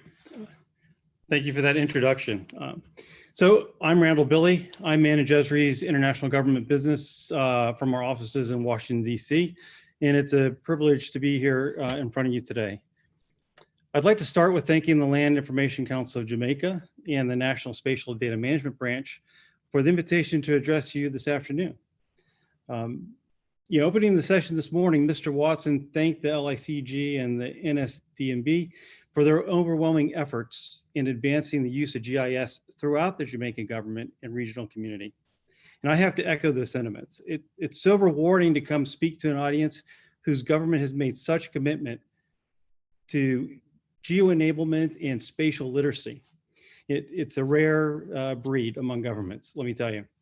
And this morning, Mrs. Nadine Brown spoke about the impact of GIS in supporting your Vision 2030. It's clearly evident that GIS is pushing you to achieving your objectives. And as an aside, she also shared with you Jamaica's regional ranking in GIS responsive or readiness, by Geospatial Media. And I'm familiar with many of the national GIS programs across the region, and I have to say Jamaica certainly ranked much higher than what was evident in that report. So congratulations. Yesterday, Esri's founder, Jack Dangerman, opened the conference proceedings, and he spoke to the unprecedented challenges that we face in his shared vision for building a better world. He profiled your work on the importance of GIS, and more specifically, he talked about leveraging WebGIS as an integrating force across departments, ministries, and communities. And over the last 2 days, I've had the privilege of sitting in on some of the speakers represented across your departments and your partners while they've been briefing on the novel and exciting ways that they've been implementing GIS to solve your problems. So they are talking about, in those briefs, they talk about how they're impacting your work, society, and the government. And it's important to focus on this idea of impacts. So I'm a technologist at heart, and I'd be happy to sit here and talk to you about information technology. But over this 30 years in government service and industry, I'm here to tell you it is all about those impacts. They are what bring attention to your work. They are what we measure. And maybe more importantly in government, they are typically what finds you funding. So I want to take a step back from all these singular efforts that have been briefed over the last 2 days and look at them as a collective of services and capabilities. We start to see the true power of geo-enabling government. And here is an undisputed premise. Data is now a driving force of the world's modern economies. It fuels innovation across your ministries, your corporations, entire markets.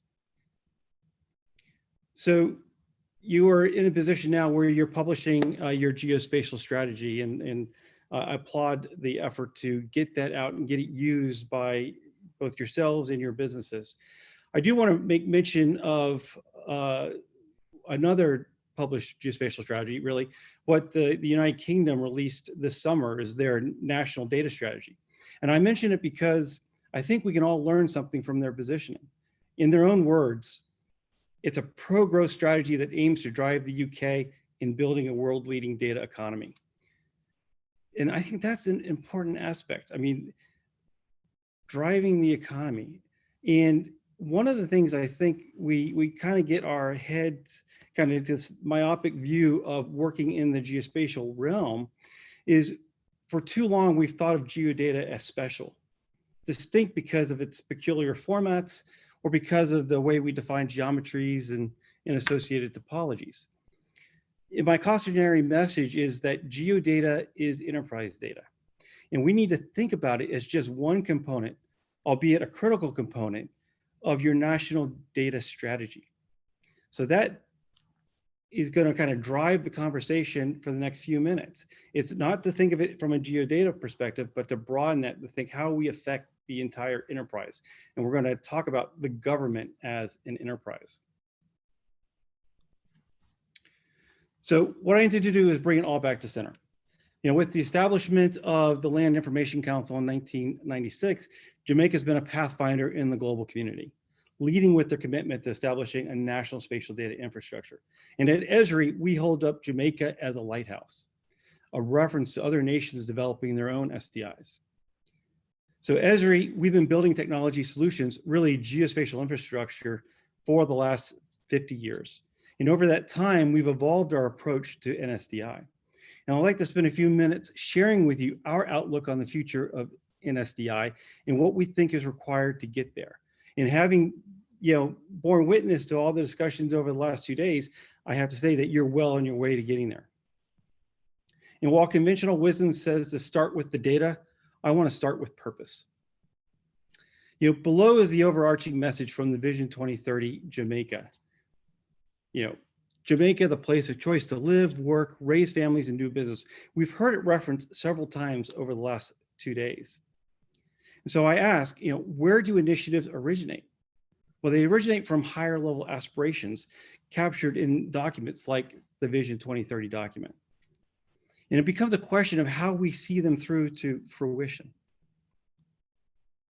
So that's where spatial data infrastructures come into play.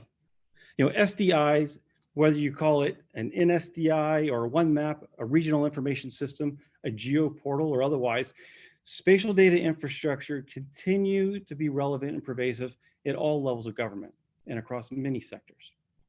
From local to global scales, people and economies across borders, disasters cross borders, nature crosses borders, infrastructure cross borders, and our location data and the associated technology has to cross borders also. So how we think of SDI is evolving. And for over 30 years, Esri's promoted and supported SDIs at local, state, regional, national, and global scales. We understand that SDIs are essential to fully realizing the potential of GIS in addressing critical world problems. Today, geospatial infrastructure enables new patterns for modern SDI, what we term geospatial collaboratives.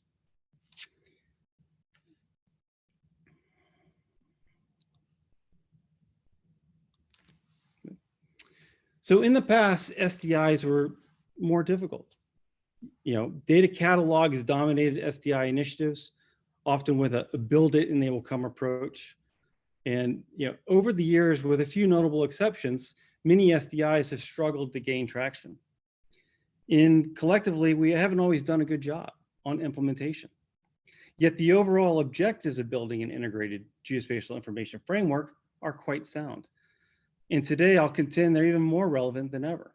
And the events of the last year have proved that out. But we need to overcome the obstacles listed here. And in addition, I want to go back to 2003 when the European Union published their INSPIRE consultation findings. It was supposed to basically creating a business case to drive the creation of INSPIRE, their environmental data SDI. Some of their findings were spatial data is often missing or incomplete. Spatial data sets cannot often be combined with other data sets. The systems to find, access, and use spatial data often function in isolation. And lastly, cultural, institutional, financial, legal barriers prevent or delay the sharing and reuse of existing spatial data. So which of these problems still resonate with you? And I'll leave that as an open question. Strictly speaking, modern SDI go beyond the data. And I want to introduce the concept of purpose-driven data. The quote here from a GIS manager, obviously in the United States, talks about NSDI is not enough. And we agree with that perspective. NSDI, from a traditional perspective, is only a foundation. It's the starting point. And we have to acknowledge what purpose your data serves. Is it to report on progress towards sustainability? Is it being collected with the intent of identifying and reducing crime?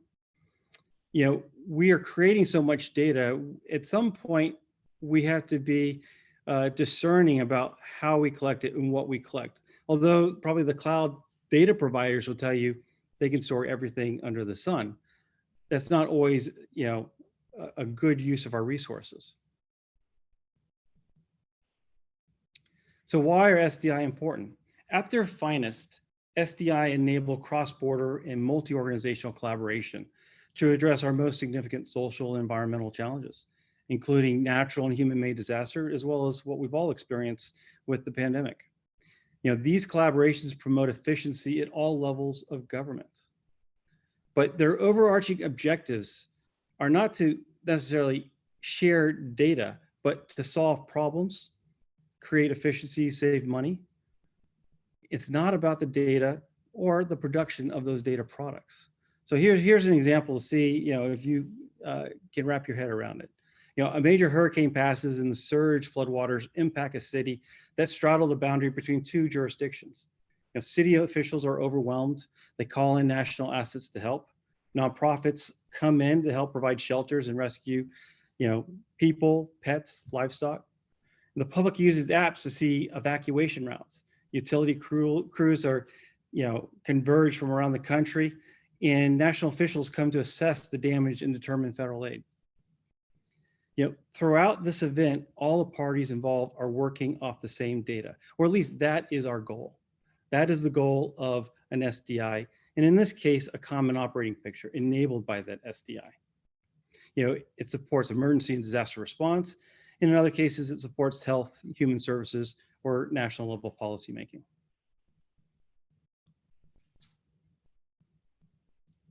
So aspirations drive our objectives. And so this is just, a look at how our aspirations create the projects that we then enable from a GIS, from a technology perspective. And what I want to key in on, it's used across government and society. You pick the project or domain that you specialize in, and an SDI can support it. But here's a little bit of a history lesson, and I think one that many of you have experienced. SDI has evolved from a monolithic system to an integrated system of systems.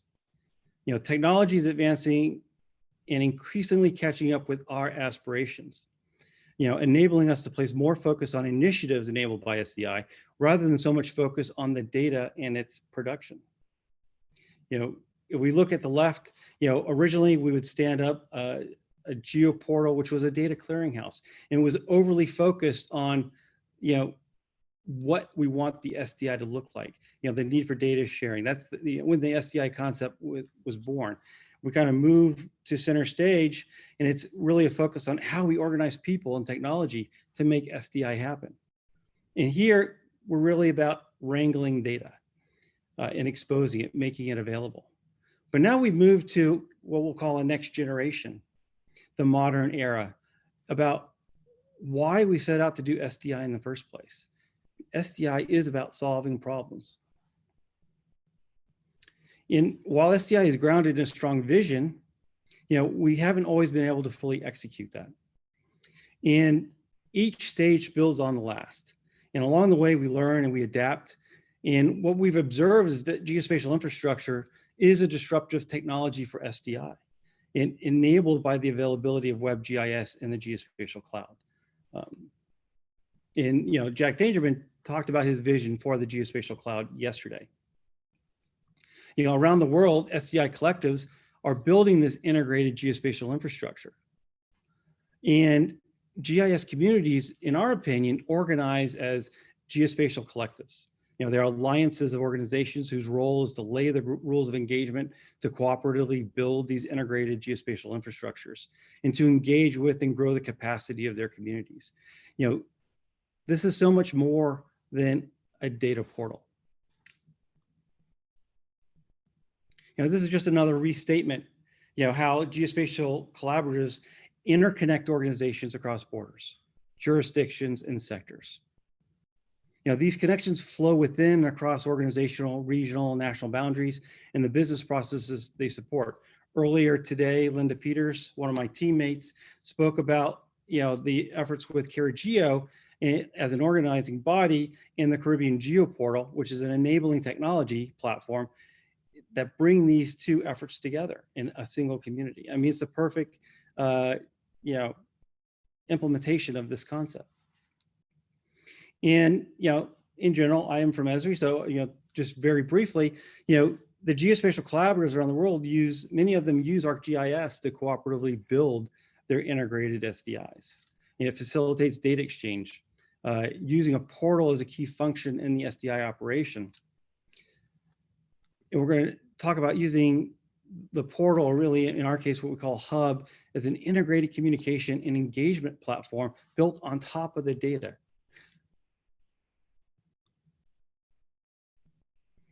And enabling new patterns of search and discovery and use across organizations, jurisdictions, and sectors. So my background is for the last few years, was kind of the intersection of geospatial and enterprise search.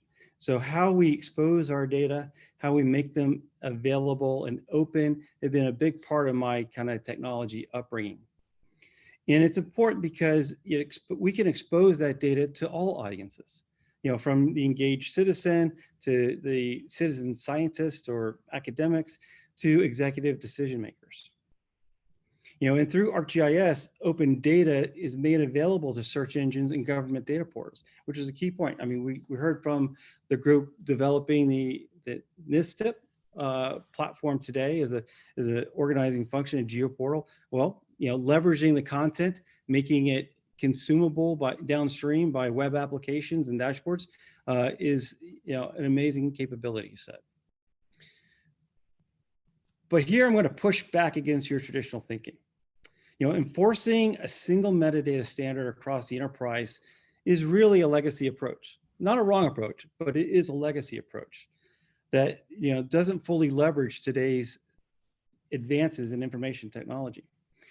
We're constantly barraged by this growing number of structured and unstructured data types and formats. And it's not practical to think we can push our requirements on the host data suppliers and production houses. The data transformation process inherently leaves rich attribution on the cutting room floor. Instead, we want to advance the idea of a more flexible, future-proof system. One that is liberating in the way it allows us to adapt to the existing data standards formats. So, and that's, one of the things we talked about from WebGIS, it's using things like web containers to handle harmonization within the services and on the fly. It is a new approach. It's one that's being successfully implemented all around the world. And one hand, you might say I'm anti-standards, but actually it's the opposite is true. You know, but when we think about the number of standards that are out there, you know, ISO, OGC, industry standards, you know, we accept that they had good reason for creating them, and we don't try to force fit them to meet our own needs. You know, so if data was our only concern, you know, a traditional geodata portal might meet our needs or our expectations. But more commonly today, we want to share models in workflows, in finished information products. And having a hub type environment to do that is an imperative. You know, the previous breakout session was on the watershed land use modeling team. It was a perfect example of them not just producing or publishing out their data, but also exposing the models and exposing the final information products to be consumed by decision makers or other academics that want to build on what they've done.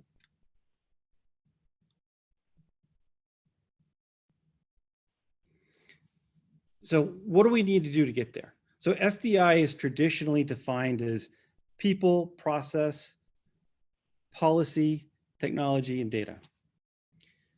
What communities need today is synergy across these areas. So this is just one perspective. It's our perspective at Esri on how to focus intent, how to focus resources. You know, to achieve progress towards an SDI and what we call the Geospatial Collaborative, it takes people taking action, and people are communities' biggest assets. To allow your people to make critical decisions and make adjustments, the government's processes need to be agile enough to adapt with change. So here's our perspective on the organizational ingredients for successful geospatial collaboratives. So first, organizations include leadership and vision. You know, it encompasses the representative governance structure, strategy, investments, sustainable partnerships, your policies and your practices, your governance board. And you, as a country, have put this into practice with the LICJ and the NSDMB. I mean, that is impressive. Many countries haven't gotten that far. So I applaud you in your commitment. You know, next we've got the, sorry, this is just one other aspect. So this is kind of a descriptive of what we've described, the importance of establishing the stakeholders. So in the middle, we have our GIS Council, in your case, the LICJ. It basically creates the processes, the policies, and pushes them out to other stakeholders in the kind of the foundation data environment. And then you bring in your consumers to affect influence those policies. So what I'll say is, Jamaica will give an A+ on your efforts to implement this type of structure and support around your geospatial initiatives. In fact, legislating to make it happen is incredible. You know, community engagement is so important when we think about the why, the purpose behind the geodata portals and SDI, right? It encompasses coordinating with internal and external stakeholders, having effective communication. You know, geospatial collaborators engage with communities through open data, inclusive programs and initiatives in information products. You know, organizations are creating new information products on a daily basis. You know, Mrs. Brown referenced the phenomenal work by Johns Hopkins and their COVID dashboard as one example. Think about your last hurricane response efforts. Now consider the entrepreneurial possibilities. You know, unlike entrepreneurship is innovation within your organization. And what value do you put on a platform where you can deploy new dashboards, web apps in a matter of minutes or hours? You know, yesterday I listened to Tariq King and Ranford Campbell, you know, two representatives from the NERGIS, the Emergency Response GIS team, discuss the information products built to support the local COVID response. I mean, their excitement was contagious. The pride in their work, well-deserved. So kudos out to the NERGIS for providing support when needed. Another aspect is capacity. And we've had a number of speakers over the 2 days talk about capacity building. And it is about nurturing developers, business talent, innovation, training staff and stakeholders to appreciate the use of location services and location intelligence. We typically refer to it as spatial literacy. And what impresses me is that the government's advocacy for GIS is rooted in the Ministry of Economic Growth and Job Creation. You are institutionalizing the concept of local capacity building, and you've established education programs to prove it. At GIS Day last year, Minister Vaz released a statement that read, "Let Jamaica be the go-to country for new and developing technologies in GIS. We should chart our own path, one that will create global legacy for Jamaica." And that is an impressive goal that we can get behind and support you on. And finally, SDIs use technology. They use data to build, to manage, and share interoperable Common Core foundation and business data in an open and secure integrated geospatial infrastructure, to be used and reused. Reuse is important. It's a cost driver. Developing on a platform that allows you to be agile and meeting tomorrow's requirements is a must. So I want to bring this around to our collaborations with the UNGGIM. Many of you there participate. We had UNGGIM America's representatives talk this week. They define the integrated geospatial information framework, anchored by 9 strategic pathways in 3 main areas of influence. I didn't create a mapping for you, but it maps very well to our internal efforts on how we approach SDI. We just had the 10th session for the UNGGIM a couple weeks ago. And, what was the focus for that is not, talking about the plan necessarily, but really talking about the implementation of that plan, really the country action plans that are the enablement in the path forward, the strategy on how countries will be successful. So, I just want to say that we're not doing this in isolation. We're doing this with reference to, regional and global initiatives. So for now, let me leave you with a couple guiding principles on your SDI journey. First, lead with initiatives. Initiatives speak directly to your purpose. They are the why behind your SDI collaborative. It's what stakeholders care about. And people rally around goals and aspirations. Help citizens and consumers answer questions, become informed, and make decisions by guiding them with appropriate information products. I know that I was not alone in my household when we would sit in the evenings with my family and talk about, the Johns Hopkins COVID dashboard is a kind of a progress report for the world on how we were meeting our, demands and challenges. Second, reciprocate value. So what is the value proposition to your partners? How do you ensure that they will invest like you in your geodata strategy? So sustainable SDI, we want to align vision, mission, goals among the partner organizations, whether that be within your government or within your region. Value can take many forms, such as increasing the visibility of your partner's work, sharing customizable app templates and workflows. We've heard that talked about this week also. Hosting public economic data, this idea of transparency in government with open data, or facilitating kind of this for that type of data exchanges, or possibly even a marketplace. And lastly, I would say make your data fair. SDIs need open data that's findable through search engines, through your geodata portals, data that is accessible, that's open by default, closed as needed. We do have to enforce privacy and security concerns for protected data. And we have to adhere to accessibility standards and language. So there's just different considerations when we think about making data accessible. Third, interoperable. The interoperable data systems, policies, and processes, interoperable at, an API level, a web services level, I mean, I already kind of harangued the idea of trying to force fit all your data providers into a single metadata format, but I'm not saying, our goal is still interoperability, and we can achieve that through web services.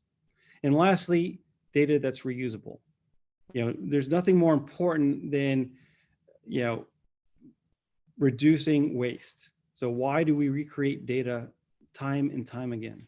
Mostly because it's not findable. The work you do is essential. In our increasingly interconnected world, this interconnected data and location intelligence are crucial to seeing what others can't. Using shared resources, geospatial collaboratives and their partners tackle challenges as varied as growing green economies, achieving sustainable development goals, improving equity and quality of life, and protecting people during public health emergencies. Now, I'm going to spend 1 minute on this slide just because I want to share with you the approach from my team supporting international government back at Esri, because it really kind of drives a use case for SDI. So when we look at national government, we look at it really from two parts. There are the data providers. This is not not a novel idea, right? They are the global geospatial authorities, the foundation data providers like your mapping and charting, NLA, the National Land Agency. That is a foundation data provider. They work with the system of record, and Jack Dangerman, put that concept in front of you yesterday. They organize the data and make it available, publish it through national geoportals and SDI. And then we have our downstream consumers. So this is an important aspect, because looking at who is intending to use your data. Oftentimes, we're coming out of this long stretch where things like our foundation data was produced and disseminated as hard copy charts and products. And we're well beyond that today, where we're actually delivering content downstream in the environment or the application that they need it. And what's important about this is your downstream consumer becomes your partner. Together, you can co-create new content and potentially open up, new markets, new customers. So this co-creating content is an important concept enabled by these geospatial collaboratives. So just kind of leave you with that. That's how we kind of frame our discussion, our message to, building advocacy within government. It's about proving the relevancy of their efforts and identifying new customers downstream for them for their own internal products and services.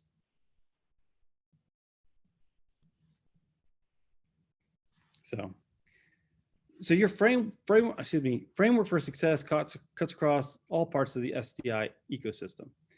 Organization, engagement, capacity building, data, and technology. The emerging patterns we talked about today help you amplify your SDI by leading with initiatives, embrace open, make your data fair, and reciprocate value to your partners, whether they are in-government partners or your business or regional partners. And when you think about our purpose, GIS is not our goal. GIS is not an end state. We're here because inherently we want to deliver on the promise of better government, one that's more efficient and reduces waste, one that makes evidence-based decisions that drive policy. The end state we aim for is delivering a better quality of life to your constituents, whether you look at that from a Jamaica or the Caribbean region or the globe perspective. From Esri, we want to thank you for your efforts, and we encourage you to be bold in redefining how GIS can advance the betterment of government and society. And I want to thank you again for the opportunity to address you. Thank you.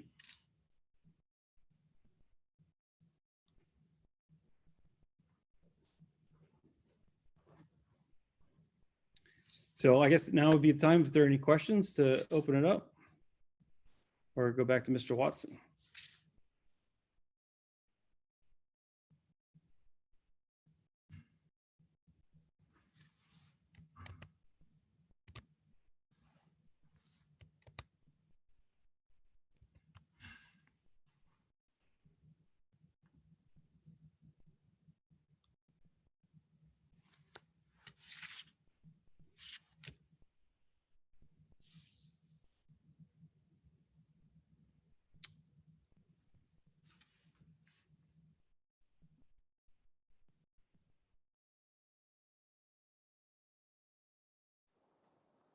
Yes, welcome back. Thank you for such a wonderful presentation. It pretty much encapsulates what we have all been looking at over the past 2 days in terms of how geospatial technology can be used within governance, how it can be set up, and how it can be used in such a way that protects the user, but also enhances that of data developers. Do you have any questions at this time that you want to be answered? Questions in the chat?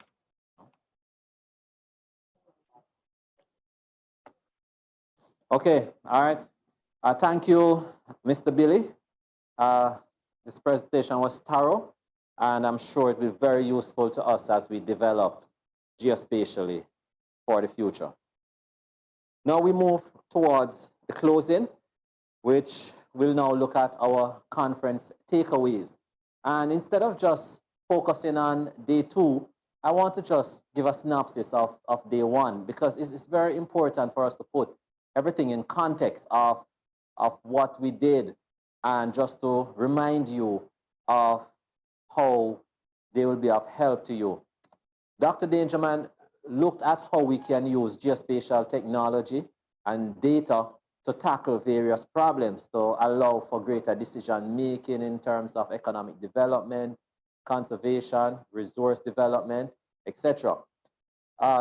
Looking at the open street map, it is very important to understand that it's a formidable tool that allows for crowdsourcing. Everyone can use it. And sure, we have been using this technology, and you should take a look at how this technology can be used in your respective areas. Crime is a problem that we face here in Jamaica, and it's something that we have to deal with. But with technology, with the ArcGIS, we are able to do so, and we want to infuse the technology into our crime fighting, and we were able to learn some of that. Very interesting presentation. Looking at how we develop our cadastral data to facilitate property records, that's very impressive, and it shows us the direction in which our land agency is going, and this will help us to carry out our title in a much effective way for the future. And looking at a GIS base, sea level rise, inundation, looking at impact assessment, it shows us that work is being done in terms of using GIS to monitor and manage our coastal areas, particularly where it relates to an important sector, tourism. So that is also very important. In terms of sustainable development, Dr. Kinlock looked at the psychosocial geographies of inequity and exclusion in urban ghetto, and that's very important. It is not only relevant to Trinidad, it's relevant to most Caribbean territories where there are inequalities in settlements, and those must be looked at so we can have proper development as well as some social reform. In addition to that, looking at poverty, which ties in greatly in terms of population, and the case study of Westmoreland was done. This is synonymous also with other areas in the Caribbean, and to use GIS as a tool to help us, GIS and its associated data to help us to understand poverty and how it affects population is very helpful as well. Now, NRGIS response. This is so crucial because after today, we are back on the NRGIS trail again in terms of COVID response with the Ministry of Health and Wellness.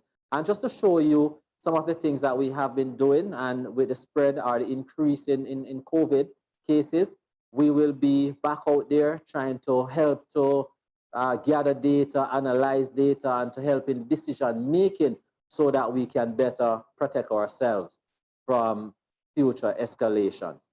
Understanding the digital divide across the population in terms of access to device for schooling, etc., from home. That is very important. At the moment, we face challenges in terms of teaching and learning based on the COVID crisis that we're faced with. But understanding the issues and understanding how we can use GIS to appreciate and solve some of the problems that we face will go a long way in alleviating those problems. Also, looking at spatial planning and urban development, that's very, very important in helping us to understand how we can build for the future, looking at smart growth, you know, how we utilize life between buildings or urban spaces, etc. And now, just to look at day 2, we focused on Jamaica's GIS development and contribution towards our growth in terms of utilization of GIS. And I must tell you that Nadine Brown, Mrs. Nadine Brown, did a wonderful job in illustrating to us where Jamaica was and where we're actually going. The UNGGIM regional initiatives helped us to understand what is happening out there, how we collaborate together from the Americas region, as well as within the Caribbean, looking at CariGeo, looking at our Caribbean Geo portal, the information that we have in those portals, and also looking at the mega platform and how this can help us to solve several of our problems from a regional and local perspective. Importantly, looking at Jamaica's National Spatial Planning Information Technology Platform. This is very important to our development, and you'd have seen the power of it, what it can do, and what we want to do with it. It is important that you provide feedback on this initiative, because it does take all of us to highlight our ideas to make sure that this initiative is a success and will continue to be successful for ages. Looking at coastal recession in southern Clarendon, as well as most of our coastal areas, it's very important. We're faced with the challenge of climate change, global warming, and that of where do we live? Where do we want to live? How can we sustain and maintain our livability in coastal communities? That is very important, and GIS can be used to help us to better understand how we address those matters.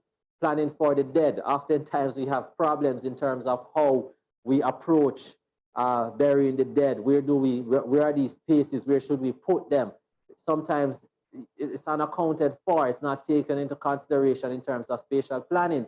But this is very important for us to understand. Population grow, and once population grows, we will have an increase in our death rates over time. So we have to manage that process and know where the safe places to bury our dead and the best way that we can do so. And importantly, monitoring those spaces. Now, looking at risk-based approach for climate change is not going away anytime soon. It can be managed, and we want to use the geospatial technology to manage climate change. It will be here for us some time, and with all hands on deck, learning the technology from your own individual perspective can help you to share your ideas and to propose new tools and innovative approaches in helping us to manage climate change in our region. Leveraging geospatial technology for small airports. As we build out our capacity for economic growth, small airports, our travel will become very important in terms of how we move people, how we move goods. So using this spatial technology will help us in terms of logistics in guiding those developments. Impact of land use, change, and water resources, very important. It's not only for the Yallas and Hope watershed, but if we look at the cockpit country, look in other countries, we will see that this is needed in terms of managing those resources, how we link water to land use changes. Water is very important to our survival, whether from a food security perspective or for use otherwise in growth sectors. So managing that resource is very, very important. And the studies in the Yallas and Hope watershed pretty much illustrate that basic importance. Now, in terms of our closing plenary address, I can just say that Randall Billy hit it on the head. He just put all of those other presentations together and importantly just tell us that, look here, let us make data fair, accessible, reusable, and open. Link it downstream with our partners, the customers, and that will allow for the creation of new content. From time to time, we tend to hold on to data, we tend to grab data, we tend to not want to let it go so that new data can be developed. And the open data policy itself is now at the white paper stage. We would have made comments on it, And those comments would have been geared towards the same for geospatial data in Jamaica in terms of making it accessible to everyone so that we can continue to grow our data and make the tools that we use viable for future use. And now we'll move into our vote of thanks. No event comes together without the support of a vast network of people. With that, everything good must come to an end. It is the same with this second Jamaica GIS User Conference. This conference has been interesting from the get-go. A lot of knowledge and experiences were shared from our presenters. The questions posed and the discussions managed by our moderators were useful and refreshing. We would like to thank Mr. Alexander Williams, Mrs. Audrey Sewell, Ms. Gabriela Garcia for bringing remarks and greetings. Dr. Jack Danjaman for being our guest speaker. His message was inspiring and also illustrated his support for GIS development in Jamaica through ESRI. Thank you to Mrs. Nadine Brown for her excellent keynote address. It was nostalgic, engaging, and had us wanting more. It gave us a good overview and understanding of Jamaica's geospatial landscape, particularly where we are coming from, where we are currently, and where we are going. Certainly, it is one for our archives. All the presentations were useful, timely, and demonstrated that indeed geospatial technologies are shaping our future. Therefore, I want to thank our presenters for their splendid presentations, our moderators for coordinating the various sessions. I would like to thank our IT technical team for the hard work done over the 2 days for this conference. I want to thank the board and the membership of the Land Information Council of Jamaica for the guidance and support provided to facilitate the execution of this conference. Special and heartfelt thanks to the National Spatial Data Management Branch team for their remarkable work to make this conference a successful one, from preparation and execution through to completion. Certainly, you have made us very proud. Importantly, thanks to our attendees and audience who have joined us locally and globally. We could not have done it without you. Ladies and gentlemen, thank you for making this year's conference a success. The recordings and presentations of this conference will be shared at a later date. The second Jamaica GIS User Conference is now officially closed. Thank you.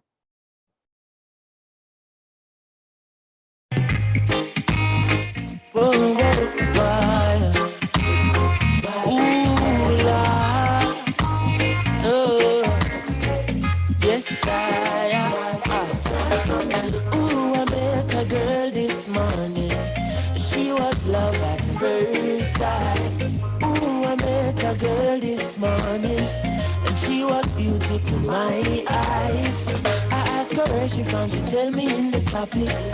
She asked me what's my name, I tell her I am Connie. And I said, girl, tell me what's your name, and she tell me that her name is Jamaica. And I said, smile, girl, smile. Smile for me, Jamaica. And I said, smile, girl, smile. Ooh, Lord, smile for me, Jamaica. And never you cry, here am I. Yeah, I'm here for you, Jamaica. Dry your eyes, girl, smile. Smile for me, Jamaica, Lord. Hey, she have a rich history, a beautiful woman with the sweetest gifts. Beautiful sunrise and an evening kiss of a nice sunset on the evening season. But she tell me, say she tired of the exploits and the liars. She give them reggae, give them beaches, give them flowers and the ferns. All she got is abuse in return. But I say, don't you worry yourself, mama. Hey, Chronix is here to your help, mama. Ooh, I said, no worry yourself, mommy. One thing me, I beg you do for me. And I said, smile, girl, smile. Smile for me, Jamaica. And I said, smile, girl, smile. Hey, smile for me, Jamaica. never you cry. Here am I, girl, I'm here for you, Jamaica. What must I try? Oh my. That she asked me, and this is what me say. A sweet, sweet chronics, you give them. The one drop beat on a rhythm. Are you give them bob with a different stepping? Are you give them bolt, nobody can run left him. Boy, but see ya, they must see things say you're out of ideas. You give them art and sweet literature. You're gonna make the world see the better picture. I said, no worry yourself, mama. Chronics is here to your help, mama.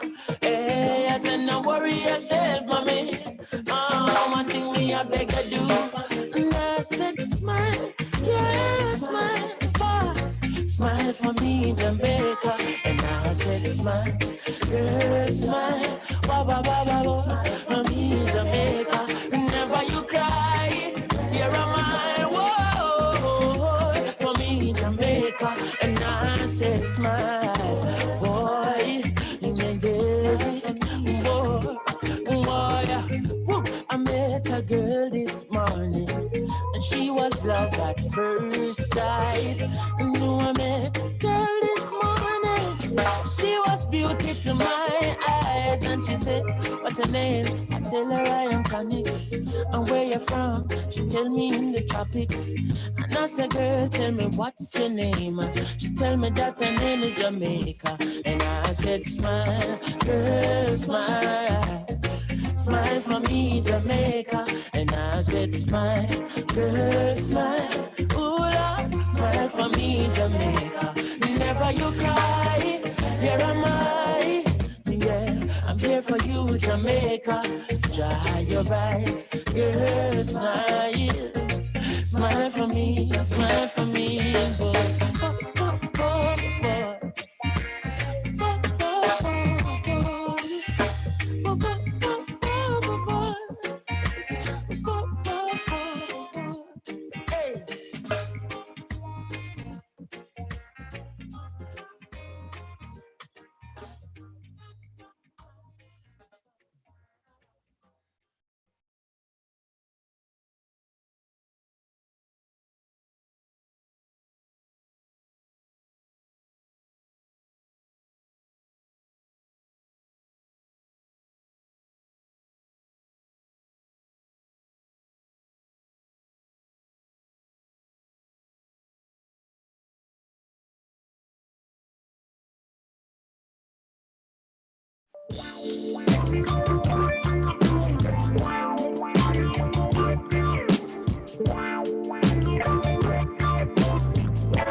The pressures of your life and it tough.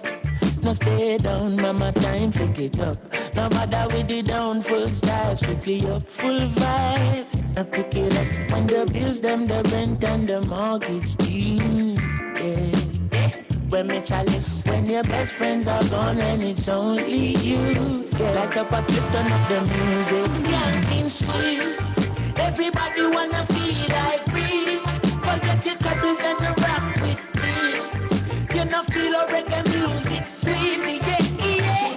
Skanking sweet. Everybody wanna feel like free.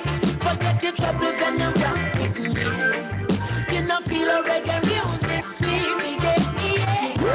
Skanking sweet. For every pain there's a melody, yeah. For every trouble there's a harmony that brings everything together. So make we sing together. And who say life no order? And every man got their struggle. I beg you to help me, Lord, and let me overcome my struggles. Skanking sweet, yeah. Everybody wanna feel like free. Forget your troubles and rock with me. You know feel a reggae music sweet, yeah. Skanking sweet. Everybody wanna feel I breathe. Forget your troubles and your